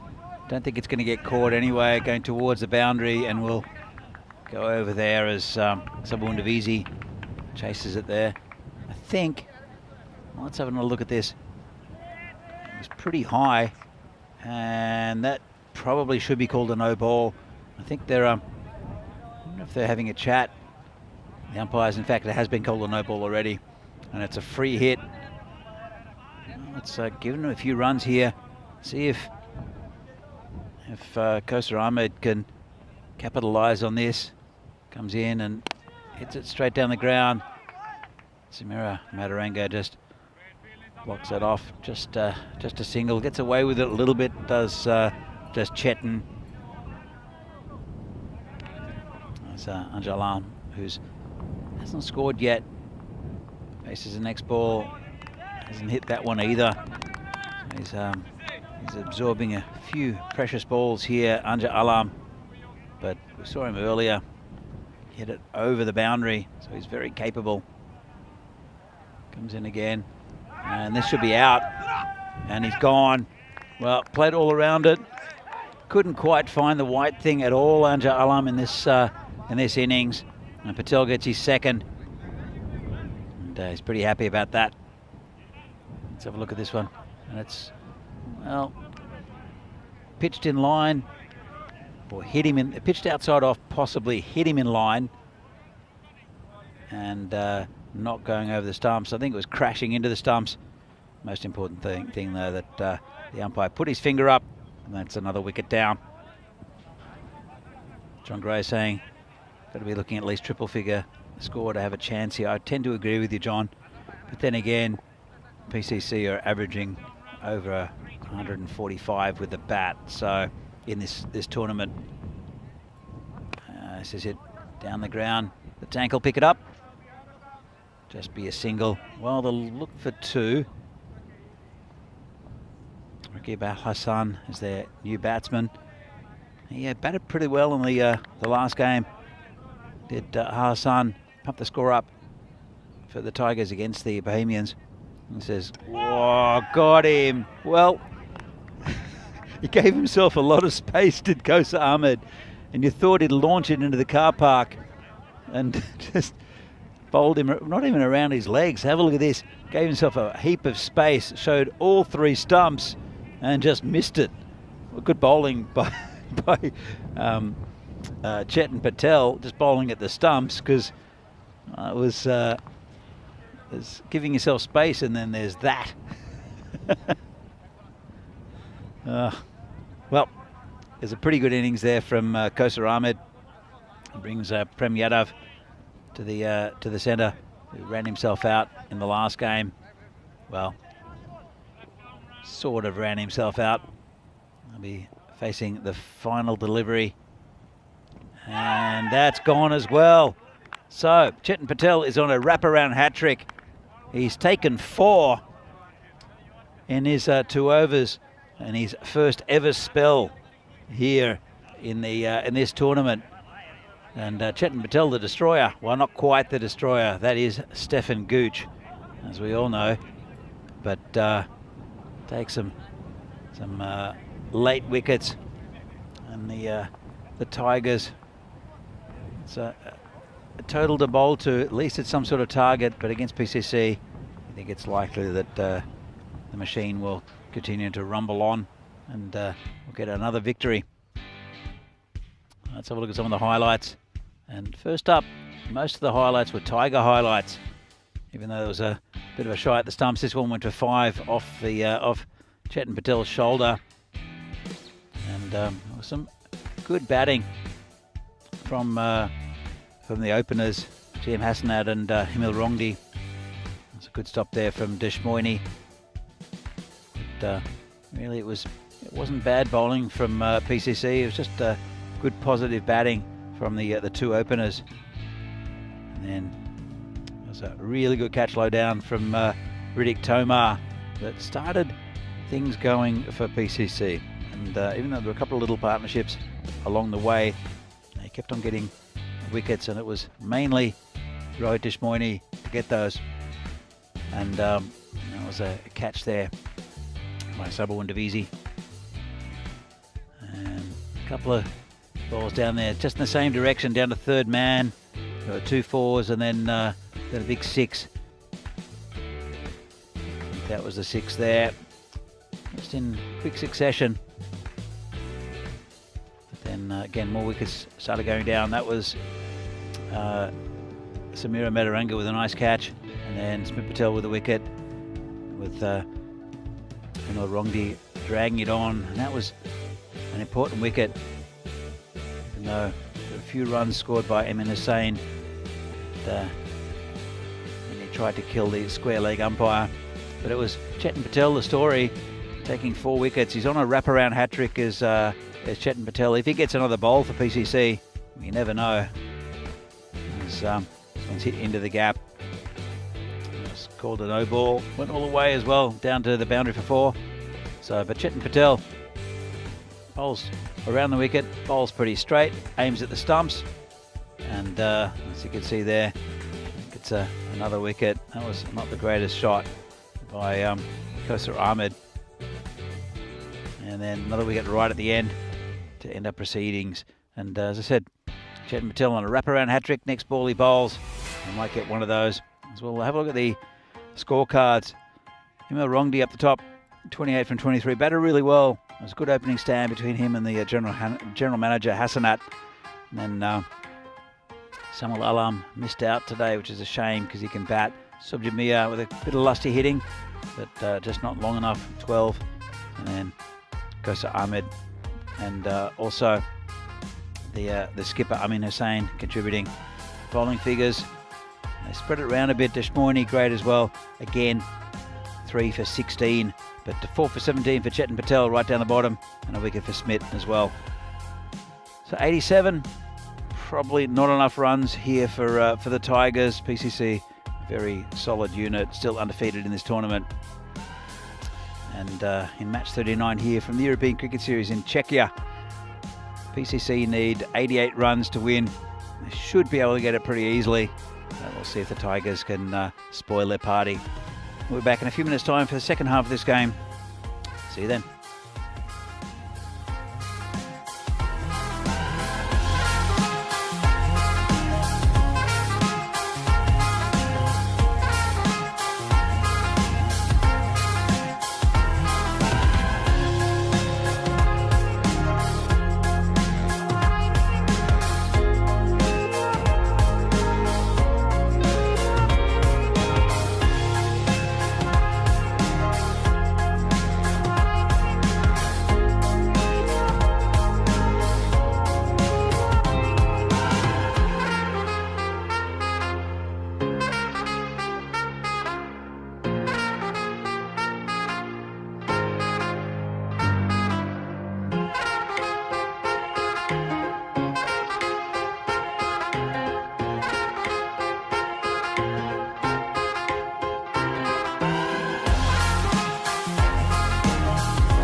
The European Cricket Series is proudly brought to you by HCL Software and Bizaway. So, welcome back to Prague for this European Cricket Series Czechia match between PCC and the Tigers, match number 39 in this series. And it's going to be the PCC batsmen. We'll see if they can get this total. Not a big total, only 87, 88 to win for PCC against the Tigers, who'll have to bowl very well to limit them, and it will be the batting combination of the tank Riddick Tomar, and also looks like Samira Madaranga in as a bit of a pinch hitter coming in for PCC. I'm joined in the commentary marshmallow by Bohemians batsman here, Martin Verndl. Martin, welcome. Hello, thank you. Thanks for having me here. Beautiful commentary box. It's interesting. It's pretty open. It's closed on one side, but it's a pretty good place to watch the cricket. So, have you enjoyed the week so far? Oh yeah, loved it. Beautiful weather. What more can you ask for? True. Well, good cricket as well. Yeah. So it'll be the bowler Prem Yadav to open up. Interesting choice, bowling to the tank.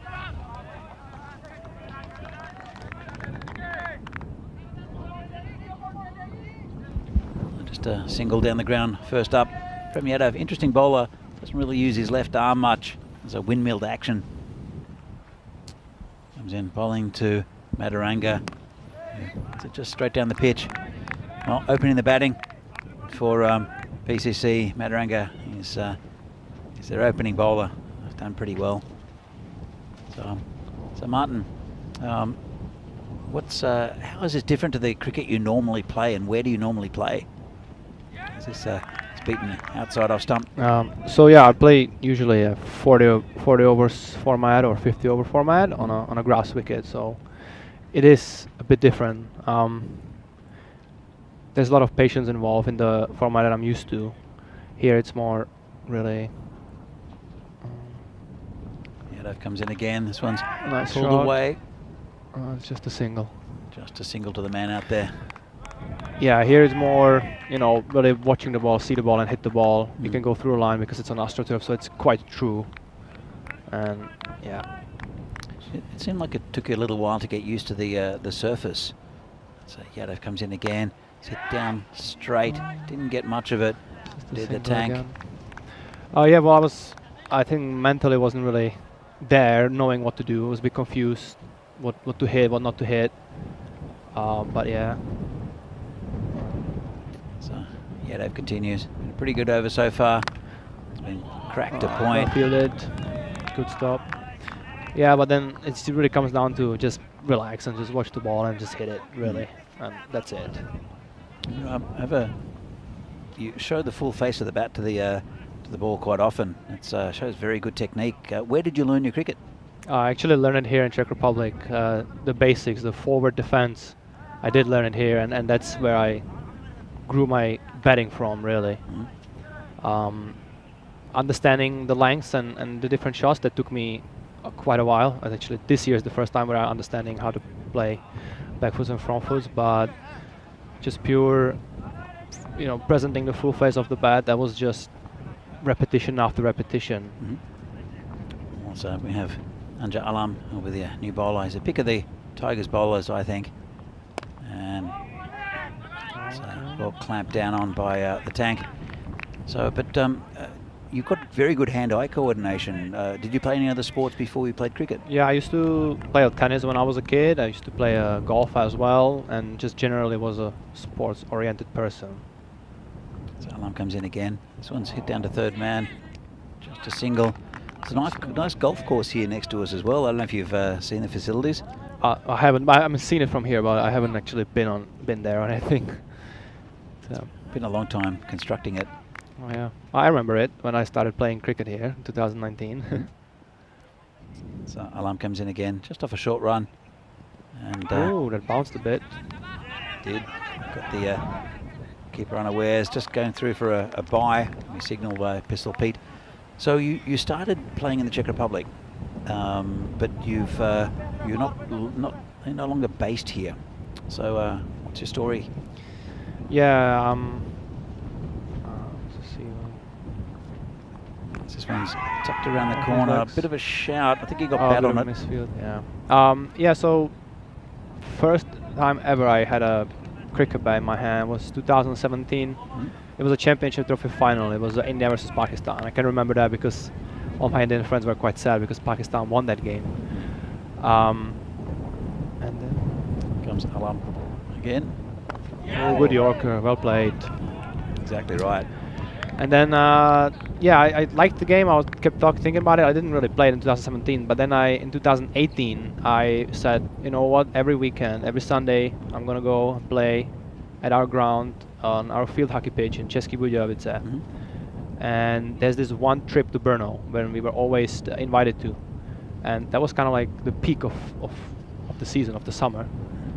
And so Alam comes in again, and again Yorker length. yeah. Very good bowling there from Alam, just squeezed out by Mataranga. He's proving he can bat a little bit. He's on 2 off 7, and PCC after 2. Slow start, just 7. As we see the table here, and well, you see Bohemians, your team, up in 2nd place. You probably still need a win or two to hold on to that. You're confident of getting into that final 4? Yeah, I am confident we're gonna get into the final 4. We do have quite a tough match against Barbarians, which I think it's quite equal. Both sides can win it, but yeah, I'm confident that we're gonna keep it a bit more tidy and not let Divi score a 90-odd of 30 balls again. Yeah, Divi's been in fantastic form, as has Sahil Grover. This is in the air. No one's going to get there though. They'll, well, they won't look for 2. Just a single there to Mataranga. Yeah, Sahil Grover's been in fantastic form for Bohemians, and he's got a lot of responsibility as captain, and he was the wicketkeeper. He had a bowl today as well, which is a bit crazy. As Premierov will continue, and Tanky loads up, hits it over the boundary towards the kids there. Quite small children who are in danger of being hit by a flying ballistic missile launched by the tank. So you just hit Yadav right over that cow corner for 6. So yeah, the Bohemians they're a strange team, because on your day I think you can beat any team in the competition. You've been strengthened with also with Fahad coming back into the side, so you've got good bowling. Not a maximum. Absolutely spanked. And that's well, nowhere near the kids, luckily. That's still rolling, and the man in yellow's chasing it. So, but Bohemians are they're a strange, in a way, a strange side. That sometimes they'll fight between themselves. When things are going well, they're almost unbeatable, and so it's a strange combination. Very, very good side, but can also self-destruct, as we've seen a couple of times in this tournament a little bit. Yeah. How do you find playing for them? Oh no, I find it quite good actually. There's quite a good banter among us, so that like pressure of failure is not that big, because at the end of the day, it's still just a game. So that's good. I like that. It's Javed Iqbal's a very influential member of that team. Has come back to this nice cut shot there by Tanky. Shot. Yeah, just leant back and hit it through backward square, or backward point, I should say, for a nice boundary. But yeah, Javed Iqbal, he's such a leader in the side, even though he's not leading the team this year. He's always must be chatting to you. And what do they normally say before the games? Well, they usually speak in Punjabi or Hindi, so I don't understand much. But yeah, when it comes to English, it's just let's just be disciplined with the ball, no extras. I wish they could say more. So body behind the ball, because some of the misfields were a bit.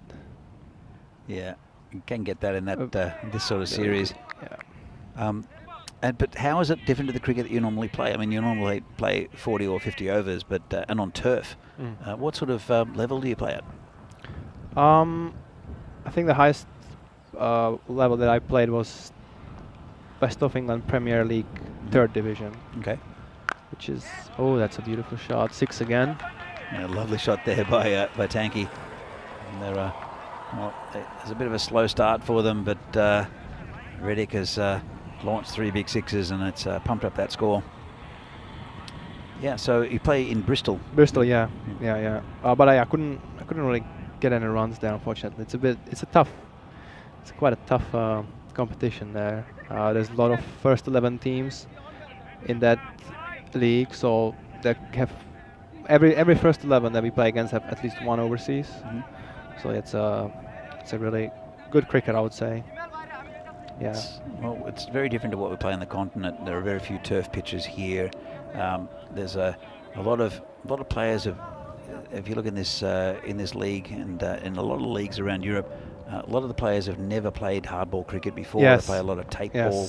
And so the hitting comes natural, but then some of the basics of the game you don't see. Whereas I think that what I've seen from your batting is that you're very correct. You show the full face. We come back to the game for a moment. That looks like it's pretty close.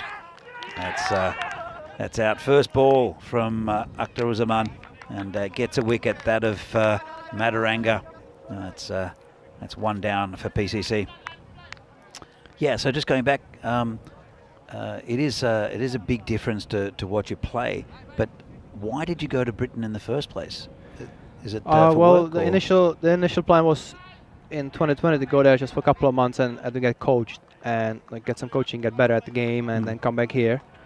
And then, well, it was just before COVID hit, before lockdown. So then I was a little bit forced to stay there. I did choose to stay there, but I could have come back. But I was like, you know what? Let's just stay here. And then, yeah, I played a half a season on a grass wicket, and then I liked it. I was like, wow, that's pretty interesting. That's a bit different. And then I played another season, and then another one, and then another one, and then I ended up being there for 3.5 years. So, yeah, it's one of those things, I guess.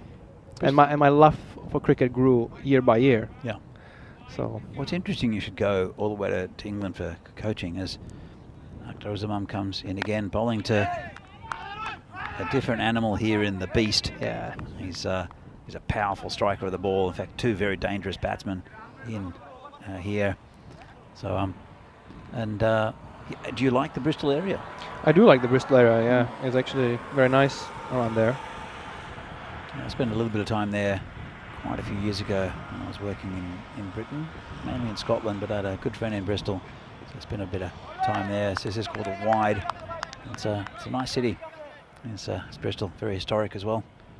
But have you got plans of coming back to the Czech Republic, or you happy? No, not yet. No, Yeah. I don't. It's difficult. I'm done the opposite thing. As bowler comes in again, says just hit the point, no run. Yeah, I've come to the Czech Republic and kind of fallen in love with it. I think it's a fantastic place to live, and but I can understand why Czechs go to other parts of the country or other parts of the world to live. I know quite a few in Australia as well, including my cousin who moved quite a few years ago. It's a pretty good over so far. And this is high in the air. Is that going to be a catch? Oh, yes. Very good catch there. And that's let me see. It is Kosa Ahmed who's come into the team. Actually batted pretty well, did Kosa Ahmed. Right, nice catch, and that's the end of the tank. It's a big wicket. Still a lot of batting left for PCC, but didn't quite get onto that. So what do you think of the standard of cricket here in the Czech Republic? I mean, you've seen some quite a few of the teams. You've got to play against quite a few of the teams. I mean, it's a little bit difficult to compare it to the players you see back home, but what have you noticed? I've noticed the passion is there. They bowl well. They know they have the talent. I think a little bit more discipline with either bowling or batting. I think could take them a bit further in a game. Yeah.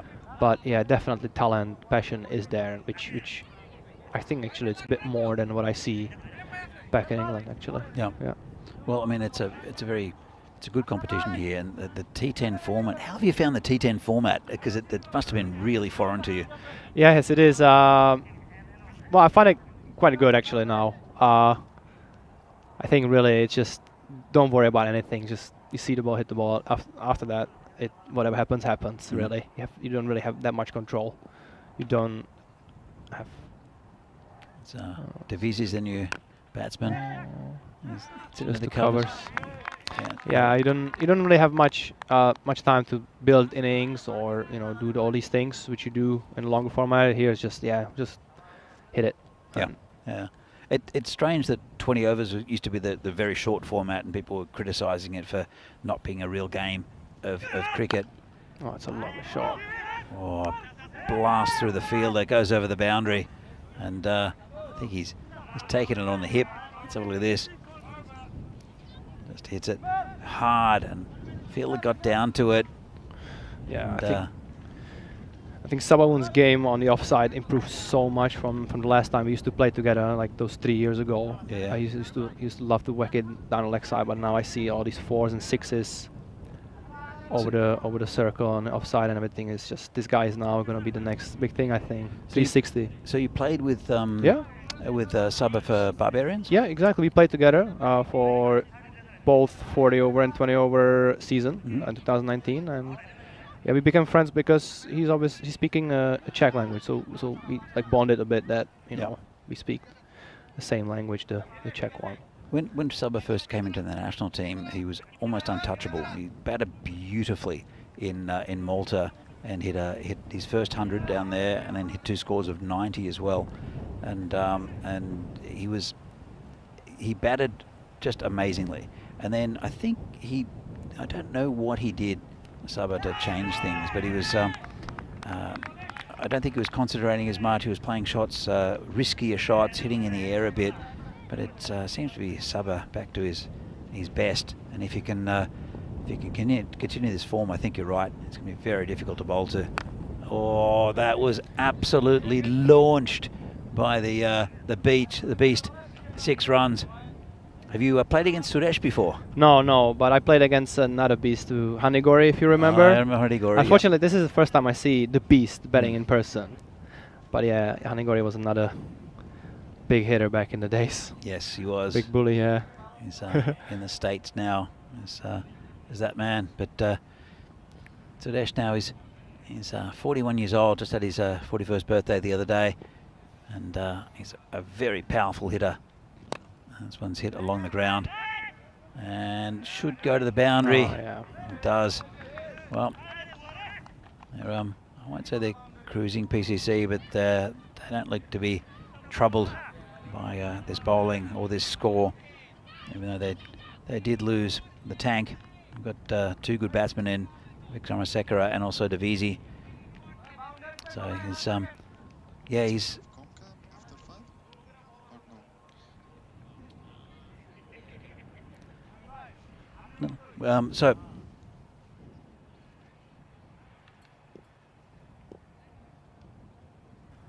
here comes bowler again.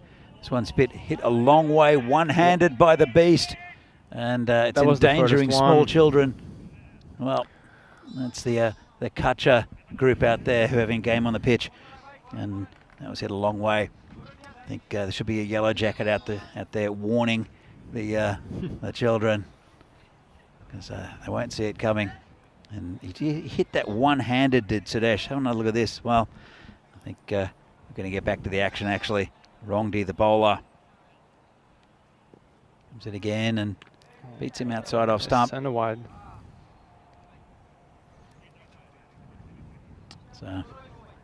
So we end, just about to end. It's just inside that wide line. Bit harsh. So Rongdi's got a couple of balls left in this this spell. All this over, I show. This one's coming out. He's trying to murder us as the beast. That's over. Well, next to the marshmallow, and I don't want him to hit one straight here because it does come pretty quickly. So that's what he can do, Suresh, and he's done that to far better bowling attacks than the Tigers in the past. We'll see him in the national setup. He's 23 off 6. So, and PCC are 59 for 2. 1 ball left in the 5th over. This one's hit in the air, and it'll be 4 runs. Didn't quite get all of it just got over the field. As we have a little break from play. So I'm here in the Marshmallow with Martin Vernal here from Bohemians and from Česká Budějovice from Bristol. And I'm glad you're enjoying this tournament, Martin. What are your chances, do you think, for this for the finals? Because I think that Bohemians will get there. For the finals or for the semi-finals? For this, well, for the finals, there's only a finals day, so semi-finals and finals, or final if you get into it. If we get into the chances of getting in the semi-finals, I do believe is quite high. But the finals, we're gonna need a bit of luck on our side. So as we have, oh, beautiful shot. Yeah. That's 4 more. That's a classics Sabo and Divisi shot. That one. And he's, I think he's not trying to hit the ball too hard in this tournament, is Divisi. And I think it's a little bit different. This pitch is playing pretty well. There's not much that keeps too low. It's pretty true, even though there's a little bit of variable bounce. As the bowler comes in again. And this is a strange shot, but well placed. Well placed indeed. He just stuck a bat out. He knew where the field was. Look at this. Just one-handed, taking example from the Beast who hit a one-handed 6 before. But it's a lightning fast outfield. It's much faster than we've ever seen it before here in Prague. So, I mean, you've played on this field before. Have you ever seen it this fast? No, I haven't. You get good value for your shots though. I think that's helped quite a few batsmen. Oh, lovely cover drive. Is it gonna go? Oh yeah, it beats the fielder. 4 more. It's a really nice shot, but you see with Saba, he's not overhitting the ball. In the past, I think he tried to hit it too hard, and I think it's the same with Devendra Singh. To a point, I think Sahil's batted a little bit the same, but a batsman will get a good value for shots now, where in the past you had to hit it too hard to try to get it to the boundary. And this one's got through the field as well. So another 4 runs, and they're cruising now, our PCC. So partnership is 47 off 12. Shows you both of these batsmen are top class. So 79 for 2.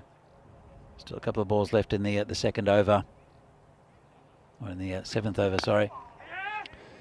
6th over, in fact. Getting my numbers mixed up as good footwork. There's a bit of foot feeling in this league.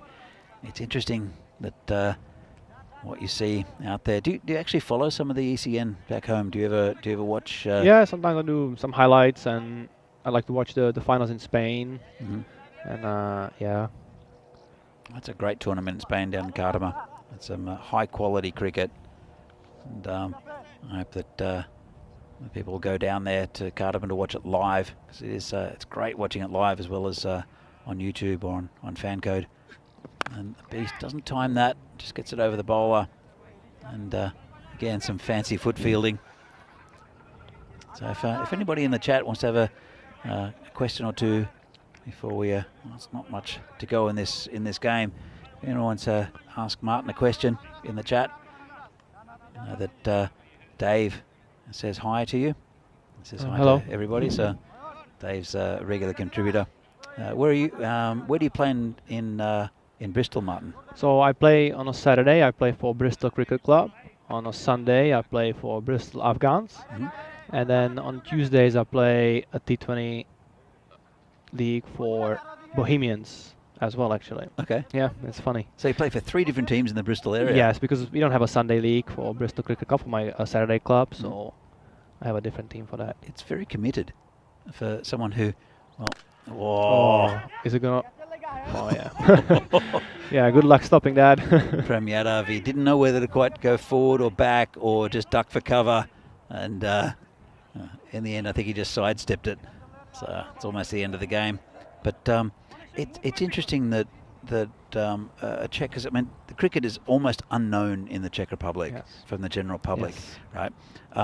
So for someone to learn cricket here and fall in love with it, so to the point where you would move to another country for training and stay there, and for the cricket mainly, right? Yes, exactly. Yeah, I actually did get a job being a groundsman for a school, so we did preparing squares and wickets, and I absolutely loved it as well. So anything about cricket I do enjoy. Oh, that's fantastic, and really good to hear. We do have had a lot of Czech cricketers in the leagues, not as many at the moment, but there are some good young cricketers coming through.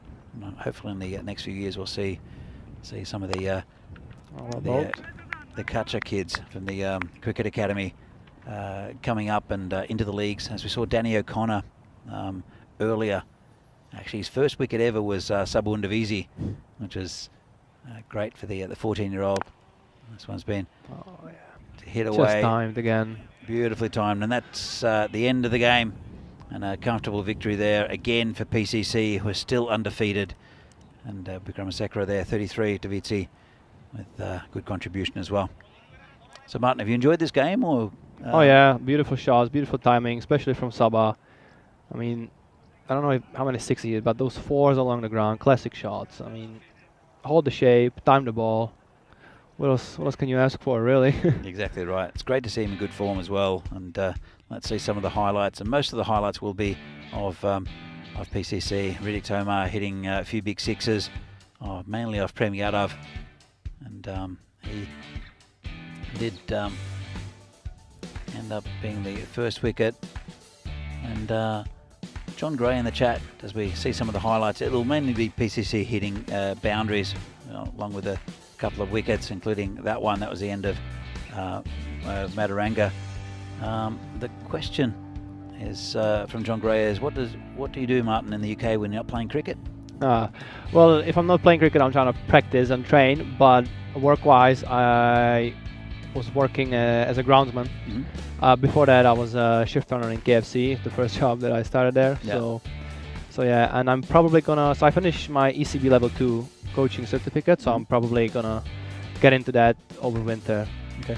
As a side job, probably. Coaching kids? Yeah, mainly, I think. Fantastic. Well, you should have a chat with Chris Pearce, who's who runs the academy here. You can introduce if you like. And which school, Martin? It was a BGS school. It was a Bristol Grammar School. Quite known for sports. Private school it was, yeah. So, and Niraj Taigi, who's a very good player here in the Czech leagues. Who will play the final? Martin. Hello, Daniel. Who play the final? Who play the final? Prague and Prague CC and Bohemians. I think you've got a pretty good shot of getting your wish then. So as you see the final few little bits of this game, and so Kroom also saying great to hear some of the stories of club cricket in the UK, and you coming back here in the Czech Republic to play. As you see the scorecards here, pretty easy going from PCC Samira. Yeah, what a strike rate. Oh, it's amazing, isn't it? And well, I don't think we've seen the best of them yet. And they still had the national captain Aaron Ashokan to come in. See the bowling figures. Good up top from Prem Yadav early, and then got hit for quite a few in the second, and a couple of wickets there for Akhtar Uzamam. But pretty easy victory for PCC. So we'll have a look at the scorecard. Just lost 2 wickets again. They haven't lost more than 3 or 4 wickets, I think. Yeah, 3 wickets in any game so far, PCC. Shows how dominant they've been, and they just have such a fantastic batting lineup. No one can threaten them at the moment. But I think that Bohemians have a good shot against them. As we see that, we'll see your team, Bohemians, in about 37 minutes' time. So you have a little bit of a break here against Prague Barbarians. Bit of a vital clash, this one. An important game for both teams. So, Martin, look, good luck with the game coming up. Good luck with the rest of the tournament. I'm sure we'll see you again here in the Czech Republic, playing in the European Cricket Series, and also possibly for the Czech national team. Yeah, we'll hopefully. That. So we'll be back in about 35 minutes' time with the next game between Martin's Bohemian side and Barbarians. 36 minutes time, in fact. And it is the...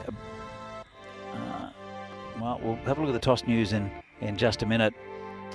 Thank you, Martin, and Thank you. all Thank the you for best for having the me. next game. It's been a pleasure, and I hope you out in the chat. In fact, Vinny just said thanks again, Martin, for stopping by. Yeah, thank you. Thank you for having me, Vinny.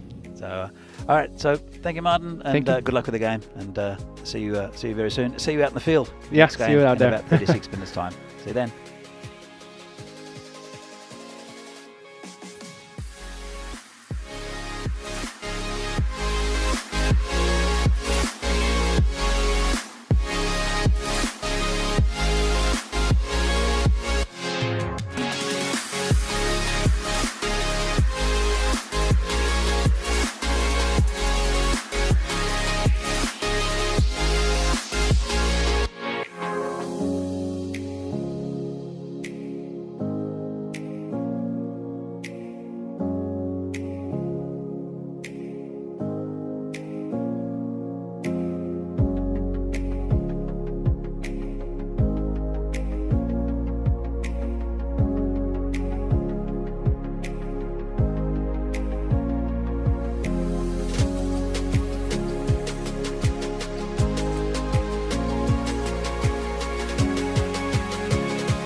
The European Cricket Series is proudly brought to you by HCL Software and Bizzaway.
So welcome back to Prague for the this European Cricket Series here in Czechia.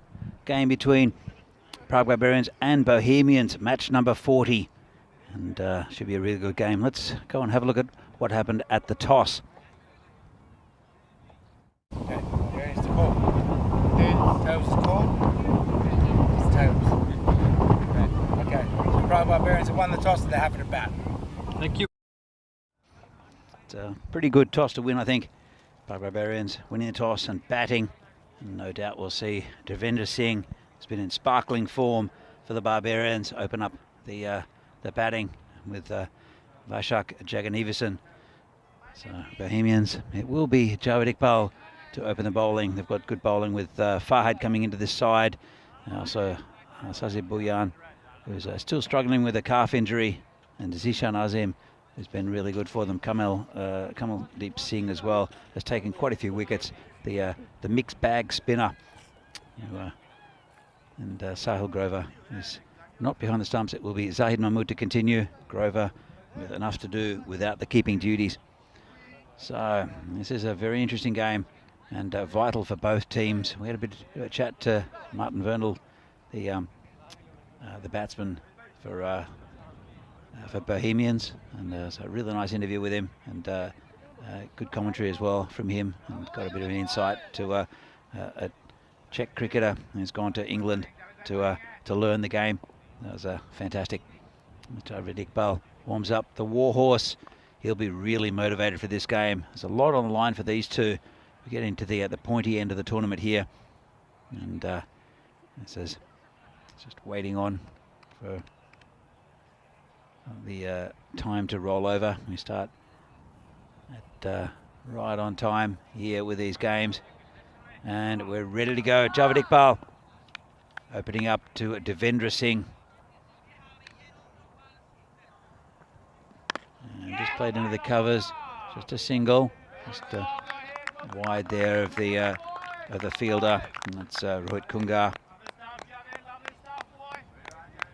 Javed Iqbal is such a good player for Bohemians, an inspirational figure within the club.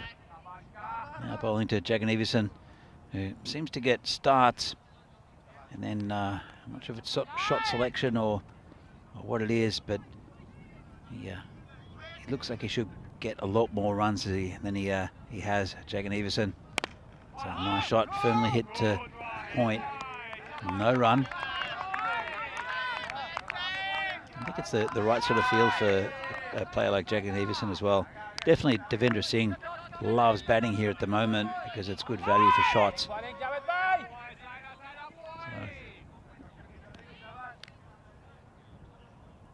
So it's Javed Iqbal again coming in. Again bowling to Jagannathan. This is in the air, should be caught, and Kamal takes the catch. Well, just. But Jagannathan, again, probably the wrong shot selection. Just didn't get onto it and misses out this time. And it's a duck to Vaishak. And a good start here for Bohemians. Let's have a look at this catch. And it bobbled a bit. Kamal hung onto it. And really good start there for Bohemians. joined in the commentary, Marshmallow by Filthy Phil G. Phil, what do you make of that? Good afternoon, Danny, and good afternoon, everybody watching. Yeah, what a start for the Bohemians, eh? Early wickets and starting to make a dent into the Barbarians, which is what has to be done. Jagan Everson, as you say, he's had a couple of good innings, but that's a big blow, and the Warhorse has already cranked up the pressure, and he's got the first one. Nice bit of lift, good catch. And this is a very important match, as you say, Danny. And as this week goes on, the match is going to get a little bit tougher, a little bit more important, a little bit more pressure. Because, as you say, four teams to play at Finals Friday. Who's going to fill those 4 positions? That's exactly right. These two will be in the mix, no doubt. And Bohemians, they want to prove a point against Barbarians here. Amit Rai is the new batsman. And he gets it through covers, and that's 4 runs to Amrit Rai. Nice shot first up. He looked in pretty good form yesterday, did Amrit. And scored a few big sixes towards the end of the innings there for Barbarians. Felt that was a bit of a loosener from Javed Iqbal there. Just nice length, wide of the off stump, and a bit of a sighter for the first drop batsman to put away. Yeah, it's a nice shot. Devendra Singh, man to the other end though. He's the one who Barbarians will look to get most of the runs. And, oh, got him. Well, Amrit Rai, he's not going to get any more in this game. That was a good ball from Javed Iqbal. Just tried to play it late, and it was a bit close to cut. So close it took his off stump. Let's have another look at this. Yeah, it's a good replay to watch. It's a good start from Bohemians though. Javed comes in and it didn't do much, just kept its line, and Amrit really just didn't get anything behind it, namely the bat. Yeah, I'm not sure where you start to talk about how Amrit was deceived there. It kept its line. It was a good length, a good watchable length. He's just misjudged the line completely, I think. I'm not sure what happened there, but we'll bring another good batsman out in Michel Manet, who was good at the start of the week. You could see glimpses of it this morning as well from Vishal, and joins Devendra Singh. They really need a partnership, these two. And, just in the chat, hi Dave. Danny, what's your preferred nickname? Danny, I think would be suitable. That's fine to me. And Phil, what's your preferred nickname? I've gone by many nicknames over the years. The one I'm known for here in Czech Republic, and Danny will attest to this, is probably Filthy Phil G. Filthy, spelt with a P and an H. That's my nickname. Well, that's how I introduced you, so that's good. Yeah, exactly. You've nailed it in one. Yeah. Exactly. So, Dave, if you're listening to Danny who introduced me, you heard it. Filthy Phil G. Well, just Filthy's fine. Just Filthy. Oh, I respond to Filthy as well. Comes to have it again, and watchful the batsman. And what a fantastic first over there from Javed Iqbal. He's taken 2 for 5. And the old stager, the old warhorse, Javed Iqbal, leads his side well, even though he's not captain in this series. As you see, average runs for 116 for Barbarians, 117 for Bohemians. Not much in it. And Barbarians may be leaking a few more runs, but should be very, very close. The expected score we've crossed out as rubbish because it does go back to previous series, and this ground it's like playing on a different sort of ground completely here this year. The surface is so quick, and the pitch is playing beautifully as well. Some of the tricks that have been in the past just don't really happen anymore. As Bullion comes in, and it's been hit just down the ground for no run. Yeah, supercomputer maybe had a couple of cold ones during lunch to predict that kind of score. But hey, it remains to be seen with the Barbarians already 2 down in the first over. Who knows? It could be a low-scoring game coming up. Oh well, Divi Singh didn't move a muscle after he played that shot over the top. And he's in good form. Probably would have been a wide, but he chased it and got over the infield, and still the field restrictions. It's only the second over, so. It's a nice shot for Divi Singh, his first boundary. He's definitely one of the form batsmen in this competition already. He's had some fantastic innings last week and on the weekend. This is down the ground, and there's a man back there. Just a single. Yeah, it'll be interesting to see how the international team pans out. They've named a 21-man squad. Of course, Venki Margashayam has had to pull out due to injury, and there might be, well, I don't know if all those players will be there on match day. And Cracker. absolute beauty. Couldn't go forward, couldn't go back. Good Manet. Let's have a look at this. Just short of a length. And was really into mines was the batsman. That's a right line and length for Sazip, I think. It's really a nagging line, that one. You do get into 2 mines on that one. Lovely bowling. He's been very watchful. It's been a pretty slow start for Barbarians. Those 2 wickets haven't helped, though. Dave says, not Phil G. Phil G. Phil G instead of Filthy, because it is Phil G. It is Phil G. That's not my nickname, though. That's me. Yeah. I just shortened my surname to a G. Oh, another one right in that channel. That's good bowling from Sazib. Have a look at this one then. Oh, just cut in a touch, you think? A little bit. Yep. Yeah, that's really good over there from Sazib. As you see the standings, it's Bohemians up in 2nd place with 12 points, 6 wins, 5 losses. But Barbarians, this is they've only played 7 games. They've played fewer than all the others. They've won 4, lost 3. So just a couple more wins. Well, probably 3 more wins out of the 7 games they have to go. Barbarians, they're going to be busy over the next couple of days. Yeah, I didn't realise they were that far behind. Yeah, so they'll be playing quite a few games. And fatigue might come into it for the Barbarians. As Iqbal continues bowling to Devendra Singh.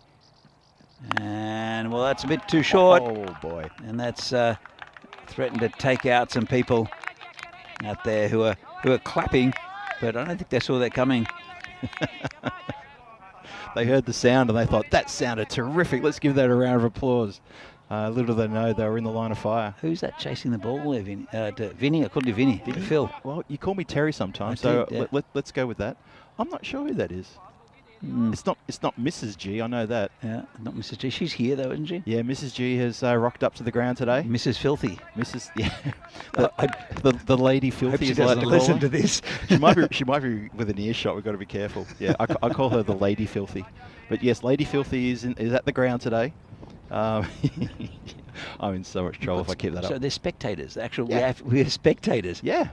Oh, they're going to get a bit more work to do. This is slammed towards them again, towards the car park. And Devi Singh, that was just a bit short from Javed Iqbal. Got onto it and over the boundary in 6 runs. He's found another gear, hasn't he, this over? He's decided, all right, enough of this. And we are on a very magical score, Danny. 2 for 22 of 2.2 overs, Phil. Not for the first time in this tournament. No. We've been able to call that. That's lovely stuff. Great stuff from Devendra Singh, though. So hit down the ground, hit hard to Salagrova, no run. So Devendra is he's on 18 off 7. I hope out there in the chat and also all those of you watching are enjoying the innings from Devendra Singh. It's the form of a lifetime, I think, for him. It's been brilliant. Hope he doesn't lose his wicket here, because that would be the ultimate commentator's curse. It's a nice shot down the ground. He's trying to kill us. He's trying to kill us, Phil. Hold on, let me turn that mic off for you, Phil, while you go and fetch the ball. It did come straight at Phil. Did it get you in the leg? You do a bit of fancy foot fielding? That was fancy foot fielding, and it wasn't that bad. It only dribbled about 2 meters away from my foot after I kicked it, and it didn't hurt. It was all right. I'm okay, folks. No injuries. I just saw Vinny in the chat just give me a bit of a nod. Thank you very much, Mr. Maximo, for letting me sit in for these couple of matches this afternoon with Danny. Always good to be here and talk my talk. It's good to have you back in, Phil. Thanks, bud. And this one's hit the pad down leg side. Won't take one. Mane's a spectator at the other end, though. Still to score. And 1 ball left of the power play. Pretty even at the moment. It's a good start from the Bohemians, but they've caught it up a little bit of the Barbarians. 26 for 2. As Jared Iqbal comes in again. And that's cut away, and 4 runs. Too easy there. Wide and shortish outside off stump. And just tuck the bat out. As soon as it's past the infield, that's 4 runs. Yeah, lovely shot, that one. And the Bohemians must be asking the question that every other team asks, which is, how do you get rid of Devendra Singh? How do you stop him from letting loose? Oh, look, it's difficult at the moment, isn't it? And he's been selected for the Czech national team as well. As I see, the 5 for the first, 5 for the second, and a couple of wickets as well. Looking good, and then 20 off the third. So Divi has started to enter the arena. Yeah, he's definitely found that little gear, and he's pushed up a notch. They need a big score here. We know the Bohemians, when they're hot, their batting is hot. They can make a lot of runs quickly. Sahil Grover is having a pretty good tournament with the bat. He's made a few runs. Sazib Mahmood as well, very ably supporting at the top. Yeah, it was awful yesterday for some reason. And today, looking like a different batsman, really good. And Mane just puts it back to Verndl there at point. There's a shot at the stumps. So Martin Verndl had a bit of a bowl in the last game, Phil. Did he? Looks pretty handy. Oh, I missed that. So, yeah, the interview is from České Budějovice originally, and played for the Barracudas, I think, for a little while. Started his cricket there, and then with his friends down in České Budějovice, and then came up and played for Barbarians, and then got kind of stuck in England for a while. Couldn't think of anything worse. Head towards a boundary, and it's very good fielding out there again from Zishan Azim. Yeah, terrific fielding there, good throw. I found out more about Zishan as well. He's playing. He's one of the Polish contingent. We have a few players from Poland, a few players from Slovakia come into this tournament because there's no ECS in any of those or either of those places. And this one's hit square by Mane, just a single. So they've obviously players know other players from around Europe. I know that Sabu Divisi has cousins all over the place, especially in Austria. Yep, that's true. So I think Riaz Afridi has a brother in Malta, plays for the Maltese national team. So I think, from the rumour I've heard, so there are a lot of players who know each other from back home and from around the place and gatherings and cousins and all sorts of things. So there's a few imports here, as I said, from Slovakia who has no league at all. Some students, and some very good players. And that's a swing and a miss there from Mane. And also from Poland, who don't have the ECS. They've got some good players up there. Lala's another notable from Poland, who's been with PCC for a couple of years. And so Bujan comes in again. One ball left in his spell. It's been a good one. And just out there for a single. So 10 off his 2, very economical from Bujan. And Prague Barbarians are 35 for 2. Yeah, I was impressed with Saziv's first over. He got a number of dot balls in, got a little bit tricky for the batsman. Sort of in that one there, just a few singles across the ground, not too much to worry about there. As you can see, the run rate's going up a little bit, but Saziv being very miserly there with the runs is pulling it back ever so gently. And that's going to bode well for the Bohemians. Still only 2 wickets down, 2 for 33, sorry, 2 for, where are we? Sorry, 2 for 35. My eyesight not failing me again. 4 overs gone. Yeah, it's again, it's pretty even at the moment. They can accelerate the Barbarians, but also just a couple of wickets, especially that vital one of Devendra Singh, can dash the hopes of Barbarians. It is Michel Mane who'll be facing Saklen Mukhtar, who's again bowled pretty well. Bit of pace off here. Comes in and it's hit slightly over the top towards the boundary, and good stop out there. That's Martin Verndl, and does well. The big check. So 2 runs for Mane. That's a great work there on the boundary. I looked over and I thought I might have just gotten past him. He stuck the big mitt down and got a lovely fast throw back to the bowler, Mukhtar here. This has gone in that direction again, and he won't get that one, Will Verndl. That's 4 runs. Yeah, that was just a little bit straighter and a little bit faster. And yeah, unfortunately Martin couldn't quite get the extra 2 strides he needed to cut that one off and run away for another boundary. So can Mane turn up the heat? We saw him play some blistering cameos last week, didn't we, Danny? Yeah, sort of quick fire 20s and 30s, if I remember correctly. It's last week, isn't it, Phil? Yeah, I mean, that's it. It was a week ago, wasn't it? This one's got past the fielder, just got a hand to it, knocked it down. They'll look for 2, should be pretty comfortable. So, just a quick comment here in the chat from Man.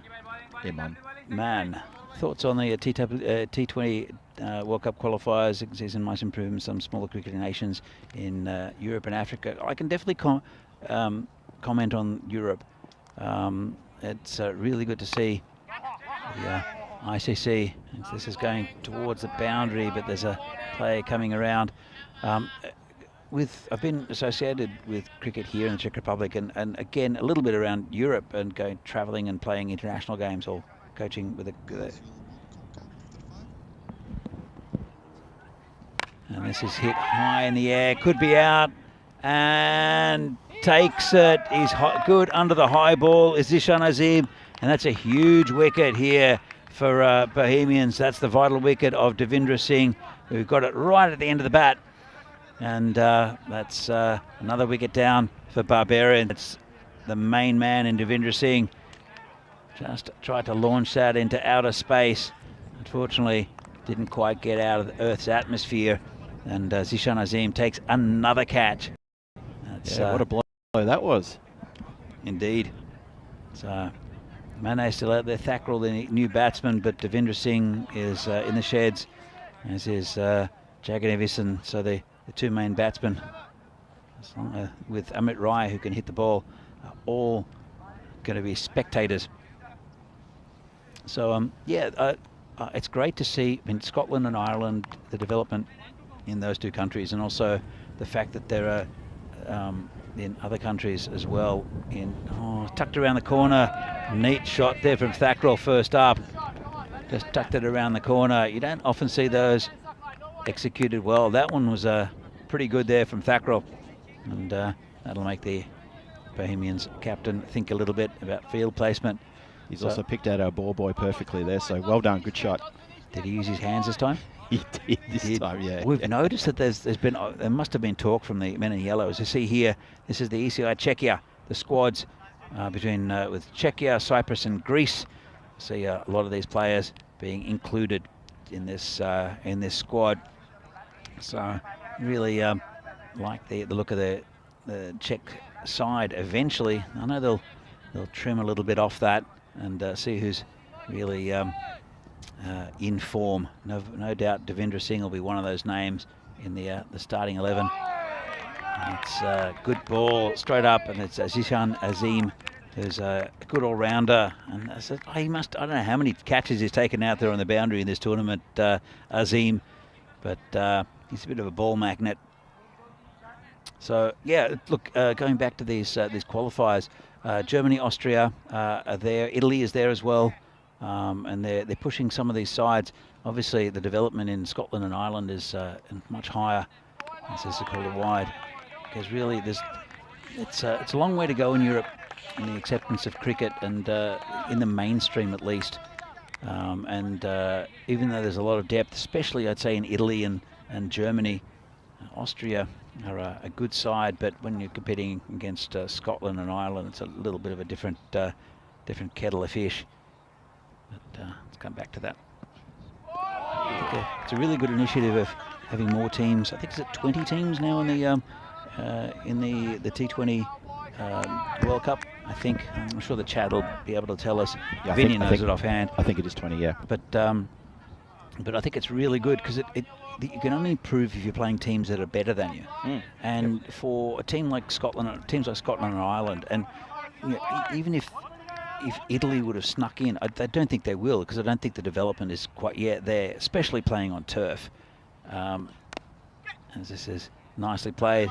That man back there, it's Martin Verndl again. We'll just keep it down to 1 run. There's very little, there's almost no turf cricket played in mainland Europe, apart from the Netherlands, also a little bit in Denmark. But apart from that, Romania have got a pitch, but that doesn't really count, even though it's a nice surface. But everything played on AstroTurf, so the playing on turf is a very different thing, and that's all basically that these Irish and Scottish players play on. So I think they will catch up in mainland Europe, but I think it's a great idea, and seeing also teams from around the world competing for the first time in a World Cup, it'll be fantastic. So, what's your opinion on it, Filthy? I'll tell you just after this delivery from Azim. He's bowling very well. He's getting it past him, whistling past him, and the Barbarians, just during your view of the World Cup qualifiers for the T20, just noticing Azim just absolutely miserly with the runs, pushing this through really quickly, and he's got the Barbarians swinging and missing well outside off. And look, it's going to either end in glory or in a short walk back to the dugout. Azim for his last ball. It's just been punched a bit close to the body, that one. Just punched for a single into the covers. I guess my main sort of takeaway from the World Cup qualifiers when it comes to the European nations is I'm completely with you on this one.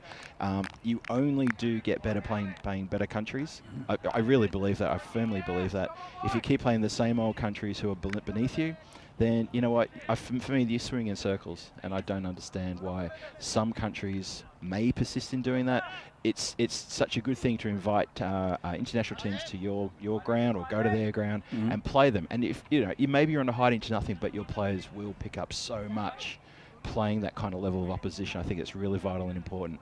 And I think it's wonderful we get, these associate nations are going to start to get these opportunities. I've got nothing but love for the Netherlands team doing what they're doing. Oh, absolutely. Scotland and Ireland doing great things as well. Absolutely fantastic stuff. How many years away until we start seeing, that more of these European nations sticking their hand up? Another catch here for Azim. Oh, he's pulled it down.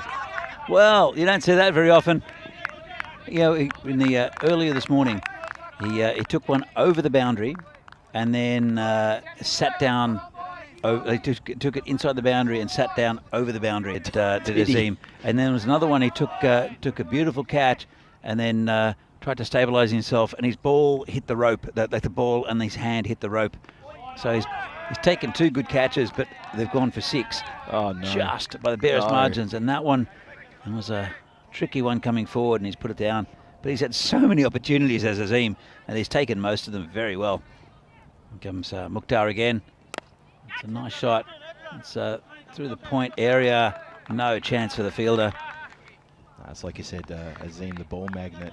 He's getting a lot of work down here on the deep boundary, just in front of us to the right. And I missed that one this morning where he took the catch and then he sat down. You mentioned that to me earlier, but I'll have to go back and see that one. But usually he's a very safe pair of hands. He is a very good safe pair of hands. I don't know how many catches he's taken in this tournament. But just a word from Vinny, including the top 2 of the 7 European countries playing in Scotland right now, includes Netherlands. Will be 3 teams in the 2024 T20 World Cup. So that's fantastic. 3 teams from Europe. Netherlands is 1, and then it'll probably be Scotland or Ireland. Probably Scotland. It's being played in Scotland. This goes for another 4 and almost knocks the yellow jacket off his feet. That's a good shot from Mane. And let's have another look at this. Missed it. I just cut it. There was a bit of power behind that, and our volunteer out there almost got sat down on his moneymaker, trying to collect that one cleanly.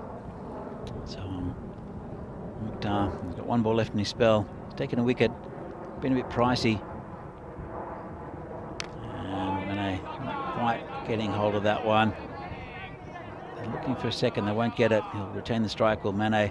And at the end of the 7th over, Prague Barbarians are 63 for 3. So it's pretty good going from the Barbarians. As we see upcoming events, we have the ECIs here, International Series, as we said before, here next weekend in the Czech Republic. Then at the same time as this, just after actually, in Portugal, Rico will bring you all the action tonight, and Corey for the rest of the week.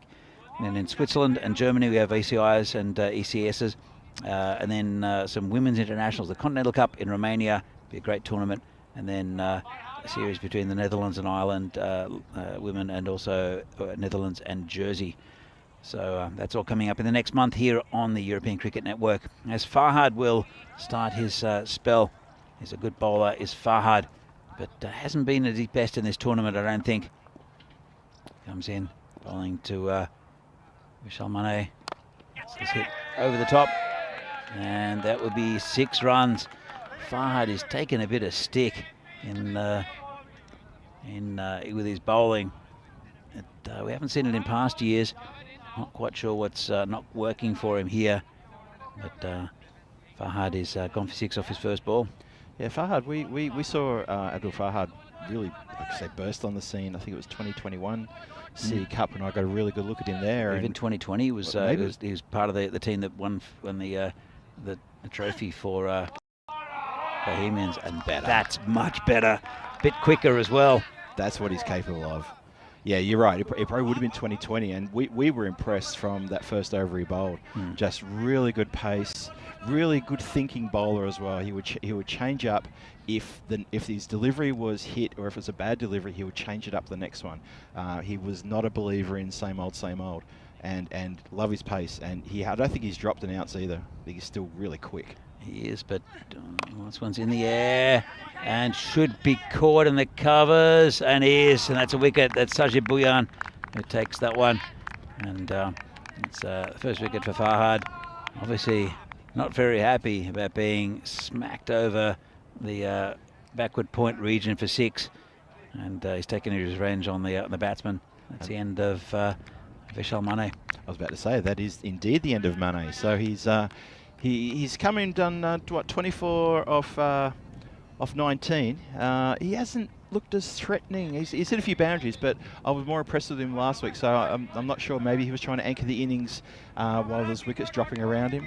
But it does bring Tree to the crease. Number 3, as you say in Czech Republic, Tree. That's how you say 3. So Tree and 3. So Tripuri Kanyalal. Saw him with a fine bit of unorthodox fielding yesterday. I'll have to show you that a little bit later, Phil, where he was right in front of us, and he stopped it with his foot, sort of. No, I saw that. I was standing behind here because I was working here yesterday, and he stopped it, but that ball came very close to missing both legs and jumping up into a region that we don't let it get hit. No, I'll try to describe it. It wasn't quite like that. You saw it from a different angle. We saw it from right here. And then we watched the replay and watched the replay. Basically, the ball was coming to him. He was looking for the catch. It just dipped in front of him. So he basically jumped with 2 feet. It hit the bottom of his foot, right? So he's just literally jumped pretty much like forward, like a hop, like a prancing horse. A double hop or something. Yeah, and hit the sole of his foot. I'll come back to it in a moment. Oh, wide, but good pace from Farhad. That's what we missed, I think, earlier in the tournament. He's only played a few games, Farhad, but this is what he's about. That was quick. It's a little bit wide, but took it on the up, the keeper. So it hit the sole of his foot, and he managed to get enough on it to be able to turn around and pick the ball up and throw it in. Yeah. I had a chat with him after it, and he said, "Oh yes, I did that on purpose."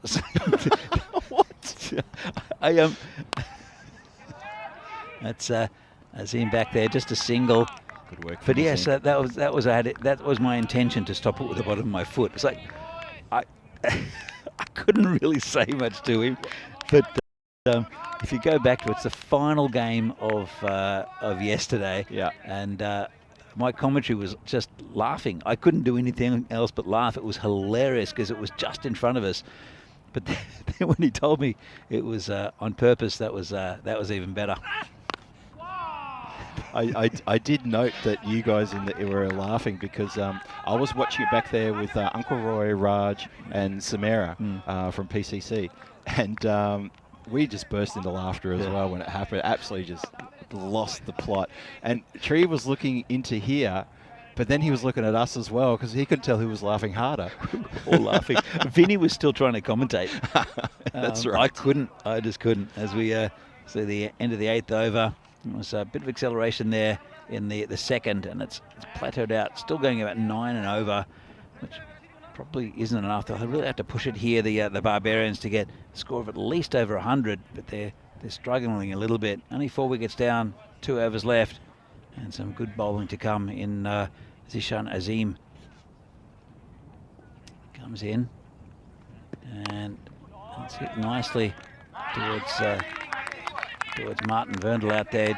was a good piece of fielding. He's been good in the field, Vernal. Actually, his bowling was pretty reasonable. And, he's definitely a batsman. But he's a solid all-round cricketer, is Martin. Are you saying he bowls like a batsman?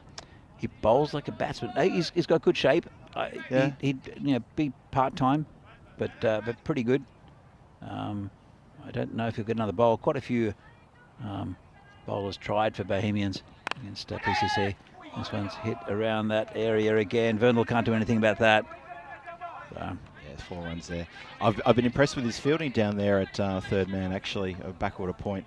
Obviously, that one was a bit too square for him to get to. But the bowl before, he picked up clean off, I think, the second bounce, one-handed, and fired it back in. He's patrolling that area up there really well. Quite impressive in the outfield. He was at cow corner in the last game. They've moved him around just to give him something, a little bit of a different sighter, and he took a nice catch out on the boundary. So he's a good all-round cricketer, is Martin Vernal. Nice guy too. Had a chat to him in the last game, which was great to hear his story. As Azim comes in again, and this is going to be called a wide. And well, it was a little bit of a. It was Thakral who was interested in that run, but Kanilal didn't want much to do with it. The projected score is a bit of a worry for the Barbarians. This is something which is very chaseable by the Bohemians, looking sort of in the 90s at the moment. I don't know where the magic's going to come from. Well, that doesn't help that much. Should be just a single bit of fancy footwork fielding from Sajib, who's already got an injured leg, and he's been hit pretty much everywhere on the body so far in this this tournament. Has Sajib, and he's a man who needs a rest, to be honest, but he's so vital for Bohemians, especially in a big game like this. I've seen the chat, Vinny's got a tip for Tree after he gets out of cricket for his future career prospects. Yeah, swing and a miss. Show jumping. Have you seen hobby horsing? I have not seen hobby horsing. I know what a hobby horse is, but so I'm scared to say it. But Danny, explain me hobby horsing. I think it's called hobby horsing, and it's basically it's a stick with a horse's head. Like right. Yeah, yeah. And it's sort of dressage with sort of. This is hit over the top. That'll be 4 runs, I think. Yep. Nice shot. Just pick that gap. Lovely. So it's basically dressage, and without a real horse. They have the hobby horse between their legs. Okay. But dressed up in full dressage gear, and it's competitive. And well, they got like the safety hat and the blazer, everything, lock, stock, the lot. Yep.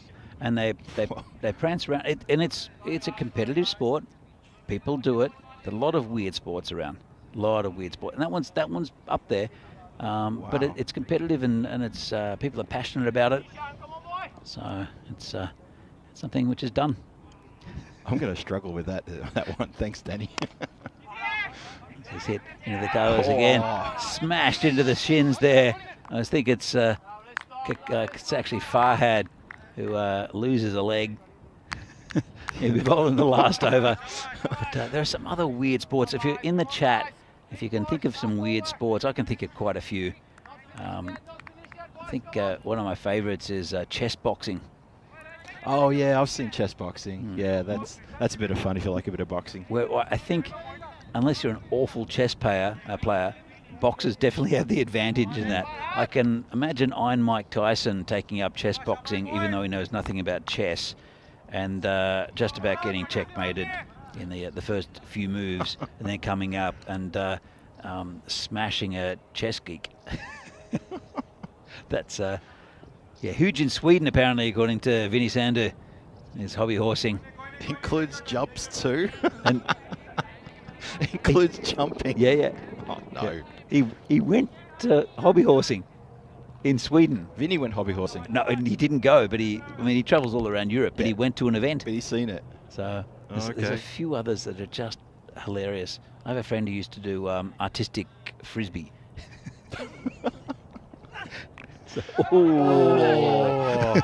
And there could be a run out. Farhas has taken the wicket. and I don't think Thakral wanted to run for some reason. I don't think he could run. Have a look again. Ooh, he got an inside edge onto it. No. Inside edge. And it was a race And Farhad won it. It's good work from the fast bowler. So, Thackrell, does he need the magic spray or is he all right, do you think? Magic spray. Vinny states the obvious as well. It's a lot less expensive to own a stick compared to an actual horse. Indeed, true. Vinny, indeed, I agree. Save a lot of money on feed, wouldn't you? But the good news about Thackrell is he definitely missed both his legs there, so he's all right. He'll be able to run. Have you ever seen Quidditch? I think it's called cue ball now. As Farhad comes in again. He's bowling pretty quick. Oh, he slowed that one down though, didn't he? That's deceived everybody. Chance. Another run out.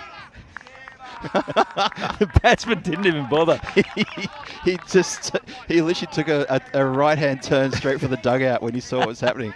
Deja vu. Then Abdul Fahad's got a second run out and he's over. Good work. That's good with athleticism too. It's a last over. They might as well go for it. They need all the runs they can get. Let's have another look at this. So it's missed by the batsman, and well, there was a run in it, and then there wasn't a run in it, and then missed the stumps. And off he goes. Good work by Farhad to pick that up.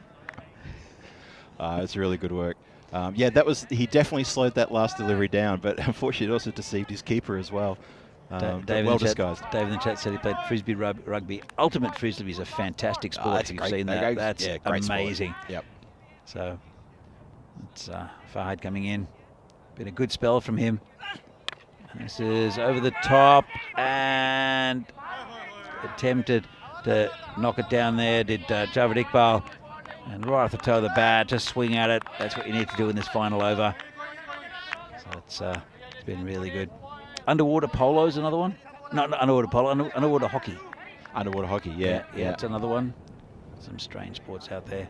There's, I don't know if it's bog swimming, something like that, in probably in the Netherlands. Oh, have you seen the carry your wife relays in Sweden? I think it is. Oh, Finland. Thank you, Finland. Yeah, the wife carrying championship. It's World Championships. Yep. Wife carrying World Championship. You know what the prize is for that? A night out with the missus? No. A night out without the missus? Sort of. It's your wife's weight in beer. Oh man, it's Hang awesome. On. Where's Mrs. G? We're going to Finland, babe. We're going to Finland. Because you've seen Rennie. She weighs nothing. She's 50 pounds if she's soaking wet. She's skinny as, and I reckon I can win that. Well, you won't get as much beer as some of the big guys. Well, we'll go around twice. I don't know. I'll borrow someone else's wife. I think you underestimate the quality of Finnish wife carriers. I've seen the footage. It's great. It's actually incredible. Especially some of the wives. You think, now I see why you brought that wife along. I can't remember what it's called. There's a couple of it crazy. This is just over the line. I think it's called a wide, is it? It has been called a wide. Good call. There's a couple of really crazy traditional sports in Italy. One is kind of like a rugby game for like gang members. It's intense. Okay. I think there's a ball that they have to put in some sort of netting net at the end, and it looks like there's 50 guys on each team, and basically it's just boxing with some sort of random objective with a ball. It's insane and brutal. Sorry, we are watching a fantastic over from Farhad here. I've seen that. It's basically brawling, 50 men brawling, insane, and then you realise, oh, they're trying to get a ball in a hoop? Yeah. The ball in the hoop is secondary to the brawling. Yeah, it seems it. But it's very traditional, and it's a lot of pride. Underwater polo I've talked about, but the horses drown, according to Thanks, Nick. But Craig Hampson said there's bottle kicking in the Midlands. Not quite sure what that is. I know, is it Australia or New Zealand where there's gumshoe throwing? Gumboot throwing. Gumshoe. And the gumboot, if anyone's not sure what it is, that's a Wellington or a galoshes, or what you want to call them in rubber English. Rubber boot. Yeah. Has come to the end of the innings. Something's happening in the cricket. Something's definitely we should happening. Concentrate on this as well. Sorry, folks. Last shot went for 4, and that means I think that they've ended up on a less than par score, very much so. We're going to look at the highlights now, though. Yeah, so we could find out what happened in the second half of this innings. As Kamal Singh takes a catch. That was a big one of Jagan Davison. And Davison continued his good form. That was Amit Rai, who got a good one from Bhuyan. Actually, it was from Javed Iqbal. And then Divi Singh, he, as I said, continues his good form. He had a couple of nice shots out there, trying to take out our only spectators of the week, And then apart from Shobit's parents. That's right. That's his hit down the ground nicely, but he's in good touch. And this one was when he went high and didn't get enough of it. Picked the best fielder on the park in Zishan Azim, and that was the end of Divi Singh. So nice little first shot there from Raman Thakral. Then, well, it's a rare one that he's put down. It was a tough one. He had to make a lot of ground. Just popped out, didn't it? But yeah, Barbarians, they kept on getting runs, but it was this one, that was the first one that annoyed Farhad, and he started bowling just a bit quicker. And that was the end of Mane with a catch from Bhuyan. And Farhad is getting back to a bit of form and a bit of pace, which is good to see. So he's a very important bowler for the Bohemians going on in this tournament. Here comes Farhad again. And that's when, well, there was a run out. There's no way that Thakral was running. And as we see, very next ball, same sort of thing happened. A bit of confusion. And Farhad takes another one as the batsman just walks off. But it's good from Farhad, that one. And that Warhorse trying to stop it from going over the boundary. Another 4 runs right at the end. Get the score up to 90, which is maybe a few runs short, I think, Phil. What do you reckon? I think they're definitely short. We talked about a pass score earlier last week. 93 for 6 was the final score. Yeah, we talked about a pass score. We believe the 120 region is your pass score. Maybe even above that. My opinion is 125. Yeah. I think 125, anything over 125 is above par, inverted commas. Mm-hmm. So I think that the Barbarians have left the door well and truly open for Bohemians to sneak a win here against them. They got rid of Devendra Singh early, and they had some really good bowling. At the top, the old Warhorse, 5 for 2 in his first over. Just put the brakes on straight away. You look at the bowling there. Sazid Bhuyan, great economy rate, and ably assisted by Zeshan Azim, really put the brakes on. Even Farhad, they all really applied the brakes. Really good tight bowling. Mukhtar chimed in with a wicket there, went for a few runs though. So that's where it ends. 93 for 6 after 10. I don't think that's enough. I think the Bohemians will bring this one home. However, we've seen some funny run chases from the Bohemians, and it remains to be seen how this goes. Yeah, it's going to be a really good second innings to this game. Could be very close. Could be a golden ball, Phil. Ooh. So, match 40 here from the European Cricket Series here in Czechia. Match between Prague Barbarians and Bohemians.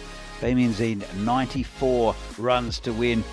And Prague Barbarians have to bowl well to restrict them. We'll see what happens in the second half of this game very soon here on the European Cricket Network. See you in a minute.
The European Cricket Series is proudly brought to you by HCL Software and Bizzaway.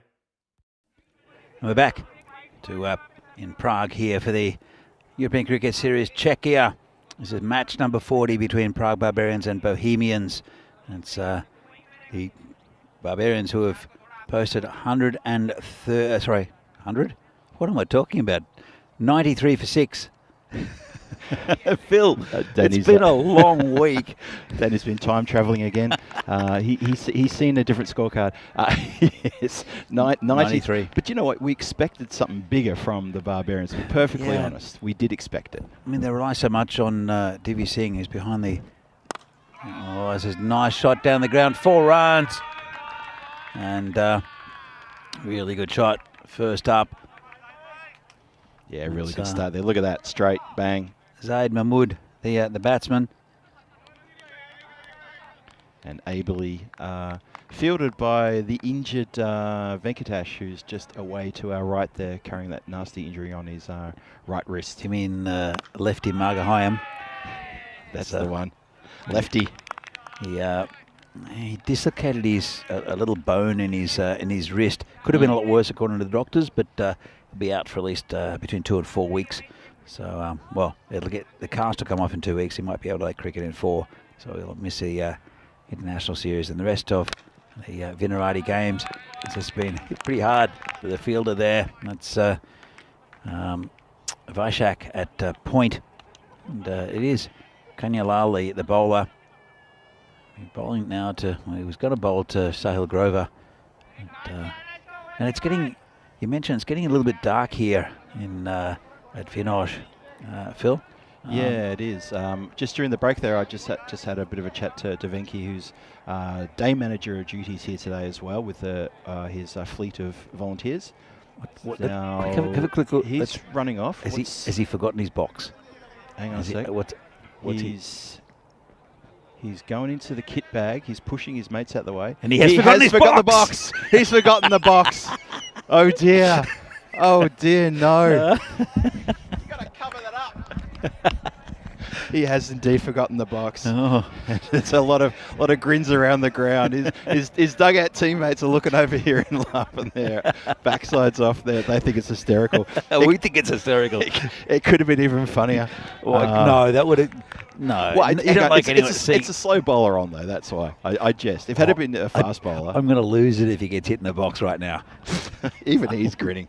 He can't believe he's made that error. Here comes a tree. There's a little bit of wind picking up. And it's a bit of junk just flying across the ground. It's getting pretty dark. Hopefully there won't be any rain, but, you know, sometimes here... it's not just rain, it's hurricane. As tree comes in and it's this weather's looking ominous. Vaishak comes in quickly. It's the telltale wind that comes before the storm, and we're getting that telltale wind right now. Right now, this marshmallow's held down pretty well. Alistair did a really good job nailing it down.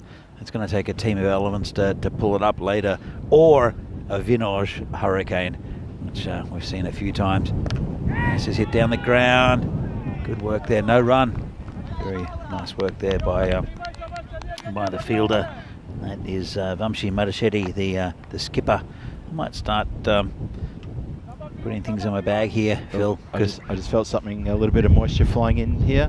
Once again, the wind has spun around. It's coming into us. 16 matches since a golden ball. So we managed to reduce that deficit quite immensely with the golden ball match. Was it yesterday or Saturday, the golden ball? I think it was 2 days ago. I'm losing track of days, Phil. It wasn't yesterday. It was Saturday, I believe. Yeah, it was Saturday with that fantastic golden ball match. So we had to reset the clock, as they say in Pacific Rim, and we have to crack on again. So 16. Never know, you might see one today. This possibly could be a weather-affected match. We hope not. We're starting to batten down all the hatches here. You can see it on screen as well. And the camera's getting shaken. Is it Kirill's up on the... nice shot. Oh, look at that. Backward a point, bang, 4 runs. That's a beautiful shot there. That's Zaid Mahmood, who's really come to play today. He's been... he's looked a lot better. Yesterday was completely out of sorts and looking really good. As Zaid Mahmood so far today. I wonder if the batsmen are looking to the sky as well, because they're looking straight over the top of us, and they can see the weather that's coming in. That's going to get past. It's going to go for 4 as well. Okay, tantalisingly close for the fieldsman who pursued. Very close to the fieldsman who dived, but it ends up being 4 runs, so Mahmood on the march. I reckon he's looking over the top of the marshmallow and of all the tents here, and he's seeing what's coming. And we can feel and hear what's coming, and honestly, I hope it doesn't rain. We hope it skirts us. As we've been a little bit lucky in the last couple of days. We had a bit of weather, but it's skirted around us. Feels like it's coming right at us at the moment. It feels like it's properly going to land on top of us now. It's a nice shot out there towards third man. Good work by the fielder out there. Just a single. We'll see what happens. All the Karcher kids from the academy are going home, and as is Chris Pearce. He doesn't want to stay around. Chris and Renata Pearce are leaving the scene as well. This is a nice shot on the leg side, and that'll be 4 runs and a long chase for one of the Yellow Jackets. They're making an effort today. They're running to the ball, which we haven't seen at all from them. They've seen fancy foot fielding, which has probably ended up in lots of bruising along the shin area for the Yellow Jackets. But they're using their hands, they're running to the ball. All it continues. It's going to be called a wide. It's well, Piyush Kumar made news yesterday because he got our first hat-trick of their tournament. Yes, so first one since Hungary. So he had to wait an over to effect it. As Divi can't find that one. Comes in again, and it's getting pretty dark. It's a little windy. Difficult conditions for batting. And Piyush, he's gone for a few in this over. He's gone for 15, 1 ball left. A little bit different to what happened yesterday. Comes in again. This is the end of the second over. This is hit down the ground. Go past the fielder. Should be 4, and it is. No chasing it when he gets past the infield. And that's another 4 runs. Pretty expensive over there from Kumar. 19 from it. And Bohemians are 26 for no loss. Yeah, another little bit of a teaser there for the fieldsman to chase, but that ball bounced away from him. You can see just there, just got away from him, not by much. And look at the table here. So the Bohemians are looking for a win here. They've started off very, very, very well, chasing a score of 94 for the win, and they will go clear second on the table if they can pick up the win. Barbarians, well, they can match them, they can get up to 10 points and get clearly on the same as United if they can get a win here, but it's not looking good at the moment. Well, to be fair, Barbarians have only played 7 games in this tournament, so there is a lot to go for Barbarians, and there's no panic in their side. They've got a very competent side, and Tree's a good pick-up for them in there with the bowling, as he bowls a wide, a bigger guy up, and what happens. But Bohemians, they need the top 4 to fire, and Zahid Mahmood has been looking really good this tournament, as has Sahil Grover. Hasn't gotten going so far in this innings. I think he's been giving the strike a bit to Mahmood. So I think the first European Super Series here about 3 seasons ago, 2020, 4 years ago, I guess. Yep. Zahid Mahmood's one of the top batsmen in the tournament, and Sazib Bhuyan was really good with the ball. And Sazib's gone on to play for the national team, but Zahid's form over the last couple of years hasn't been the greatest. But he's showing a bit more of what he's about here. This is his club down the ground and just out of the reach of Amrit Rai. He might have got fingers to it, I think. Let's have a look. And good work from Stream Productions. Got the end of the fingers there from Amrit Rai. That would have been a big wicket in the context of this game. Instead, it was 4 runs. Yeah, you'll be gutted about that. Just missed it, misjudged the stretch for it, I think. And 4 runs coming from that. Oh, it's a loose one there from Tree. Just dragged it a little bit. Yeah, I think the Bohemians are going to feel good about this run chase. They turned it on pretty quickly. They haven't lost the wicket yet. We're still 2 balls from the end of the power play. They've had a fantastic start here, chasing a score which is very gettable. I can hear a bit of rain as well. I can. As Dave in the chat. This is hit nicely for 4 there by Sahil Grover. And it says Manchester is coming to Prague, and hopefully not. Hopefully we, not. we want to see cricket here. Glad we didn't see much cricket in Manchester as an Australian, to be fair. Yeah, real shame that. But the thing is, though, I know a lot of. I'm going to digress here a bit. I know a lot of English cricket fans are a little bit sort of, grumpy about the fact that Bazball was going to win that one. We're going to all that sort of rubbish. And you know what? Fine, I get that. I know that you guys had your nose in front the whole test, literally the whole test. Yeah. However, if we could harness the energy that English supporters issue every time they come to the defence of their own team's ineptitude to play, let me finish, to play out a full series, that would be the most amazing, renewable, sustainable power energy in the world. Could you imagine what we could do with that as a planet? To be fair, Phil, the first 3 games were very close. Right, there wasn't much in it. It was probably a few tactical errors gone on, and I think Stokes probably admits to it. As Mrs. G comes into the commentary tent for the rain starting to come down, not too heavy yet, but uncomfortable for players.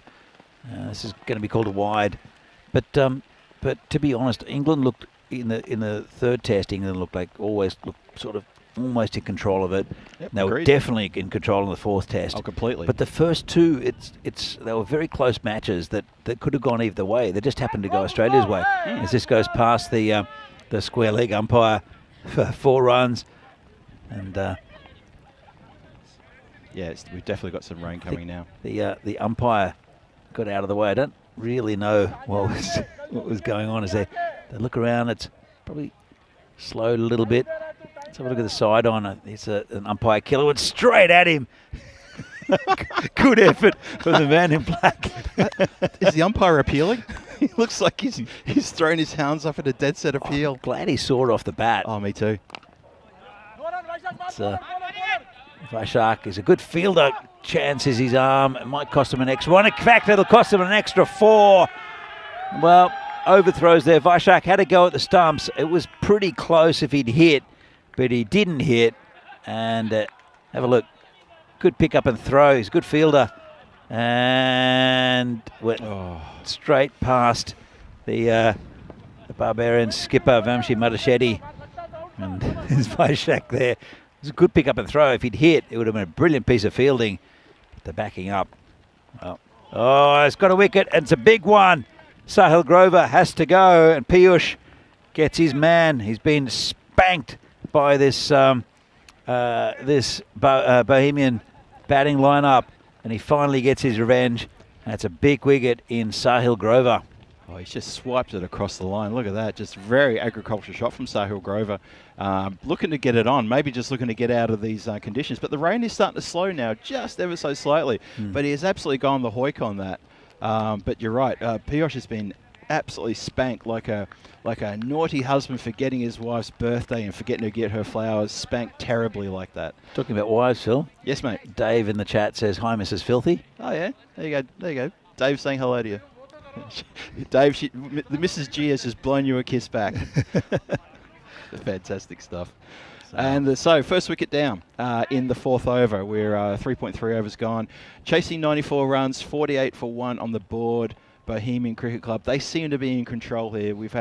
I think the weather is starting to, I think maybe that little storm has passed us. The rain's getting slight. Ooh, gee, that was close. Slid through. So how it affects this is the outfield will be slightly slick. All right. Yeah. The ball will probably not swing because it's just got a bit of moisture on it, but the pitch will start skidding through, especially for the slower bowlers. Yeah. So it'll come slowly through the air, but often it skids through, and that can that might have been what got Grover, you know. It's nicely played there from Boyan, and just neatly picked up. Bit of nice smell of petrichor there as well. The petrichor, we've got that one in again. Yeah. Nice one, yes. I was just going to comment that ball was nicely stepped over by the cover fieldsman to allow his boundary rider to come and collect that one. Or just turned around the corner. Have you seen his shirt though? That's Swarup out there in the covers. Is it 999? 999, but on top of it says Hitman. Oh, I couldn't read that from here. Hitman. Hitman. He's a character, that guy. I like him a lot. Had a good chat with him during the Winter League earlier this year. He loves his cricket as well. Yeah, nice one. Hitman. Okay, so we've got a nickname for Swarup. Yeah. Lovely stuff. So have a look at that run rate. The run rate has now been smashed up to 12.5 and over. They've hit their 50 after 4 overs, 50 for 1 in the end of the 4th. They're well on top of the run rate here, chasing 94 for the victory. Shot clock's just popped up. I don't think that's going to be a problem. Mahmood is going to be rampant, although he hasn't faced a ball for maybe a couple of balls, maybe only a couple, but 30 off 12.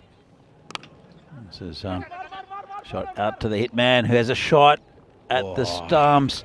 I expected him to hit. Good pick up and throw. I thought he'd hit. He's the hitman. Yeah, well, what's happened there? Didn't need to hit that one, I think. I think the batsman would have been well back. It's Bhuyan will be facing Amrit Rai. It's been hit down the ground. It's Tree who'll do the fielding. A bit more orthodox today is Tree. And, well, Bhuyan's just, he's struggling still with that calf injury. You can't see him being in the Czech lineup during the weekend, which is a shame because he's a good player. But there's quite a few they need to test out. They know what he's about. Sajib. It's a good ball from Amrit. Yeah, Amrit pushed that one through, didn't he? Very nice. Nicely taken as well. Just probably a bit too close for that shot for Mahmood, but he's playing well, Mahmood. He's come here to play, as you said before, Danny. Yeah, he's been good in the last, well, as I said, yesterday wasn't great, but today's been fantastic. As the hitman, I can't quite see that. Did he put that down, Phil? I think it landed just in front of him. I don't think that was a genuine chance, although he did actually just backpedal just a little bit to allow the get it on the half volley. So it's going to be called a wide. Yep, fair enough too. So, it's a pretty wide, I think. Bhuyan chased it, but couldn't reach it. And 41 and 32 at the moment. It's very gettable. They're out Bohemians, but they wouldn't want to lose too many more wickets. As Tree picks it up and throws it in, just a single. But these two, Mahmood's batting really well. Bhuyan is, as we know, is a very good batsman. But then after that, there's Martin Verndl, we haven't seen yet. Mm-hmm. So there's still quite a bit to go for Bohemians, and they look pretty comfortable in this game as the hitman lets one go through his legs. Tell you what, if you're a hitman, you let one through, your employer will not be happy. Can't allow that. If I know anything about Hollywood movies, Danny, I'll tell you that for a fact. But that's it was a little bit. It wasn't too tricky, but I think maybe slippery hands, and there's a couple of little funny, awkward bounces out there. But he's getting a fair bit of work in the covers. Bhuyan, as you say, just struggling a little bit with injury. And tonight in Portugal, starting not too far away. Oh, actually, probably in a couple of hours now, Porto Wanderers versus Friendship CC. Back-to-back matches, 15-16, with Rico Full leading the charge on that one out there in Portugal. Yeah, it's a good series out there. Some very competitive night cricket. And the new bowler will be Robin Thakral. He's been good with the bat, and the ball has Thakral. So he'll be bowling to Sajib Bhuyan, who's on 3 at the moment. He's hit that in the air, and it's, well, 6 runs. As Mrs. Filthy almost gets smashed by a ball just to the right of the marshmallow. She wasn't. Well, she reckoned she was aware of the heavy object coming quite fast at her. Don't know if we were convinced. Yeah, I might have to. Dave in the chat just something about the umpires. It should be mandatory umpires to wear helmets and padding. I might have to get something from Mrs. Filthy. Well, there's another 6. Wow, that's a massive hit. That's a good shot. 6. Called a no ball as well, so it's falling away pretty badly here for the Barbarians. Thakral, have a look at this. It's a bit of baseball here. Oh yeah, look at that. And home run. Yeah. 7 actually. 7 runs. Not really a home run, is it? Thakral comes in with a free hit, and this is high in the air. This is coming to kill us. That's where it landed. I don't know if you heard the thud. Or if that came through the effects mic, that landed right next to us, just on the blind side of the marshmallow, with a boff. We lost sight of it. It went above the line of the marshmallow, and we didn't know if it was coming down to smash us, the equipment, or Mrs. G. But I was watching Tree, who was the fielder in front of us, and his eyesight went to the side, so I knew we were safe. Well, it's crashed again. Oh, it spilled over for 4, Danny. Oh, it's absolutely smashed by by Bouillon. Let's have a look at this. The camera has troubles trying to keep it together. It looks like Vishnal Mane out there. He got down behind it, got a lot behind it, and went straight through him. And, well, Bouillon picks up the ball. He's 27 off 8.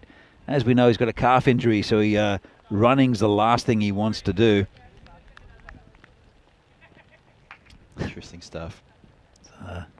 Here we go. And Bouillon smashes it again. Plague takes it. Oh, I'm not sure if he held on to it. Don't think he did. No, don't think he did. Really good effort out there from the skipper.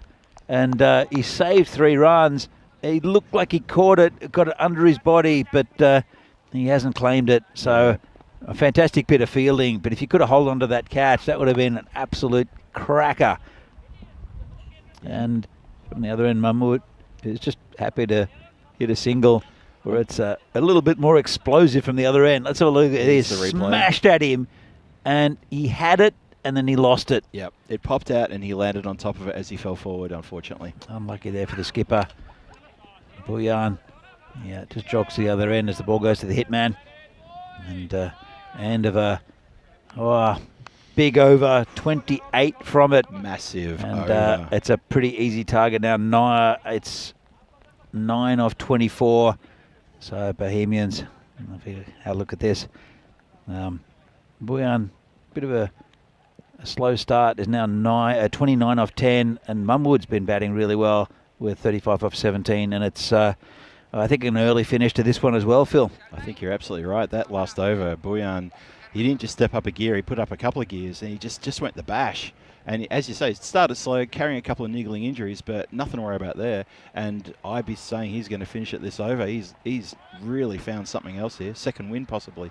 Umrit comes in, again, playing to Bouillon, who hits it over the top. Could be out or could be 6.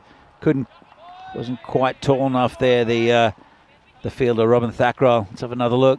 And he jumps, and would have done really well to take that. Yeah, doing a star jump. That was a really wide delivery too, but Sazib knew exactly what he wanted to do. He's showing the bottom of the bat to Divi and saying, I know it was a good hit, but look where I got it, right on the bottom of the bat. I reckon Divi even complimented on that shot. Comes Umrit again, and whoa, it was dodgy. It's gone down to the yellow jacket at Fine Leg, who does the fielding, and that's another 4 runs, and we're almost done. In fact, we are done. And we thought it was going to be a close game at the start with Barbarians all to play for, both teams all to play for. And as we see, Bohemians, we saw a spectacular Bohemians turn up in this game. We did. And unfortunately, Barbarians losing this game. I think we'll see them in the last game of the day. Barbarians, they have plenty of opportunity to get into that top 4. Bohemians, though, this is a big victory for them. We see Prague Tigers against Prague Barbarians in the next game. Again, it should be a pretty tight one. Barbarians would like to come back from this loss. Tigers, though, are 2-7, and they're really playing for their tournament lives here, are the Tigers. And Sagor's back in the team for the Tigers. Desperate emergency call as we see some good hitting. It's Zayed Mahmood who scored a lot of his runs early and looked pretty good out there. And Sahil Grover did start with his lusty hitting. As Zayed Mahmood did very, very well. Also with, as we see, Sahil Grover there, the boundaries. They only lost the 1 wicket, that of Grover. But this is where he almost destroyed the umpire. That was a beauty. It was a good shot. That was the wicket. That was Piyush Kumar taking the wicket of Sahil Grover just as the pitch started getting a little slick. Then Sahil Sazib Bouillon. Which one is it? Oh. It's Sazib Bouillon. Sazib Bouillon came and smashed it to all parts. This was the drop chance. A couple of drop chances there, but they were super difficult. And Sazib Bouillon, the one-legged Sazib Bouillon, just absolutely hammering the Barbarians' attack. And they got them over the line. Good innings from Bouillon and also from Zayed Mahmood. We'll have a look at the scorecard here, Phil. So if you want to go through it.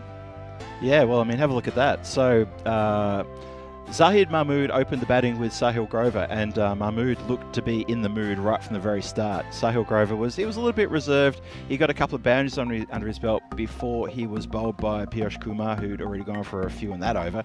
Sazib Bhuyan came in, and a bit of a slow start, but in that last couple of overs, he absolutely switched on the flame, and he just went bang, crash, wallop. Thakral copped an absolute hiding, 28 off his over, and Amrit Rai was probably almost going to go the same way with a 6 and a 4 to finish the game. When Sazib turned it off his hips for that 4 at the end there, he straight away put the bat under his arm, and I had to look twice to think, did he get bowled? Is that why he's walking? He wasn't walking. He was bat of the arm, so he could shake the hands of his Barbarian counterparts and say thanks for the good game. In 6.2 overs, we've hauled in your score and we've got 95 for 1. That's a fantastic run chase, very quick. They turned it on quickly, probably when the weather was looking pretty threatening. Maybe they wanted to get it over and done with, but good run chase. Bohemians get a really good win. We've always said that Bohemians can beat anyone on their day, and when they're on, they're an exciting team to watch, and they can beat anyone on their day. And so, and I think they will make the finals as well. As Barbarians have got a good chance, United also, and Brno. So it's a lot of teams that are there that are getting those 3 spots, because PCC are in the top 4, probably at number 1. I'd say they haven't lost a game yet, and haven't even looked like losing a game. So match 41 will come up very shortly in this European cricket series between Prague Tigers and Prague Barbarians. Starts in about 40 minutes time with the short, The early finish. Early finish. That's what I'm after. They did it in short time. That's what I'm looking for. That's what you're trying to say. Did it in short time. So we'll be back here in about 40 minutes time to see who will win between these two teams. We know that Prague Tigers won the toss and decided to bat. Again, it's probably a good toss to win for the Tigers. So see you very soon.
The European Cricket Series is proudly brought to you by HCL Software and Bizzaway.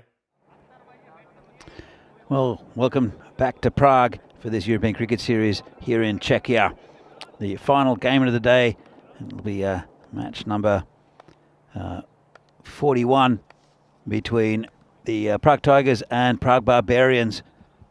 And it'll be a pretty good game as well. Prague Tigers hanging in by a thread for their tournament lives.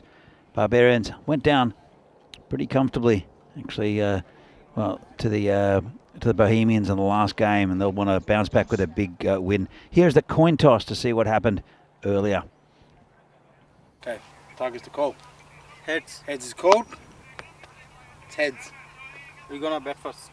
Okay, so Prague Tigers have won the toss and they're having a bat. It's a pretty good toss to win, actually, for the Tigers. They have their main man Sahadat Sagor back in after missing the earlier couple of games here for the Tigers, and as you see the lineup, and significantly strengthened their batting lineup. Sagor with Hasanat, also Sobjig Mia doing well, Sonjit Halder, and it's I think a pretty good toss to win for the Tigers. Barbarians got a pretty good bowling attack. They got taken apart by the top batsmen from Bohemians. They'll want to bounce back with a win, keep their tournament hopes alive. So big clash here, and should be a good one towards the end of the day. I'm in the commentary marshmallow here with Filthy Phil G. How you doing, Phil? Thank you, Danny. Yeah, doing really good. Looking forward to this clash as well. Just want to echo those sentiments about the Tigers, especially. You know, they need to pull a win together here to be even close to being in contention for a top 4 position at the end of the week. They've really got to bat their you know what's off to get a big score up for the Barbarians to chase in the second innings here. The Barbarians, yep, they were savaged by the Bohemian batsmen in the previous match, and they really struggled. I think they just picked up the 1 wicket before Sazi Bouyan came on and just switched up the flamethrower and pretty much just put it all to bed within the space of about 10 deliveries. So both teams with a lot to prove here. I think the Barbarians are going to be looking at this game thinking we should get this one. The Tigers are going to be thinking we need this one. There's Tree with the first ball. And, it's called a wide. I'm not happy with it, the bowler, but I think it'll be another good decision from umpire Pete Vincent, who's been doing very well, done a lot of work as Pistol Pete in this last week. As Tree comes in again, just pushed out to point. Oh, this should be a run out, and it is. Disastrous running.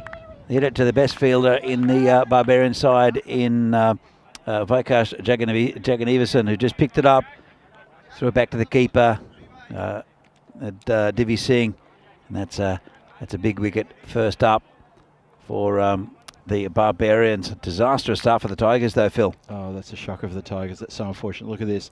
Just pushed it straight to the fieldsman, who rifled the return in just a little bit high, but Divi knew what was going on, got it down the stumps quickly. The Tiger batsman, it was Alam, wasn't it? He was never in a shot of getting back to his ground. Why you would take off for that single, I'm not sure. Maybe there was a bit of miscommunication of a yes or a no, I don't know, but that's really bad news. And now it's brought out the general manager, Hasanat. It hasn't. It's a duck there for Samuel Alam, who's looked good in patches. Hasn't had the best day with the bat today, but he's looked pretty good for the Tigers. So the general manager is out here with Sahadat Sagor, and going to be called a wide. To be fair, I don't think Sagor would have got there either, and it was definitely more Sagor's call than Alam's. Yeah, I agree. So Alam, I think he might have gone on the shot, but Jagannathan, as I said, he's probably the best fielder in this Barbarians lineup. Another wide here from Tree. He's just pushing it out.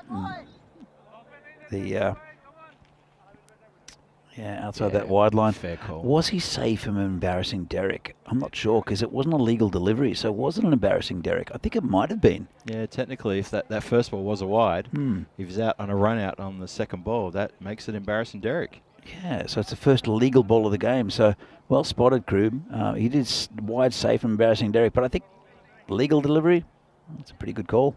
Yep. This one's hit a mile. What a shot. Rennie, look out. Well, he's put it in a nice area. Hassanat has just picked that up and launched it over cow corner for 6. Oh, wow. Yeah, it's a good hit. Lady in the white top just walking in the background there is Mrs. G heading back to the car to get something. I've warned her several times, please keep watching the ball. Anyway, she's fine. She probably just gave me a dismissive little glance like, yeah, I know. Just wait till we get home, I know. Well, look, they've picked up a wicket here, Barbarians. Kanyalal is a good bowler. He's bowled a few wides.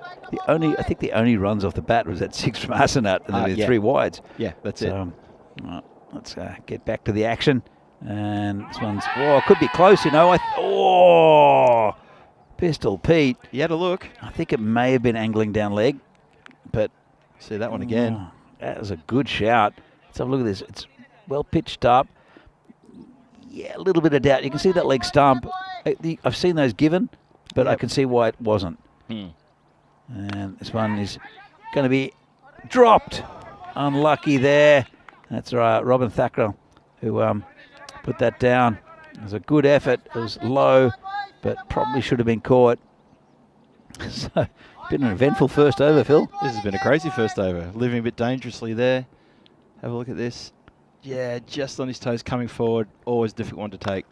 This one's been cut between the fielders. Lovely shot there from Sagor, who's come to play today. That's a nice shot. Just rolled his wrist over it, all on the ground. Beautiful shot.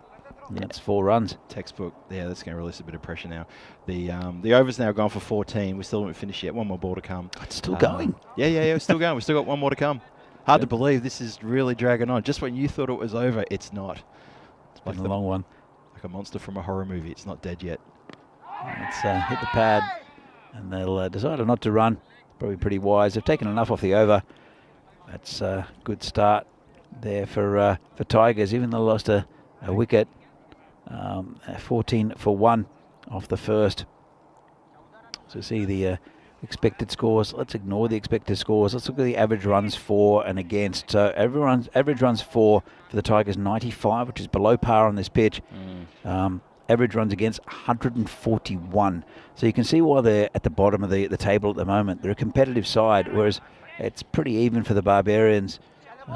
So it should be, even though expected score 84-83, if you look at it with what's happened this year, probably a good shot for the Barbarians to get a win. And it's Piyush Kumar, the new bowler. He'll be bowling to Hassanat. He did take a hat-trick yesterday, did Kumar. He did. And let's see what he can do to the stumps of Hassanat. Oh, it's kept a bit low. And Divi couldn't hang on to it. And it's 4 byes. Let's have another look at this one. Just a little bit low outside off stump. Oh, he's got a bad bounce, Divi, though. True. Yeah. Did keep low for the batsman, and then it's pitched in front of Divi and gone over him. He turned away from it. You could see the bounce looking a bit rough. And yeah, 4 byes, bit of a lucky one there. Yeah, very lucky. And I think we were speaking to someone about the pitch earlier, about it is a clay pitch, and the uneven bounce that's come in a little bit today comes through the cracking of the clay. It needs a good soaking. And that's just, well, that's not good. That's not good. Yeah. There was a little bit of rain between the matches at the end of last match, and let's have another look. His foot just gave way completely.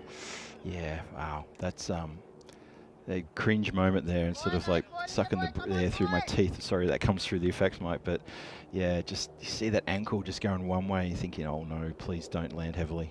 He's okay.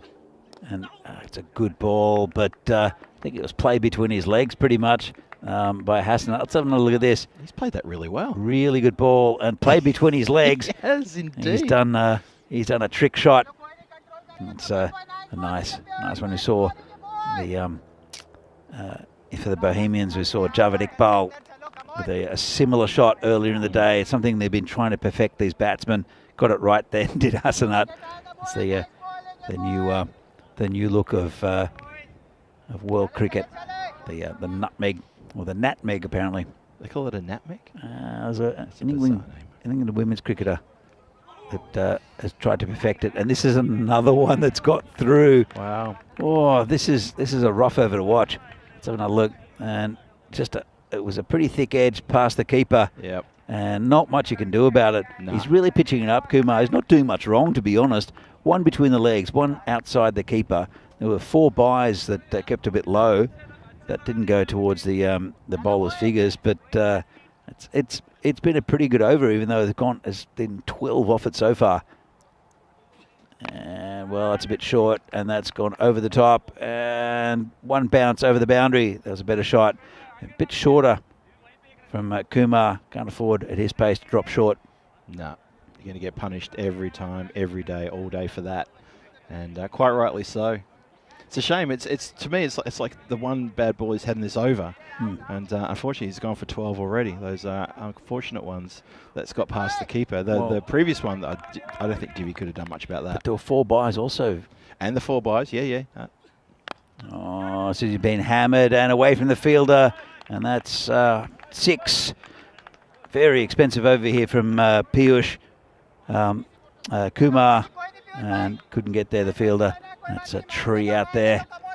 Will no doubt try to use fancy footwork again to stop the ball. As one of the yellow jackets goes and fetches that from the car park.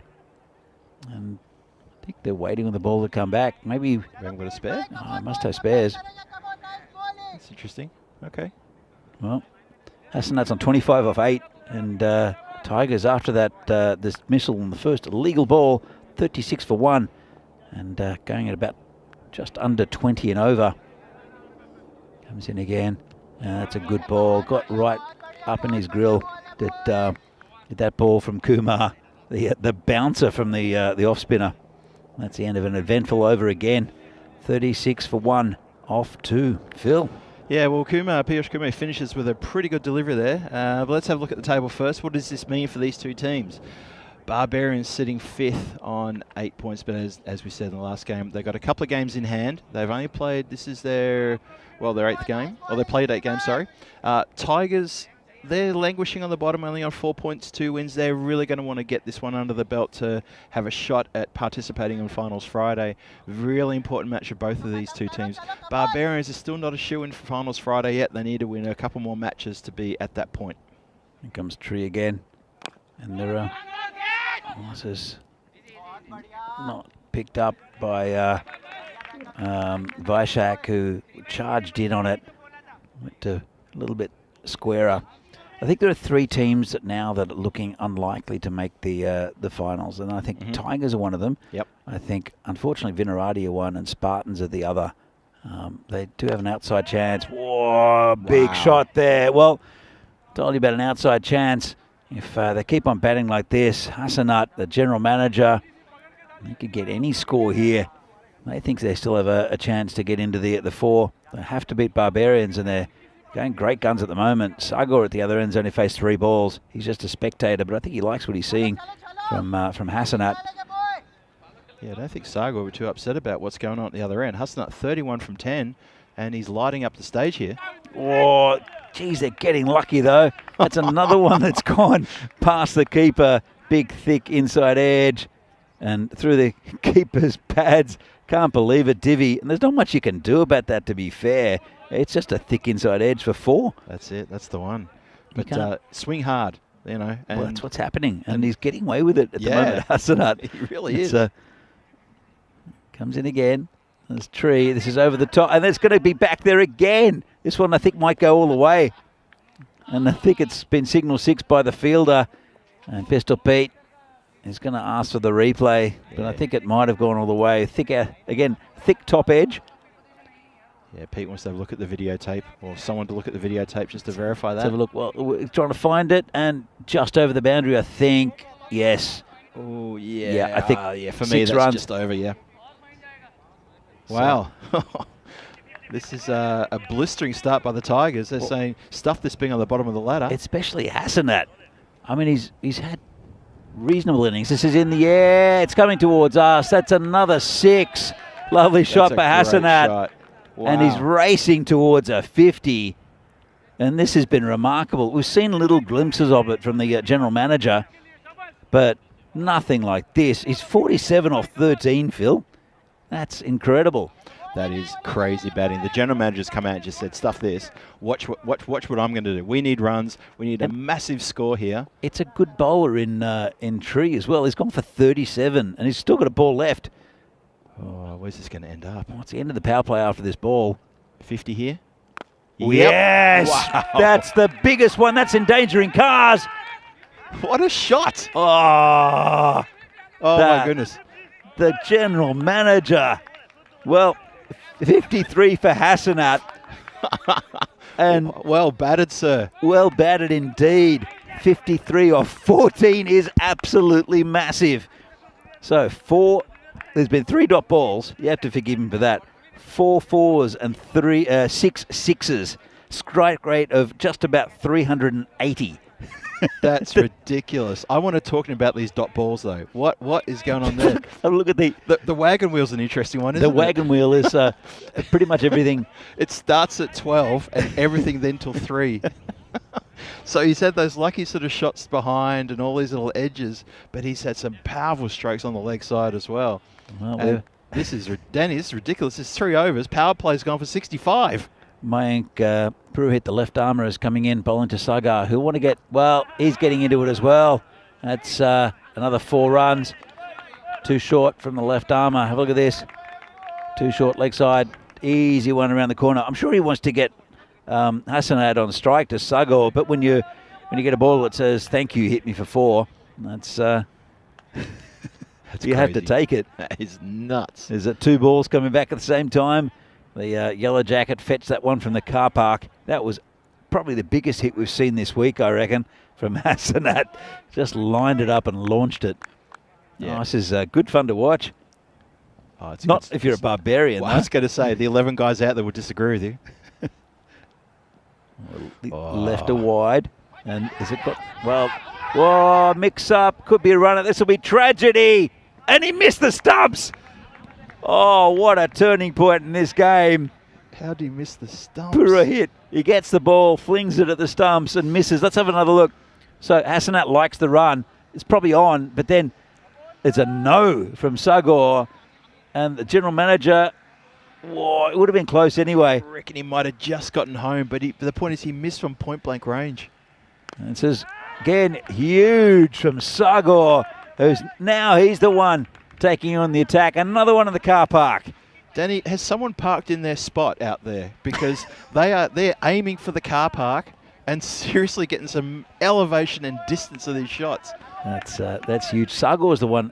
We've mentioned it all week. The Sagar is the quality batsman who can tear any attack apart. We've seen Hassanat do it. Now Sagar's taking issue with the bowling. Let's have another look at this one. Next one, it's been hit down the ground. Amrit will pick it up, and it'll give Hassanat the strike. He'll have a go at Purohit. Well, the partnership is 76. From 20 deliveries. Talk about getting on your bike and pedaling. This has been outstanding from the Tigers. Absolutely outstanding. Hope you're loving it at home. And this one is full and smashed to the boundary again for 4. That was too easy. Purohit gives him a full toss. And these two, I don't know what they said to each other. I don't know what the team talk was for the Tigers. They lost a wicket on the first legal delivery. It was an embarrassing duck to Samuel Alam. Yep. Caught Hassanat out, and he's angry. I feel sorry for Alam. He's thinking he's missing out. Well, I don't think there's been... Oh! Hold the phone. Hang on. He just bowled him from around his Yes. his legs. You don't see that often. That's... I want to have a look at that one again. You don't see players getting bowled around their legs very much in T10. Usually they get swatted to the car park, which is what's been happening the last 2 overs. Well, Barbarians would be happy about this. He stepped across a bit, and it's taken his leg stump and just tried to turn it around the corner. He can't quite believe it, the general manager, after a fantastic innings. Well, he's done his job. He can sit down for a while, let the other guys have their go. But look at that, 57 off 16 for the general manager. And I think I think he's done his job. 81 for 2. We haven't even finished the 4th over, Phil. 21 run rate. I'm sure it'll slow down. Well, then again, Sobjib Mia has been really good in parts. He missed out again today, but he can hit the ball a long way. And Sagor coming back into the side, I think it's given the Tigers a lot of confidence. He's 16 off 6 as well. In comes Purohit, his final ball of his first over. And, well, Sobjib Mia wanted to swing at that. Yeah, he wanted to pick up where the general manager left off then, didn't he? He thought, well, you guys are having so much fun out here. Let me see if I can join the party. And whoosh. The only thing going to hit there is going to pop out a shoulder, I reckon. Yeah. 4 overs gone. And, well, let's just take a breath for a moment. Run rate, 20.25. As you said, Danny, might be hard to sustain that, but you know what? They can prove us wrong. That is absolutely electrifying stuff from the Tigers here in this final game today. Yeah, it's a blistering start from them. And who's the next to take on this Tigers batting? It's Robin Thakral. Again, he's been really good, Robin Thakral.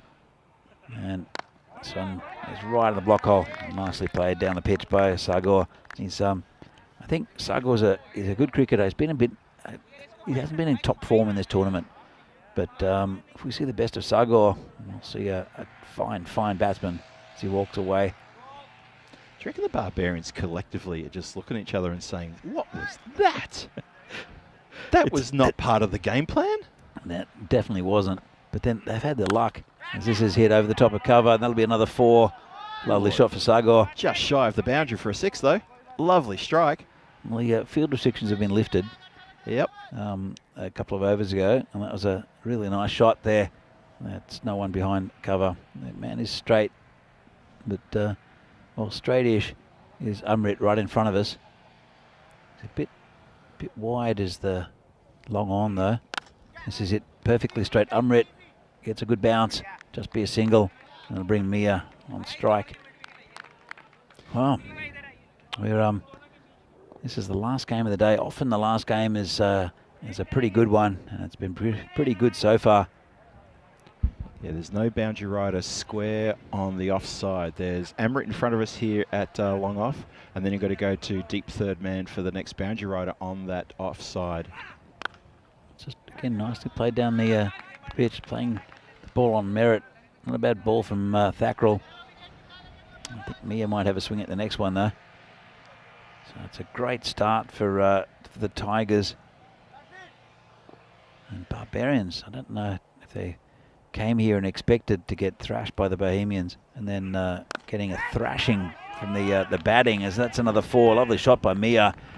That's wasn't in the team talk for the Barbarians. Not at all. Once he got through the cover region, it was 4 all the way off the bat. Lovely shot. We mentioned the Barbarians. They've played, I think, fewer games than any other team, but they expected a couple of difficult games here with the Tigers and also with Bohemians in the previous game. Yeah. But they're getting spanked by the Tigers at the moment, and well, the Bohemians did it very easy as well. As this has been pushed out by Shaq, and they decided not to run on his arm again, which is pretty good, sensible cricket.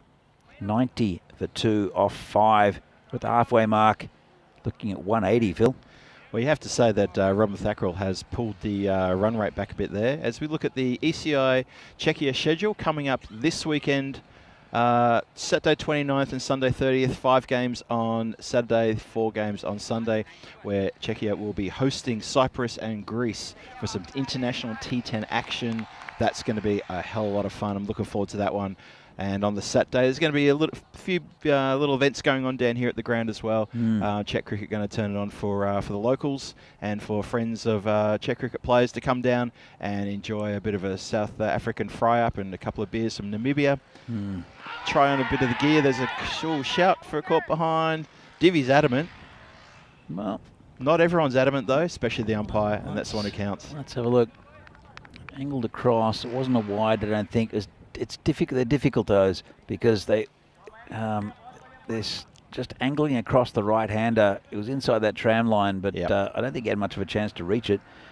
So, for a hit, left armour comes in again, and this is hit straight.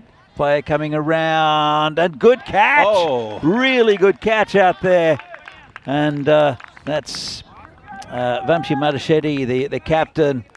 And was this the start of the turnaround for the Barbarians? Because leading by example. Let's have a look at this. It was pretty well hit by Sagor. Didn't quite get all of it. Came forward and did well to hold on to it. Really good catch by the skipper. And that's a big wicket in the context of this game, Phil. Yeah, I've seen Madashetty hold a couple of good catches in this tournament so far, but that's got to be my favourite there. Coming forward, really difficult coming forward like that, and he's held it well. And team, just a little bit of a get around from the bowler, and the fielder's close in, give him a bit of pat on the bum, saying, well done, Skip, you've done it for us. Let's carry this on, let's pull this run rate back. And it's slowly getting pulled back ever so slowly, and the Tigers, you know, they're on fire for a big score, but they need to be careful here they don't get bogged down and they don't lose too many more wickets, or that run rate will be all for nothing. And we'll see how we go here. So, Purohit now, he's got his second wicket. He's gone for 16. The new batsman is Ahmed. That's Kauser Ahmed. He batted pretty well in the previous game. He looks pretty correct. Kauser Ahmed is his first day of cricket here in this tournament. As Purohit comes in, left armour hits straight to Amrit. He'll just pick it up pretty easily and just underarm it back to the bowler. Yeah, so Danny, you get the feeling that the brakes have been slightly applied in this last over and a half. They've lost a couple of big wickets, haven't they, with Hassanat and also with Sagor. So Mia's a pretty big hitting batsman. It's been pretty good bowling also from Purohit. It's just changing the angle, the left armour, and he keeps it pretty tight. He went for a lot off his first, but it's only been one so far and a wicket in the second. So it was a big wicket of Hassanat, bowled him around his legs, and then Sagor. So Purohit he's made a difference here as the left armour. And it's a big shout. Umpire doesn't like it. I think it might have pitched outside leg. We'll have another look at it, I'm sure. Let's see. Here we go. And yeah, pitched outside leg and probably maybe hitting leg, but easy decision. Yeah, good call that, Danny. So Purohit comes in. He's got one more over left. And this is hit straight. Amrit going back. Can't go back far enough, and that's a 6. Nice shot there by Sobjid Mia, and he's the latest to take on this Barbarian bowling. Good shot, and we have seen really good innings from Sobjid Mia during the week. Hasn't really gone on with him, but he's had good starts. Have a look at this batting lineup. So Samuel Alam gets a first baller, and then Sagor with 21 off 11. GM Hassanat, though, 57 off 16. Just tore this Barbarian bowling attack to pieces, with especially with Tripurari Karnilal, who's a good bowler. Went for just under 40, I think. Yep, absolutely got torn apart. Yeah, the general manager came out with an attitude, and he just dealt so many body blows to the Barbarians. Shocked them, literally shocked the Barbarian bowlers into submission before he was caught quite well. Yes, Piyush Kumar gets one down leg side.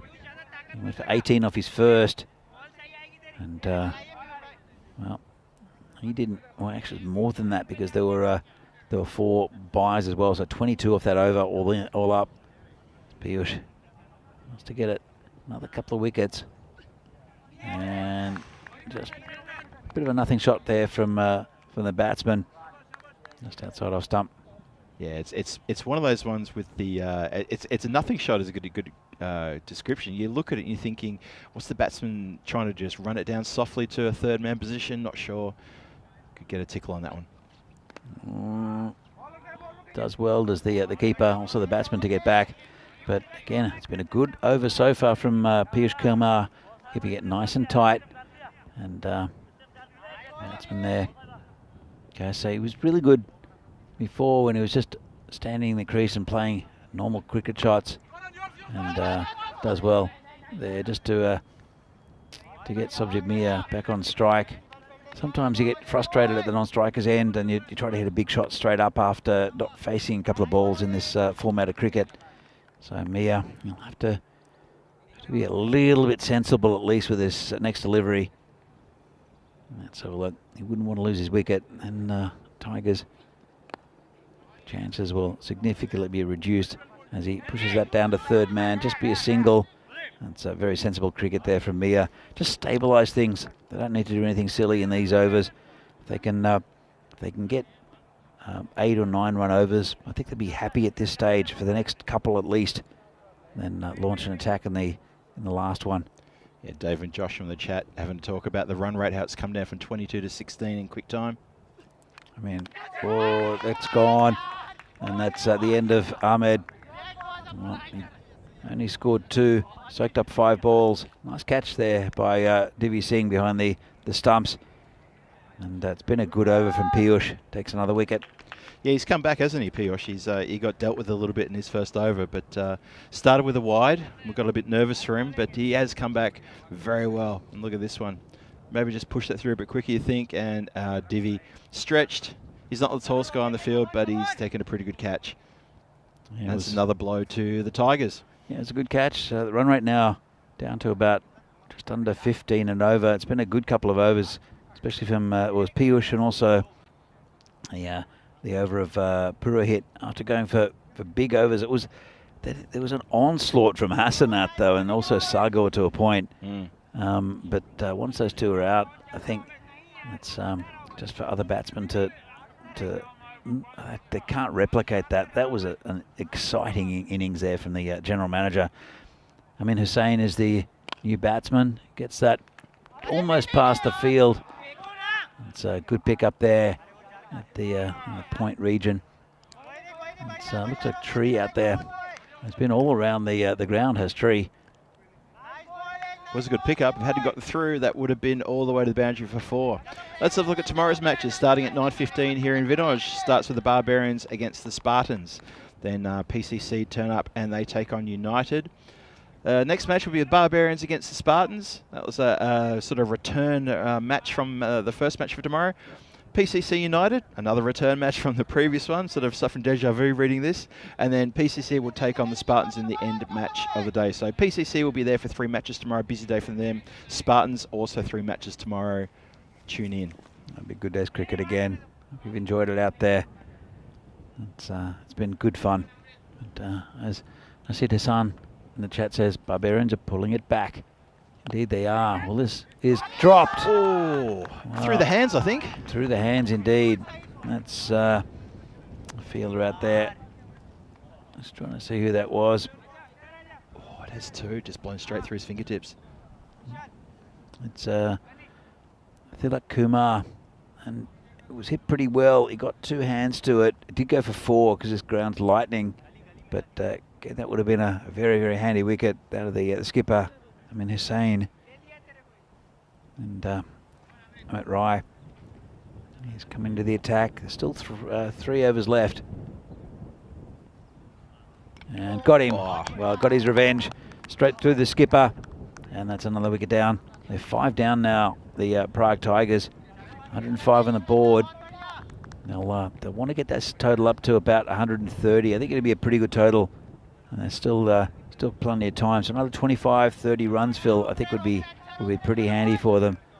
Yeah, completely agree. But Amrit there keeping it nice and straight, knowing the batsman's going for the hook. Yeah, I agree. I think if they can get another 25, 30 runs, they're going to be above the pass score we always talk about. And that's going to set a very, very tasty target for the Barbarians who, well, things didn't quite click for them in their previous match, but this is a different attack as well. So we shall see what happens. But yeah, another wicket down, well and truly into the middle order of the Tigers. And it's Ajar now striding out to the crease. He's going to have a go. Ajar Alam. He hits the ball a long way, does Ajar Alam as well. Amit Rai comes in and it's a bit short, called a wide. The Barbers given a few wides away in this match. I think at the end of the day we're going to see probably a number of extras in that column. Yeah, I think so. It gets a little bit windy again, a bit blustery, and I think the batsman copped a little dust in the eyes. It'll be okay. Down to Amit Rai, bowling to Ajar Alam. Short. Oh, well, he's a little bit confused as to what to do with that. I think he tried to run it down to third man, but there's a third man there. It was a dodgy ball, short, and Well, Got away with it or what? did.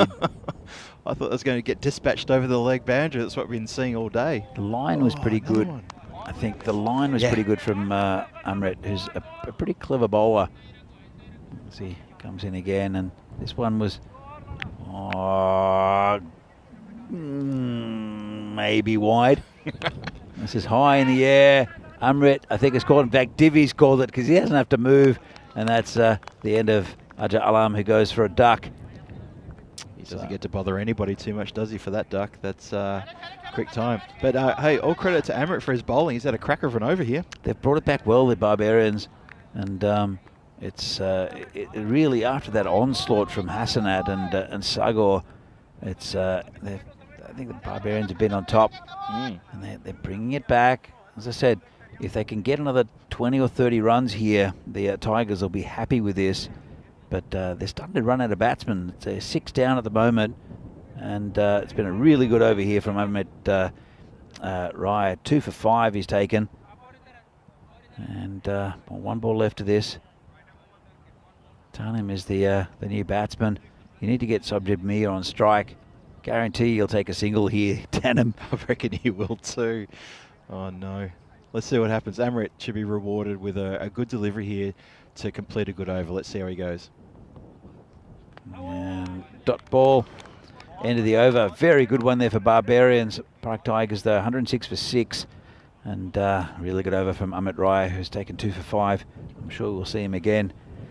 Well, Tigers were going along at 20 and over in the first 4 overs thereabouts, weren't they? Let's have a look at this. Look at that downward decline in the run rate. That's quite incredible. I don't think it's too bad. It's a good platform when you get a guy like Hassanat who's come in and hit 50 off, what was it, 14 deliveries? 16 deliveries. 16 deliveries. Yeah. It's, you know, you've got a platform to build a score. And they've got a platform. They've got a target already. They've got 2 more overs. Thakral went for 9 off his first. But Subject Me is the guy who needs to be facing because he can hit the ball large. Just like that. Wow. Absolutely smashed over cover and endangering equipment. Look at this. That has gone aerial. That's gone a long way.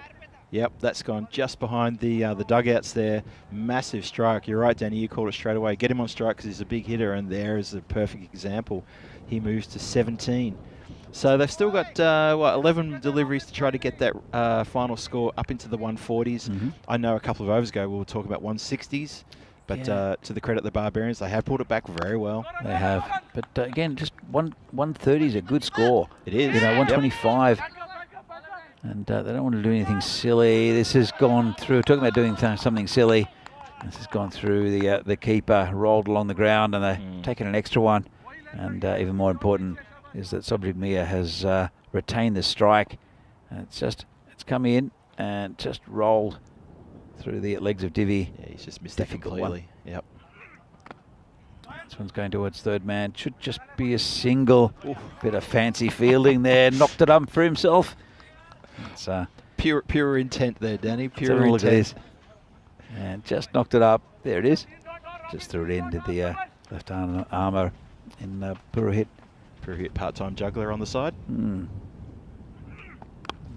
just dabbed down again to the third man area by Tanim. And he does it again. Oh, that was lucky. Oh, I tell you what, he needs to sort of watch that little dodgy bounce. He's going to let one. He'll let this one through. You watch. It was a nice shot from Tanim just to give Mia the strike again. That's his job is Tanim at the moment. Yep. Again, Thakral hit beautifully over the top. Oh, no one's getting and that's 6 runs again. That was a bit squarer though. Look at this. Beautiful square drive. And just right towards the golf course, and 6 more. And Subjib Mia is now showing exactly what he's about. Really good player is Subjib Mia, 26 off 12. And Tanim doing his role, just 1 off 2. Well, they're picking up the pace again in this 9th over. All happens in the 9th, that's the phrase. And this is why, because they have turned on the juice a little bit more here. Mia's had the strike, and he's going for it. He finishes with a dot ball, does Thakral. And he'll go none for 25 of his 2. leaves it now with 1 over to go, 122 for 6 on the board. Yeah, it's a good total here from the Tigers, but it was really, I mean, we'll talk about it a little bit later as we see here. The bowling figures, good over from Amrit Rai. Well, I'm sure we'll see him in the final over. 2 for 5, but look at Tree at the top, 43 from his over. I forgot about that 6 on the last ball. Yep. As we do see Amrit Rai come in for the final one. Tanim will want to get Subjib Mia on strike.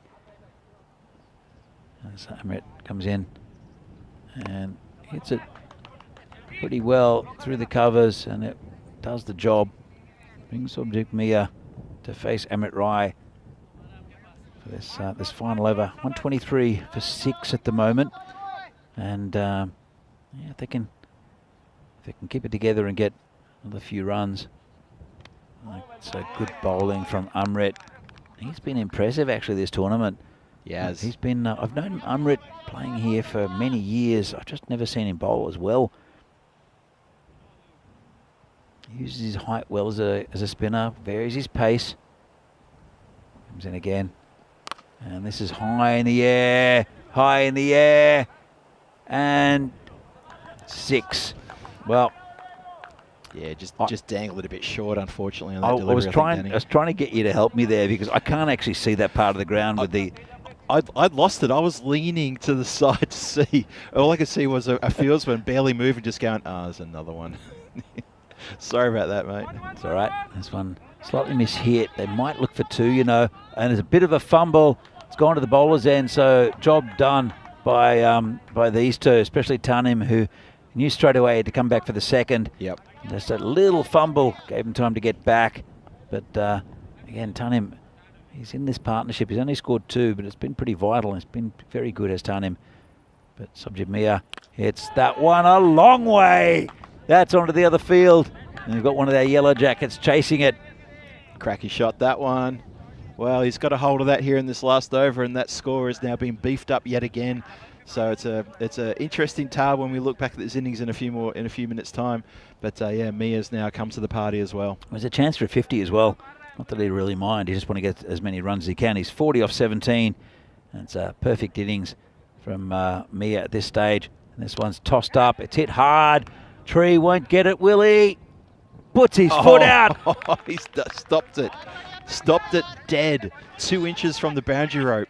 Oh, well, they've only run 1. That's well, that's the overdone though. That was the overdone. Yep, that was Look the at last that ball. Tree. That's an ankle breaker, Tree. Don't do that. Okay, not quite 2 inches, but still, you see it there. Yeah, got to be careful on things like that. Could have definitely had a bit of a situation. Well, just looking off his 2 overs, Amrit Rai's end up with the figures of 2 for 22. So has he? Yes, he has. Oh wow, that's great. I love getting a 2 for 22. So big pat on the back there for these from these two. Subjib Mia, good contribution at the end. 137 for 6 at the end. Let's have a look. In fact, 138. As this is a disastrous start. There was good fielding from Vaishak and neat take from Divi up high.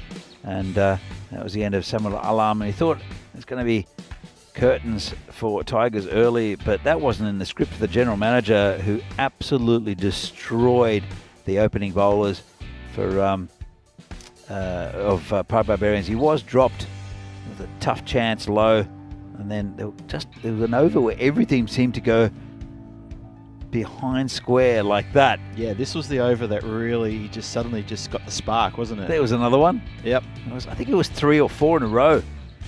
And this one launched down to the leg side for 4.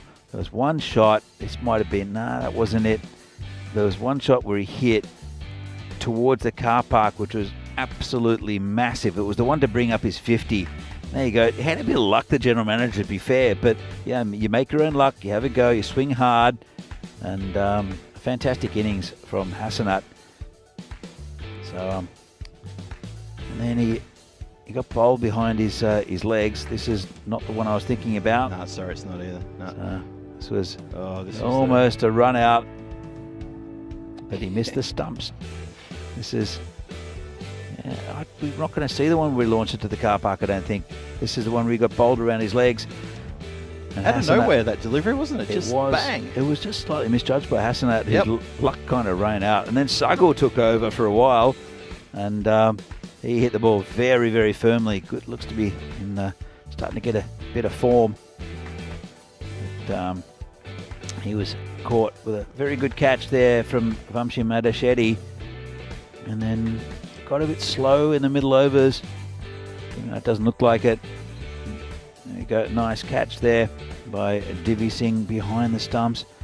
But then it was Sobjik Mia's chance to prove his point, as the skipper Amin Hossain got lucky. He was out, I think, the very next ball.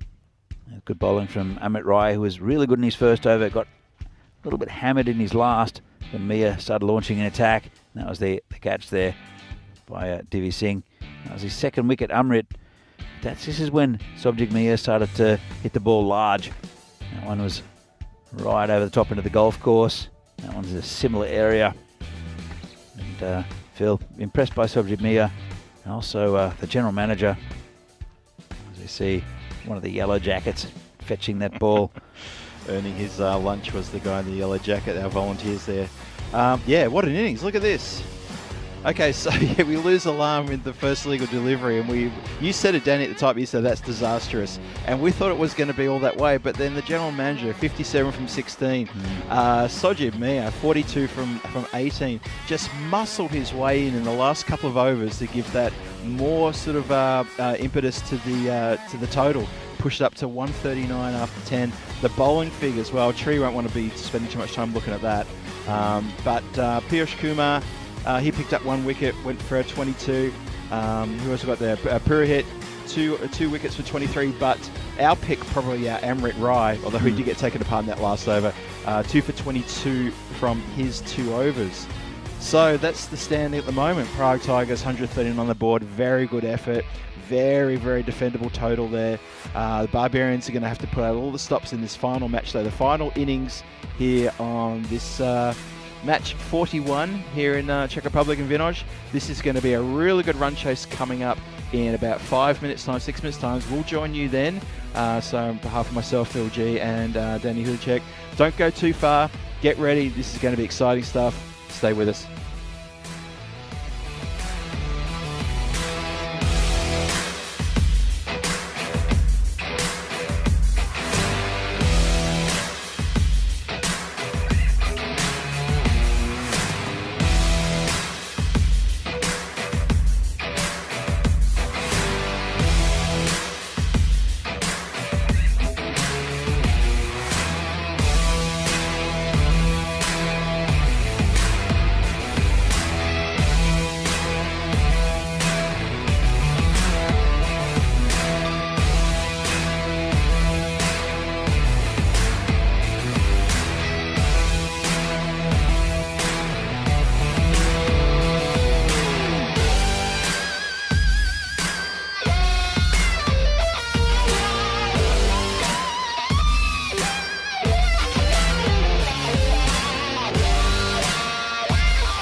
The European Cricket Series is proudly brought to you by HCL Software and Bizaway.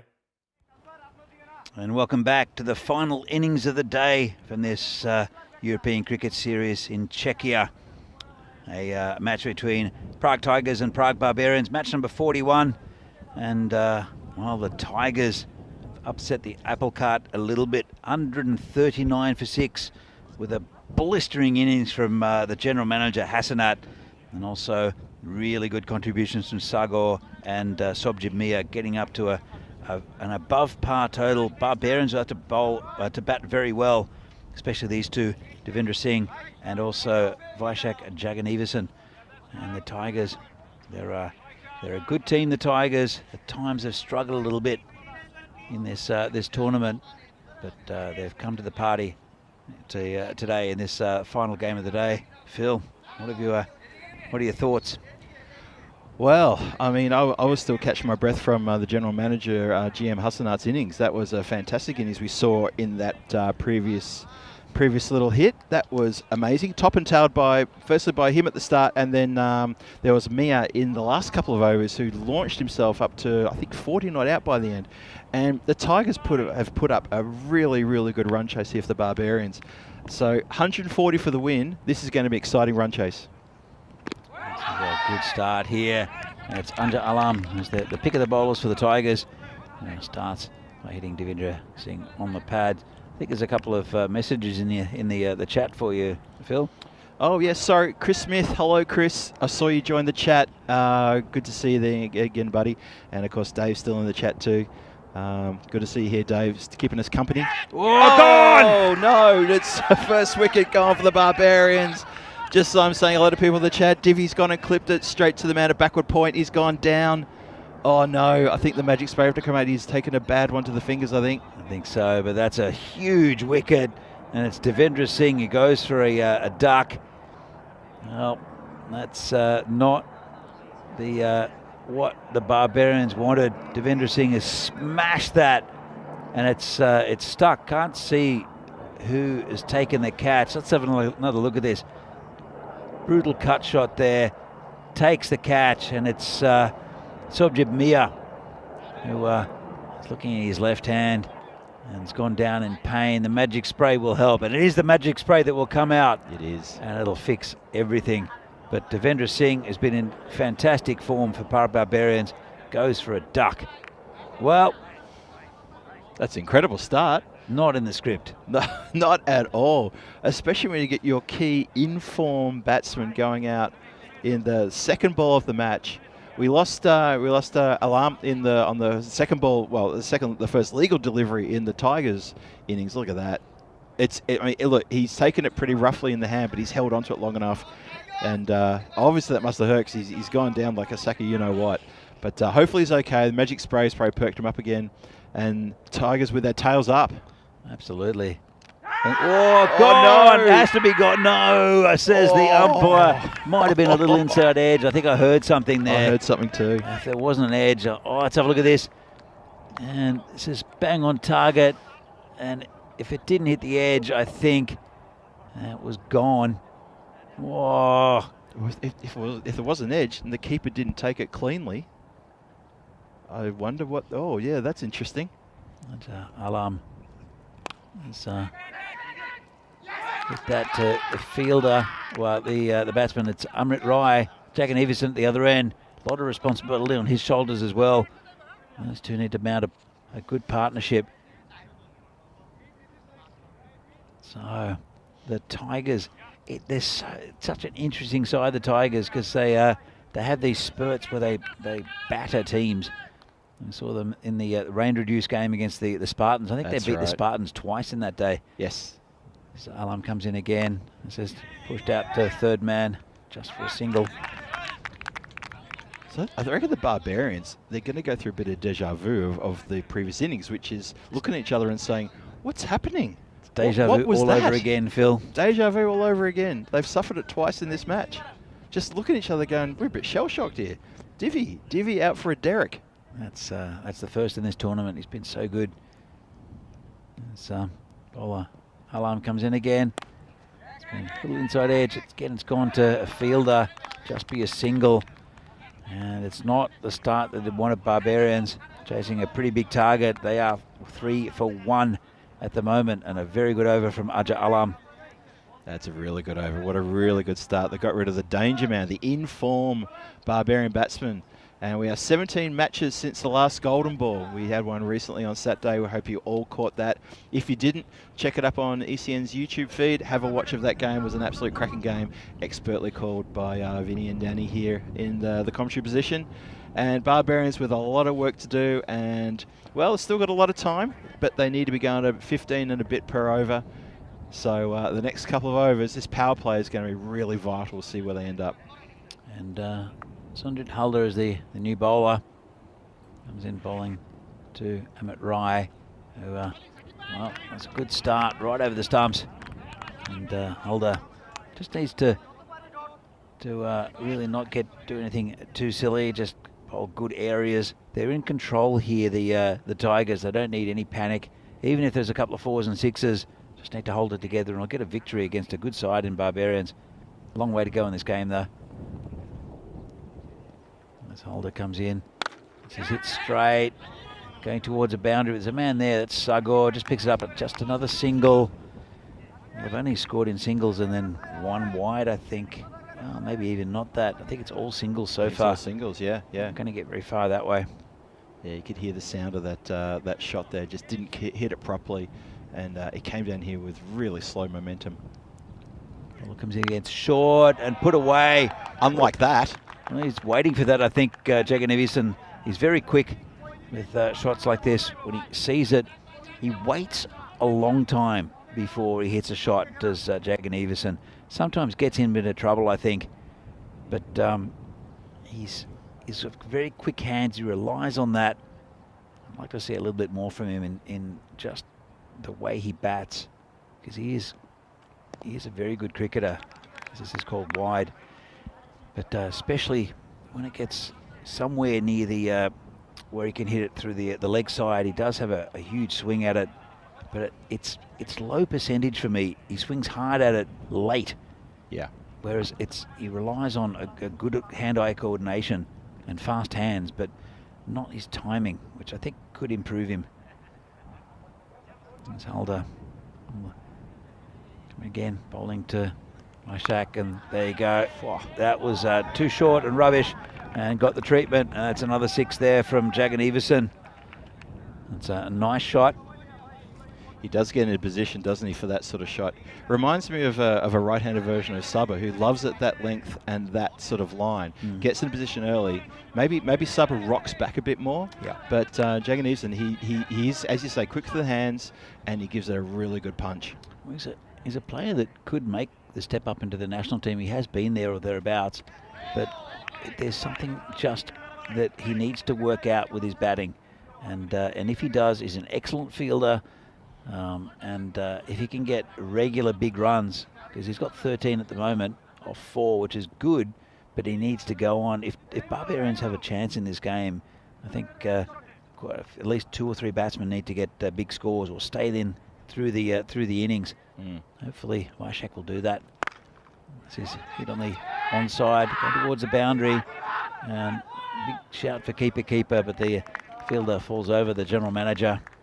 I think he's done his bit in this game, but you never know. You might see him take a catch on the boundary. A lot of catches in that area. It's true. He's definitely done enough in this game to earn the respect of his team. I'm sure he already has.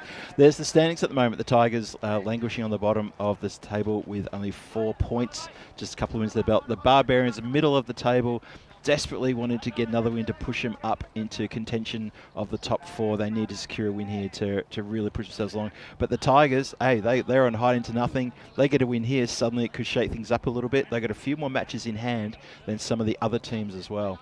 Well, they do have a very outside chance of getting into the final 4.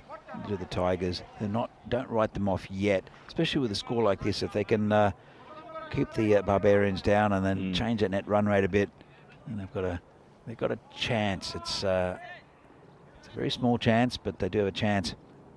It's Sagor bowling to Amit Rai. Hit straight. Nice shot from Amrit. 6 runs. It's hit the side screen. Could have hit any straighter. Let's have a look at this. Perfect. Lovely. That's it. That's like. But what else can you say about that shot? It was perfect, lovely. You could come up with so many superlatives, wasn't it? I mean, it was a lovely strike, straight down the ground, as straight as a die, as you say, Danny. Hit the sight screen, couple of bounces, boom. Well, Sagor in again, and this one's a little bit wider. Ajah's there and picks it up. Underarms it back. Does Ajah Alam. Just a quick hello to John Gray in the chat, just acknowledging that. Danny, been holding the fort, but able assistance of yours truly for the couple of innings this afternoon. And hello, John. Hope you're enjoying the cricket. Yeah, we had Martin Verndl from Bohemians in as well for an innings, which was great fun. He's a really nice guy, is Martin, and it's a very interesting cricketing story that he's a Czech who loves his cricket. Started when he was, I think he said he was 16 when he had his first game. As this has been pulled over backward square for 4 from Sagor. It's just a little bit short. Right onto it was the batsman.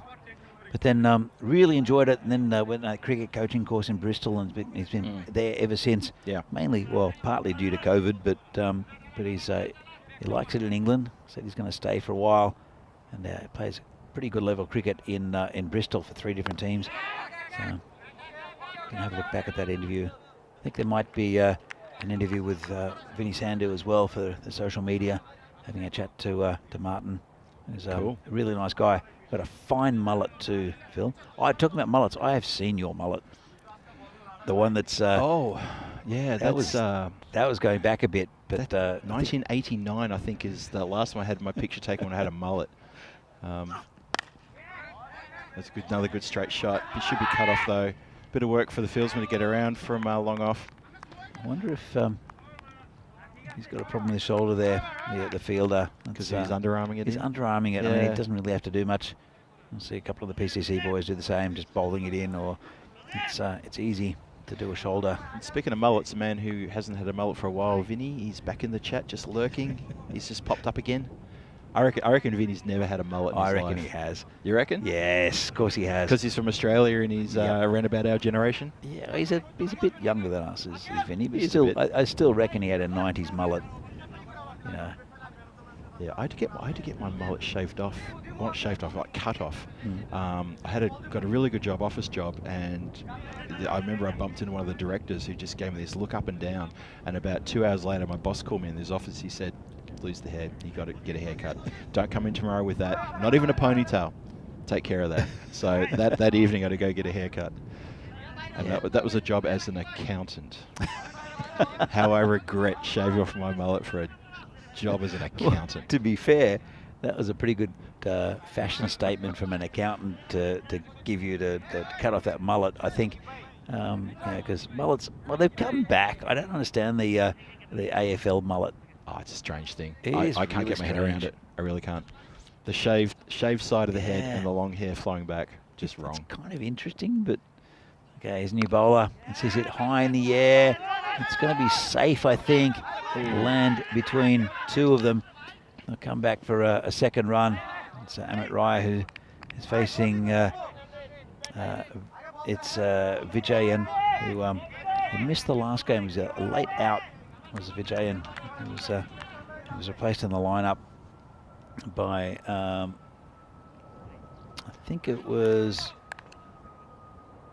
Doesn't really matter. It was Kausa Ahmed who came in for him, I think, in a previous game. Not sure what the reason was. He was lined up for it. Have you seen what Vinny said in the chat about the mullet? It's going down leg. Just knocked away for a leg by, I think. He had a mullet in primary school. Well, you know, sometimes you see that. There's a whole mullet family. Yeah. I don't think it's a case with Vinny. I think it must have been a choice. So what do you mean by a mullet-ish, Vinny? Just I love the family mullet, though. You know, mum, dad, sister, the dog, the lot. I'll tell you a story in a moment about mullets, Phil. So this is well bowled. So I got to Prague and I needed a haircut because the hair was quite long all over, right? And it gets a bit mad professor for me. Yeah. So, so I went to a like a mall hairdresser, because you know, why not? Why not? It was pretty easy to do. Oh, this one gets over the top of third man, and that'll be 4. Bit streaky, that one. And there's something, I don't know what it is with mall hairdressers or hairdressers in the Czech Republic. They never show you the back. Yeah. Like, they never get the mirror out and show you the back. Just this is a normal, like, you know, and my Czech was non-existent at that time. It's not much better now, to be fair. So I didn't really know what to do. Anyway, they didn't show me the back. Yep. And so I paid, and I thought, like, yeah, it looks pretty good. And then I don't know who it was, but people just said, oh, nice mullet, Danny. Nice mullet. And it kept on coming up. I'm like, what are you talking about? I grabbed the back of my head, and there was a little mullet. It's probably about, I don't know, 10 centimetres. No. And so I lived with it for a while. But I went to a different mall hairdresser, because I didn't have my barber at the time. It was, I'll get a shout out in a moment. Okay. But and so I looked at the guy. I said, "Yeah, like half off, like this." And I looked at him and went, "Ne jager." Okay. So I'll explain that as well. Yeah. As Vijay comes in again, and it's been a good over. This one's going to get down towards the boundary. Might be 4-leg buys, I think. I reckon it is. Yep. And, so, in fact, it's called 4. Must have got a bit of an inside edge. Bit of tickle on that one. So 44 for 1 off 4. Pretty good going for Barbarians. Jaganevison 25 and Amit Rai 13 off 11. So anyway, I'll go back maybe to that story as we have a look at the comparison. And blistering start from the Tigers. And they're slowly getting to that red line, aren't they, the Barbarians? Yeah, it's that steep yellow from when the general manager was just going bananas. But yeah, no, the Barbarians are starting to come up to that level, and it's also interesting to remember that the run rate did drop later in the innings with the Tigers, so that declination does happen. So the Barbarians shouldn't be too upset about where they are right now. It's not too bad. 1 wicket in the shed, and Jaganevison just seeing the ball really well, 25 from 11. Going back to my mullet story. Yes. So I said to the guy, Ne Jager. And Jaromir Jagr is a very famous Czech hockey player. He was he's one of the leading scorers in the NHL as well. A huge household name in the US. But when he first got to the US, and for many years he had a magnificent mullet. As Sagor comes in again, and that's been smashed through the offside, and lovely shot there, square. Really nice shot there by Jaganevison. He's looking the goods. That's when he's at his best, Jaganevison. That's a lovely cricket shot. He looked good there, didn't he? Just dropped down on the knees just a little bit, just got the weight right behind that shot. Jaromir Jagr, the mullet haircut is called a hockey in Norwegian. Yeah, hockey. Because it was to do with Czech hockey players. Yes. And Jagr was the main culprit. So anyway, we'll come back to it. There you go. Sagor comes into bowl, and this is lifted over the top. Beautiful shot right onto it, and 6. Lovely shot from Jaganevison, and this is what we've wanted to see from him all tournament, and he's starting to deliver, hopefully for him and also for the Barbarians, who can continue this, because this is magnificent at the moment from Jaganevison. 35 off 13, and Sagor is getting taken apart here. Long way to go in this game, though, only in the 5th over. It's an interesting comparison. Prague Tigers were 85 for 2 at the same stage, but they did go off the boil in those later middle overs. Oh, nice shot again, just dabbed it down to third man, and just a single. Nice shot there from Jaganevison. It gives Amit Rai a chance, because he's a big hitter too, Amit Rai. Can I just chime in with one observation when it comes to men's haircuts? Sure. When the barber holds up the mirror after he's cut it and shows you the back, in the history of mankind, has anyone ever said anything apart from, okay? Maybe. Or just bounces in front, doesn't carry, slightly mishit. But I mean, what else can you say apart from, Well, a lot of men take pride in their appearance, Phil. What are you saying? Well, I'm saying that about myself as well. I have a haircut every so often. I've got a beard as well. I get that trimmed. My barber. by my barber. We get a haircut at the same place. Yeah, I know. That's Eric, a good clip. Eric, the Canadian barber it's in Versovitz, isn't it? Versovitz, yeah. Yeah, down near Krimskate does a fantastic job. He cuts a lot of mullets. But no, he does a really good job. He's a nice guy and offers you a whiskey or a beer or a coffee as well. So it's good. And he's Czech but Canadian. That's right. Canadian but Czech. So well, when he takes the mirror and he shows me the back, I usually either give him a little warm round of applause, or I just say, Oh, magnificent shot again for Jagan Everson. That's 6 again. That needs a warm round of applause. That was a lovely shot. Spun round, bang. A lot of elevation on that one, but all safe all the way over the line. Shot. He's on a roll here. Sargo's gone for 35 of his 2. And Amit Rai is 14. As we see, Porto Wanderers against Friendship CC, 2 games tonight. I think it's supposed to start in about 5 minutes, but there might be a bit of rain. I'm not sure. As we see the lineups here for those 2 teams. They're both 1 and 3 at the moment. Rico Full will bring you that action. It's his final night in Portugal. Corey Rutgers will take over there tomorrow for the rest of the tournament. So it's something in the chat that said that might be a little bit of rain about. And I'm sure that the guys in the chat will confirm that. But back to this game, 66 for 1 off 5. They're slightly behind the run rate, 14 and over at the moment. And it's Vijayan who's the bowler, becoming around the wicket to Amit Rai. Well played. Soft hands there. Gets Jagan Everson back on strike. Yeah, the Barbarians got still a bit of work to do here. I just saw you picking up the cup there and brushing the ants off. I thought I'd just jump in there. Ants are everywhere. Yeah, we get inundated with ants here in the commentary position. I take some home as well. They get in your bags. I'm from the metro home. I'm flicking off ants to ride the subway forever. And this is hit down the ground. Oh, it's hit back to the bowler. Oof. That was hit like a rocket though, so the bowler's not showing any sign of discomfort, but he's got down to stop that one in quick time. Have a look at this one. Just in the top part of the hand it looked like. I wonder how Sobjib Mir's left hand is after being taking that catch. Yeah, actually we should try and find out about that, whether he's he wasn't subbed off, was he? He's still on the field. Oh, that's rubbish. Got the treatment too, straight onto that one, bang. And that's massive. his 50. Lovely shot, just Danny, too short. Have a look at this, Danny. Why you put it there? I saw it. And really good innings so far from Jagan Everson. He wants to go on with it. He's got a chance. If he continues like this, he's got a chance of getting a 100. We have not seen 100 on this ground in a T10 game. We've seen a couple of in the 90s. In fact, the last 3 days. And as Jagan Everson gets that one past the fielder, just be a single. We saw Ratul from Bono hit 94. Yep. We saw Divi Singh yesterday with a 95. Yep. So that's right. So Jagan Everson is probably going to get 96. That would stand to reason. Yes. It would. That's logical. But he's really applying himself as Jagan Everson in this game. I know he's been selected for the national squad, but yeah, his form has been patchy. But this is really good at the moment. Amit Rai misses that one.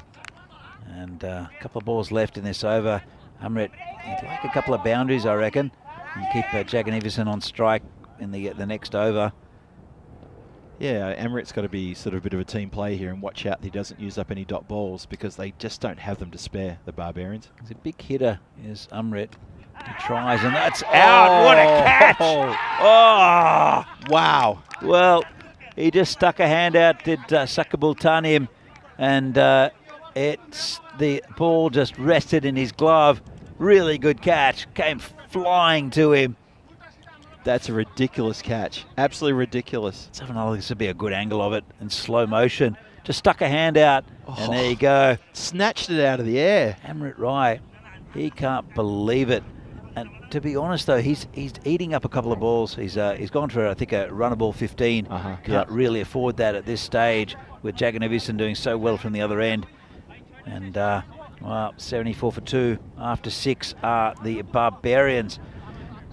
Well, let's have a look at this. So Devendra Singh went for for a duck, which was a really good catch. Amit Rai going 15 on 15, but Jagan Everson, he's 53 off 19. Been a few extras, but pretty disciplined really from the Tigers. But it's in the balance this game. If Jagan Everson can stay there, it's going to get right up towards golden ball territory, I think, Phil. Well, Danny, still needs 66 runs or 4 overs to win the game. 65 to force a golden ball. Yeah, they're only 2 down. I mean, they Barbarians have got a bit of batting, so let's not worry about that. That's true. And while Jagan Everson is on 5, if they can keep him on strike, that's everything a big one. is going to happen here. There's more pressure now on Jagan Everson. He's got to keep batting like he's been batting, to be fair. As Holder comes bowling around the wicket, that's a wide. And the new batsman is Rohit Goyal. Rohit Goyal is now at the non-striker's end. Holder's coming around the wicket. So what he's aiming to do is to push it across the right-hander. And let's look at the field. There's a man, it's only 1 deep on the offside. And this one's hit to, well, it's called no, Vaishak. I think it's a good call. Yeah, because he needs to be at the striker's end. So he's 53 off 20. If he faces another 3 overs or so, that'd be another 50. So they're using that logic, they'll get just about around the target. So he's come over the wicket. Let's hit that down to third man, just be a single. It's been a good over so far from Halder. It has, so yeah. Brings Goyal on strike. What do you do if you're Goyal? Do you just give Jagan Everson the strike, or do you give a bit of a swing?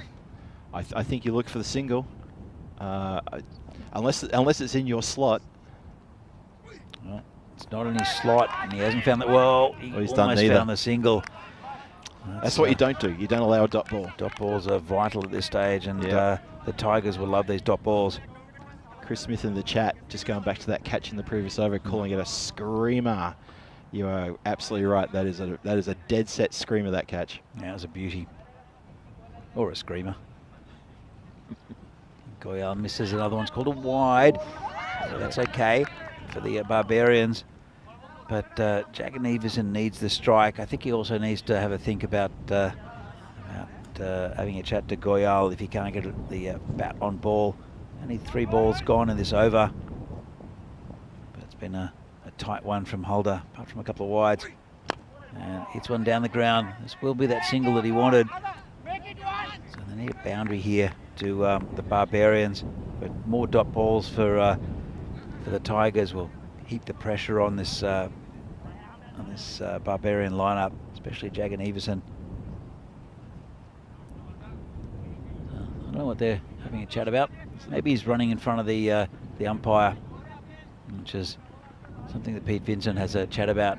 He likes to say to bowlers, I can't give you an LBW if you're in front of me because I can't see you. So yeah, no, Pete doesn't like having his vision obscured by anybody. Fair enough. Holder again. This one will get through, go towards the boundary, and he just about keeps it in, I think. They'll come back for 2. That's a good result there for the Tigers. Good effort on the boundary. I think they might have a look at it, will they? Yep. We'll just sit on the replay here. And he stopped it with his foot. He's fumbled around for it. Looks okay to me. He's not touching the rope, and that's good work. Just 2 runs. I think that's good work on the boundary line. Not the prettiest fielding you'll ever see, but effective. And, he's going around the wicket again. Here's the bowler. Hits straight. They'll just get a single. And that'll bring Jagan Everson on strike. But a really good over there for the Tigers. And now they're turning the screws a bit. 81 for 2 off 7. Is it past the point of no return? 59 in from 18. Run rate just a smidge under 20 per over. Let's have a look at tomorrow's game, starting at 9:15 Central Eastern Summertime, where Danny and Vinny will lead you through 5 fantastic games. We've got a couple of back-to-backs here. We've got Prague Barbarians against the Spartans, then Prague Cricket Club against United. Then we're going to repeat that process, and the Barbarians come back against the Spartans again. and then PCC United go head-to-head once again. So that's the first 4 matches. Finally, we'll get into the final match of tomorrow afternoon, which is going to be Prague Cricket Club versus the Prague Spartans. That's going to be a great day of cricket. See the PCC club back on the Windrush pitch. The machine. The machine. Yeah, they've been fantastic all week, and they shuffle the deck. 6 new inclusions over the last couple of days, and they've kept on winning games pretty comfortably.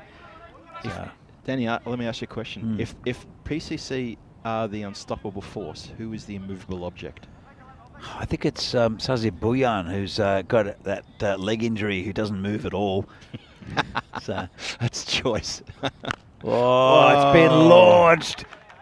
Yes, Lovely shot. Lovely shot. It's onto the other field, and this is the over that Barbarians need, and it's Sobjib Mia, who he batted well, did Mia for them. He's been given the ball. And he took the injury to his took fingers the catch earlier, didn't he? He took the catch. Divi Singh's wicket. The left-hander got pounded, though. His left hand.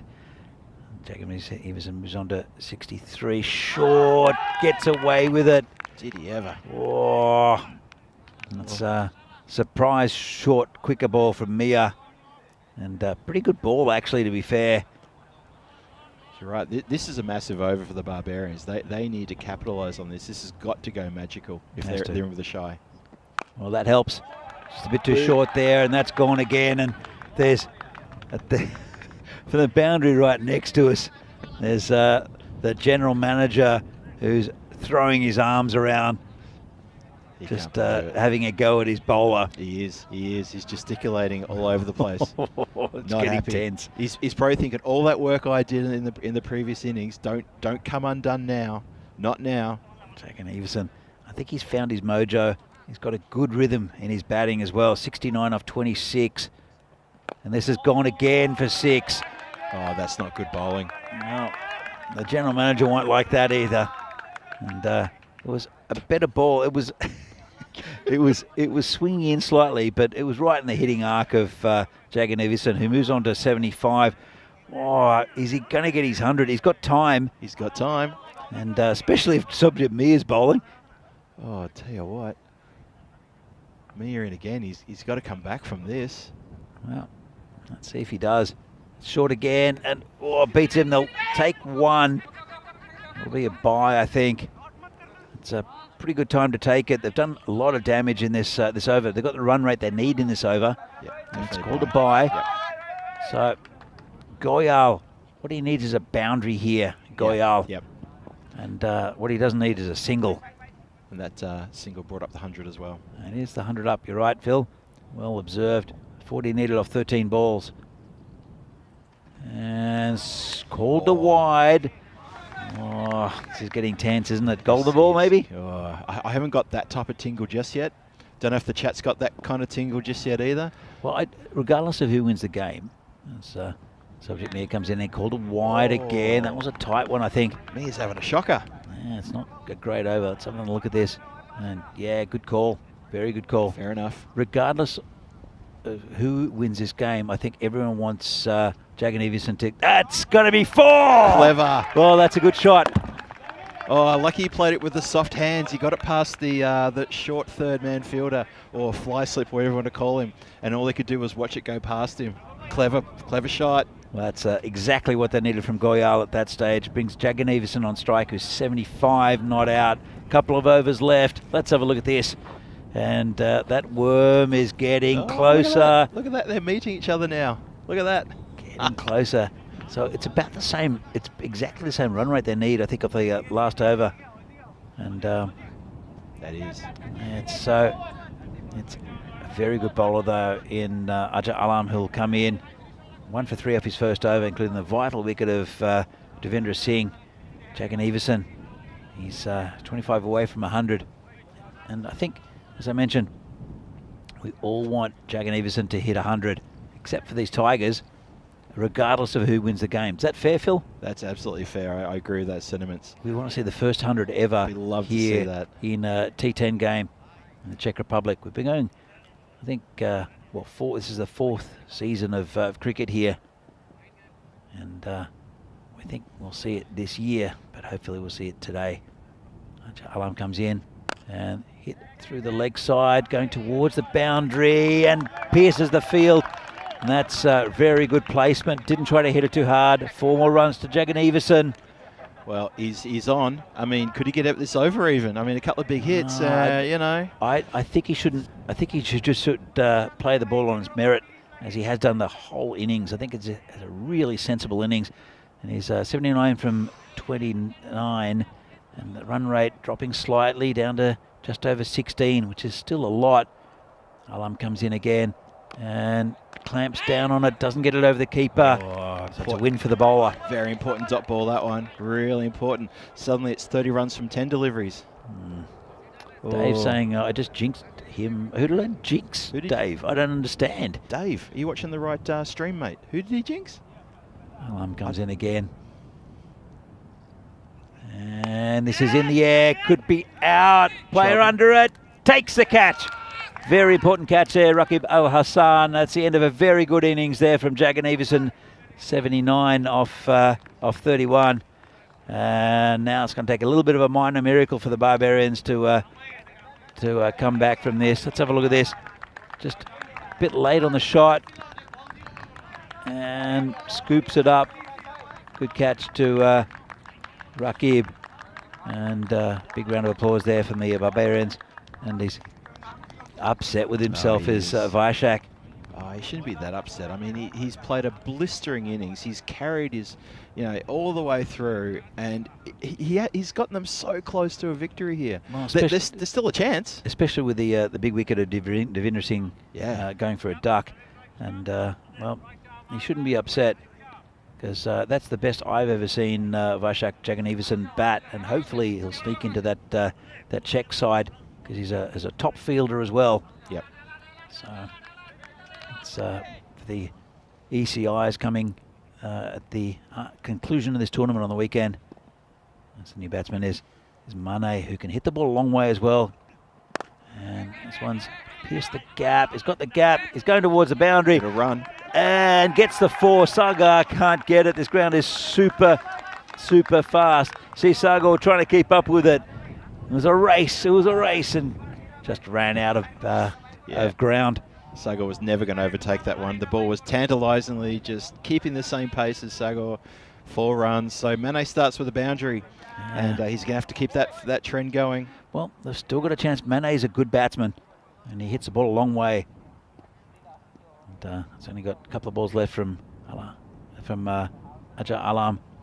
It's his hit towards a man at third man. Just gets a single though.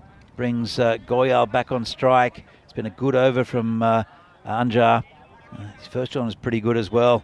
So he's got both Divi and Vaishak, the 2 big wickets. Wow, pat on the back for him for getting the 2 big wickets there for sure. He's made a bit of difference here. He's been quite economical too. He's been the best bowler for the Tigers by a long way in this whole tournament.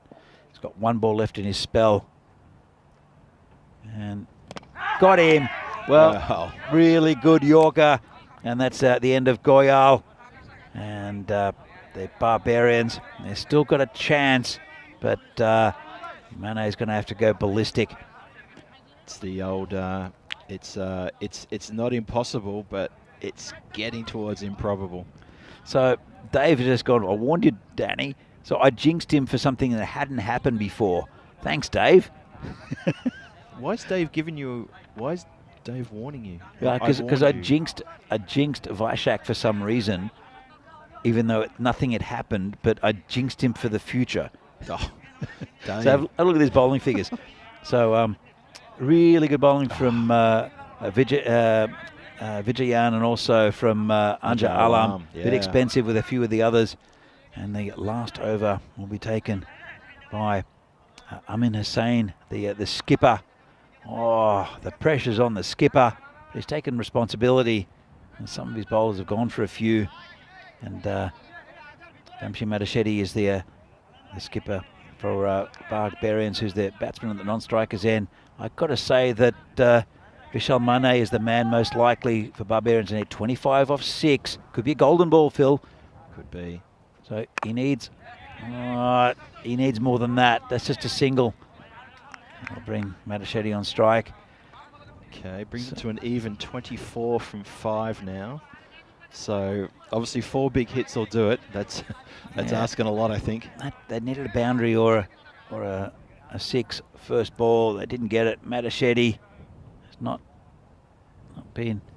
Well, I was about to say Matachetti has not lit up the tournament with his batting.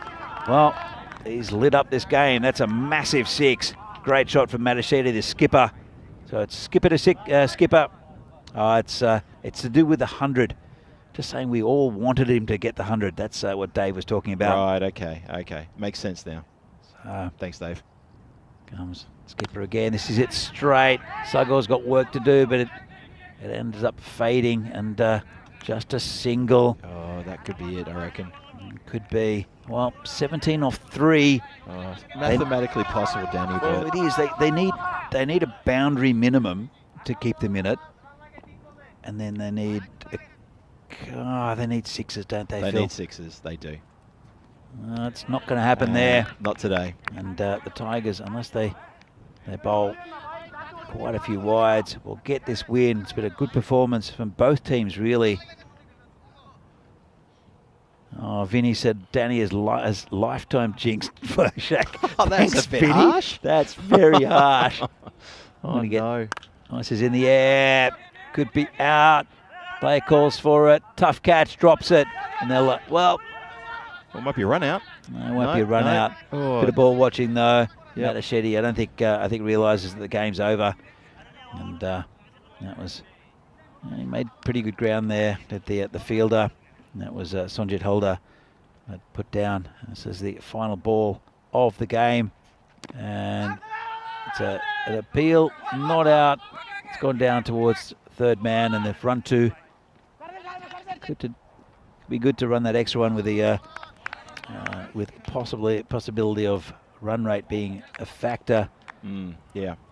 So that's the end of the game. Really very entertaining game from these two sides. Not much between them. And Phil, got to get our breath back, I think. Well, the Tigers are going to be very happy with that effort. Barbarians, they looked absolutely promising until Vaishak lost his wicket, and then we sort of felt that's going to tip the scales heavily in the Tigers' favour, and it sure enough did. And unfortunately, the Barbarians just didn't have enough in the tank to get those extra. I think 13 runs was the final margin. Great win for the Tigers, and it gives them a bit of buoyancy now. So they've got a few more matches coming up later in the week. And let's have a look at the highlight reel. Well, that was the first highlight. That was the wicket of Devendra Singh, who went for a duck. And, he's gone down on a heap. He's done a Neymar, has Sojit Mia. And then another really good delivery.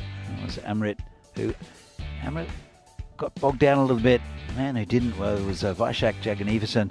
As you can see, he hit a big 6, Amrit, but then he ended up going for 15 off 15. But Vaishak was hitting the ball beautifully. Well, maybe not then. Right on cue. But it's still got the boundary, and he was swinging the blade. And that was my favourite shot of his. This was a great shot, wasn't it? Beautiful square drive. Yep. And then a lot going out towards the car park. Again, a very clever shot. And you thought they might get there if Jagannathan could stay in. I think when he got his 50, I think we were talking at the Barbers quite a bit. They're only a couple down. No, they were one down. Jagannathan got his 50. We thought, hang on a minute, they're on here. And then that happened. That was a great catch. Snatched out of the air. Bang. That's a great catch. I tell you what, though, there were loose overs in the middle with short bowling like that, right on cue. Yep. Where Vaishak could just destroy the short bowling. Yeah. And but that was Goyal getting Vaishak back the strike. But then there was some good bowling and good tight bowling. Anja Alam was there, and he's the one who got the wicket. And that's the difference, I think, is that, as you can see, Vaishak wasn't very happy, but the quality of the bowling from Anja Alam just brought it back slightly and got that wicket of Vaishak. And that's when you get good bowling. That was a really good Yorker there as well. There was a lusty hit from Matachetti right at the end, but they just couldn't get over the line. So the drop catch there. So it was Vishal Mane and Matachetti right at the end, who couldn't get the runs they needed off the final over. But really good game, Phil. That was a really good end to the day. I hope you all enjoyed it out there and wherever you're watching. To see here, Devendra Singh, he got second bowler. He's been in sparkling form. I should be back next game. But Vaishak Jagannathan looked absolutely fabulous out there with 79 off 31. Amrit Rai hit a 6 and then really got bogged down a bit. Rohit Goyal did his job as well, and then right at the end it was a bit too much for Vishal and Vamshi. Look at the bowling figures in just a moment. Look up the top. Anja Alam 3 for 12, including Devendra Singh and Vaishak Jagannathan, was fantastic, and probably in a way probably deserves the man of the match, even though there were some fantastic batting innings. That he changed the game completely. Yeah, I agree with that. Also Akil Vijayan right in the middle with a wicket, but also very economical. As we see here, the general manager, 57, really well batted off 16. Sobjit Maya did his job as well, really good innings, and Sagor, again, very quick runs, and wickets for Rai, Purohit and Piyush Kumar. But the second innings, 79 off 31, fantastic innings from Vaishak Jagannathan, and then but Anja Alam right next to him, 3 for 12. So 13 runs in the end. It's a very close game, and great one to finish today. So Phil, I hope you've enjoyed sitting in again. It's been great having you next to me. I know that Vinny will be back. You might, you never know, you might get to sit in something. I'll be away on Thursday having a little break and getting reacquainted with the dogs. Oh, that'd be nice for them. I don't know if you're slotted in to have a day with Vinny. As we see the table now, the Barbarians, well, they've played fewer games than everyone else. They're 4 and 5, but look at that. Apart from the Spartans, from the PCC, yeah, who have lost none. Each team's lost 5, so 4 teams have lost 5 and 3 teams have lost 7. It's a remarkable scoreboard. It's interesting standings, isn't it? It really is. You sort of feel the Bohemians look pretty good today. I reckon that they could be.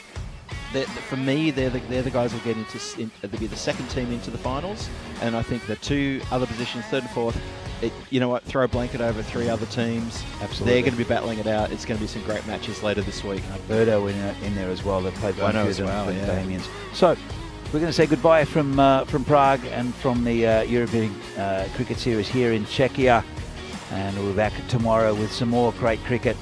And from us here, from me and from Phil G, thank you very much, and goodbye, and see you again tomorrow. Here are some highlights of today's play, and there have been many. Thank you to the chat for your support.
what's this all about? Does this hit the toe end of the bat?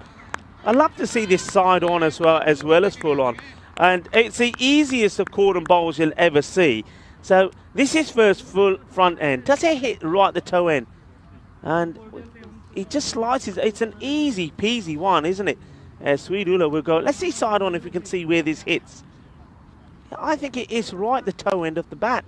But Swede will go. It's going to be just one or two. Cordon bowled by Taj. And there was, again, you see that delivery from Taj. When he was bowling these ones the other day, they were either banged in too short and they were going clearly over the batter, or they were down the leg side. So he's certainly improved his line. Bowling much better. And he's gone. Another one bites the dust. And, well, ooh la la la, maybe, but ooh la la adios, because one of the oolas goes. Sweet Ula will depart. And that means it is Steve Pitt. Oh, he gets a spicy one. He doesn't really have any idea where this is. And well, he gets back on there afterwards. And Taj is asking, how's that? No, he's not out. He's trying to get back in his crease. And nice bit of action there. Maybe you can see this again. Smile on the face now from Taj. But the batter, Pitt, now he gets himself in a little bit of a pit, doesn't he? But he digs himself up and then gets a bat on it, just hop the ball. And yeah, just watch this. It was a good delivery though. Once again, better areas. He's got the pace on it, into the pads. Doesn't know where it is. He starts running. And Taj comes across and says, I'm going to get you. But the batter puts the bat down and then hits the ball eventually. We'll be looking to hit this as well. And he does. That's a nice looking shot down the ground. Runs hard, but will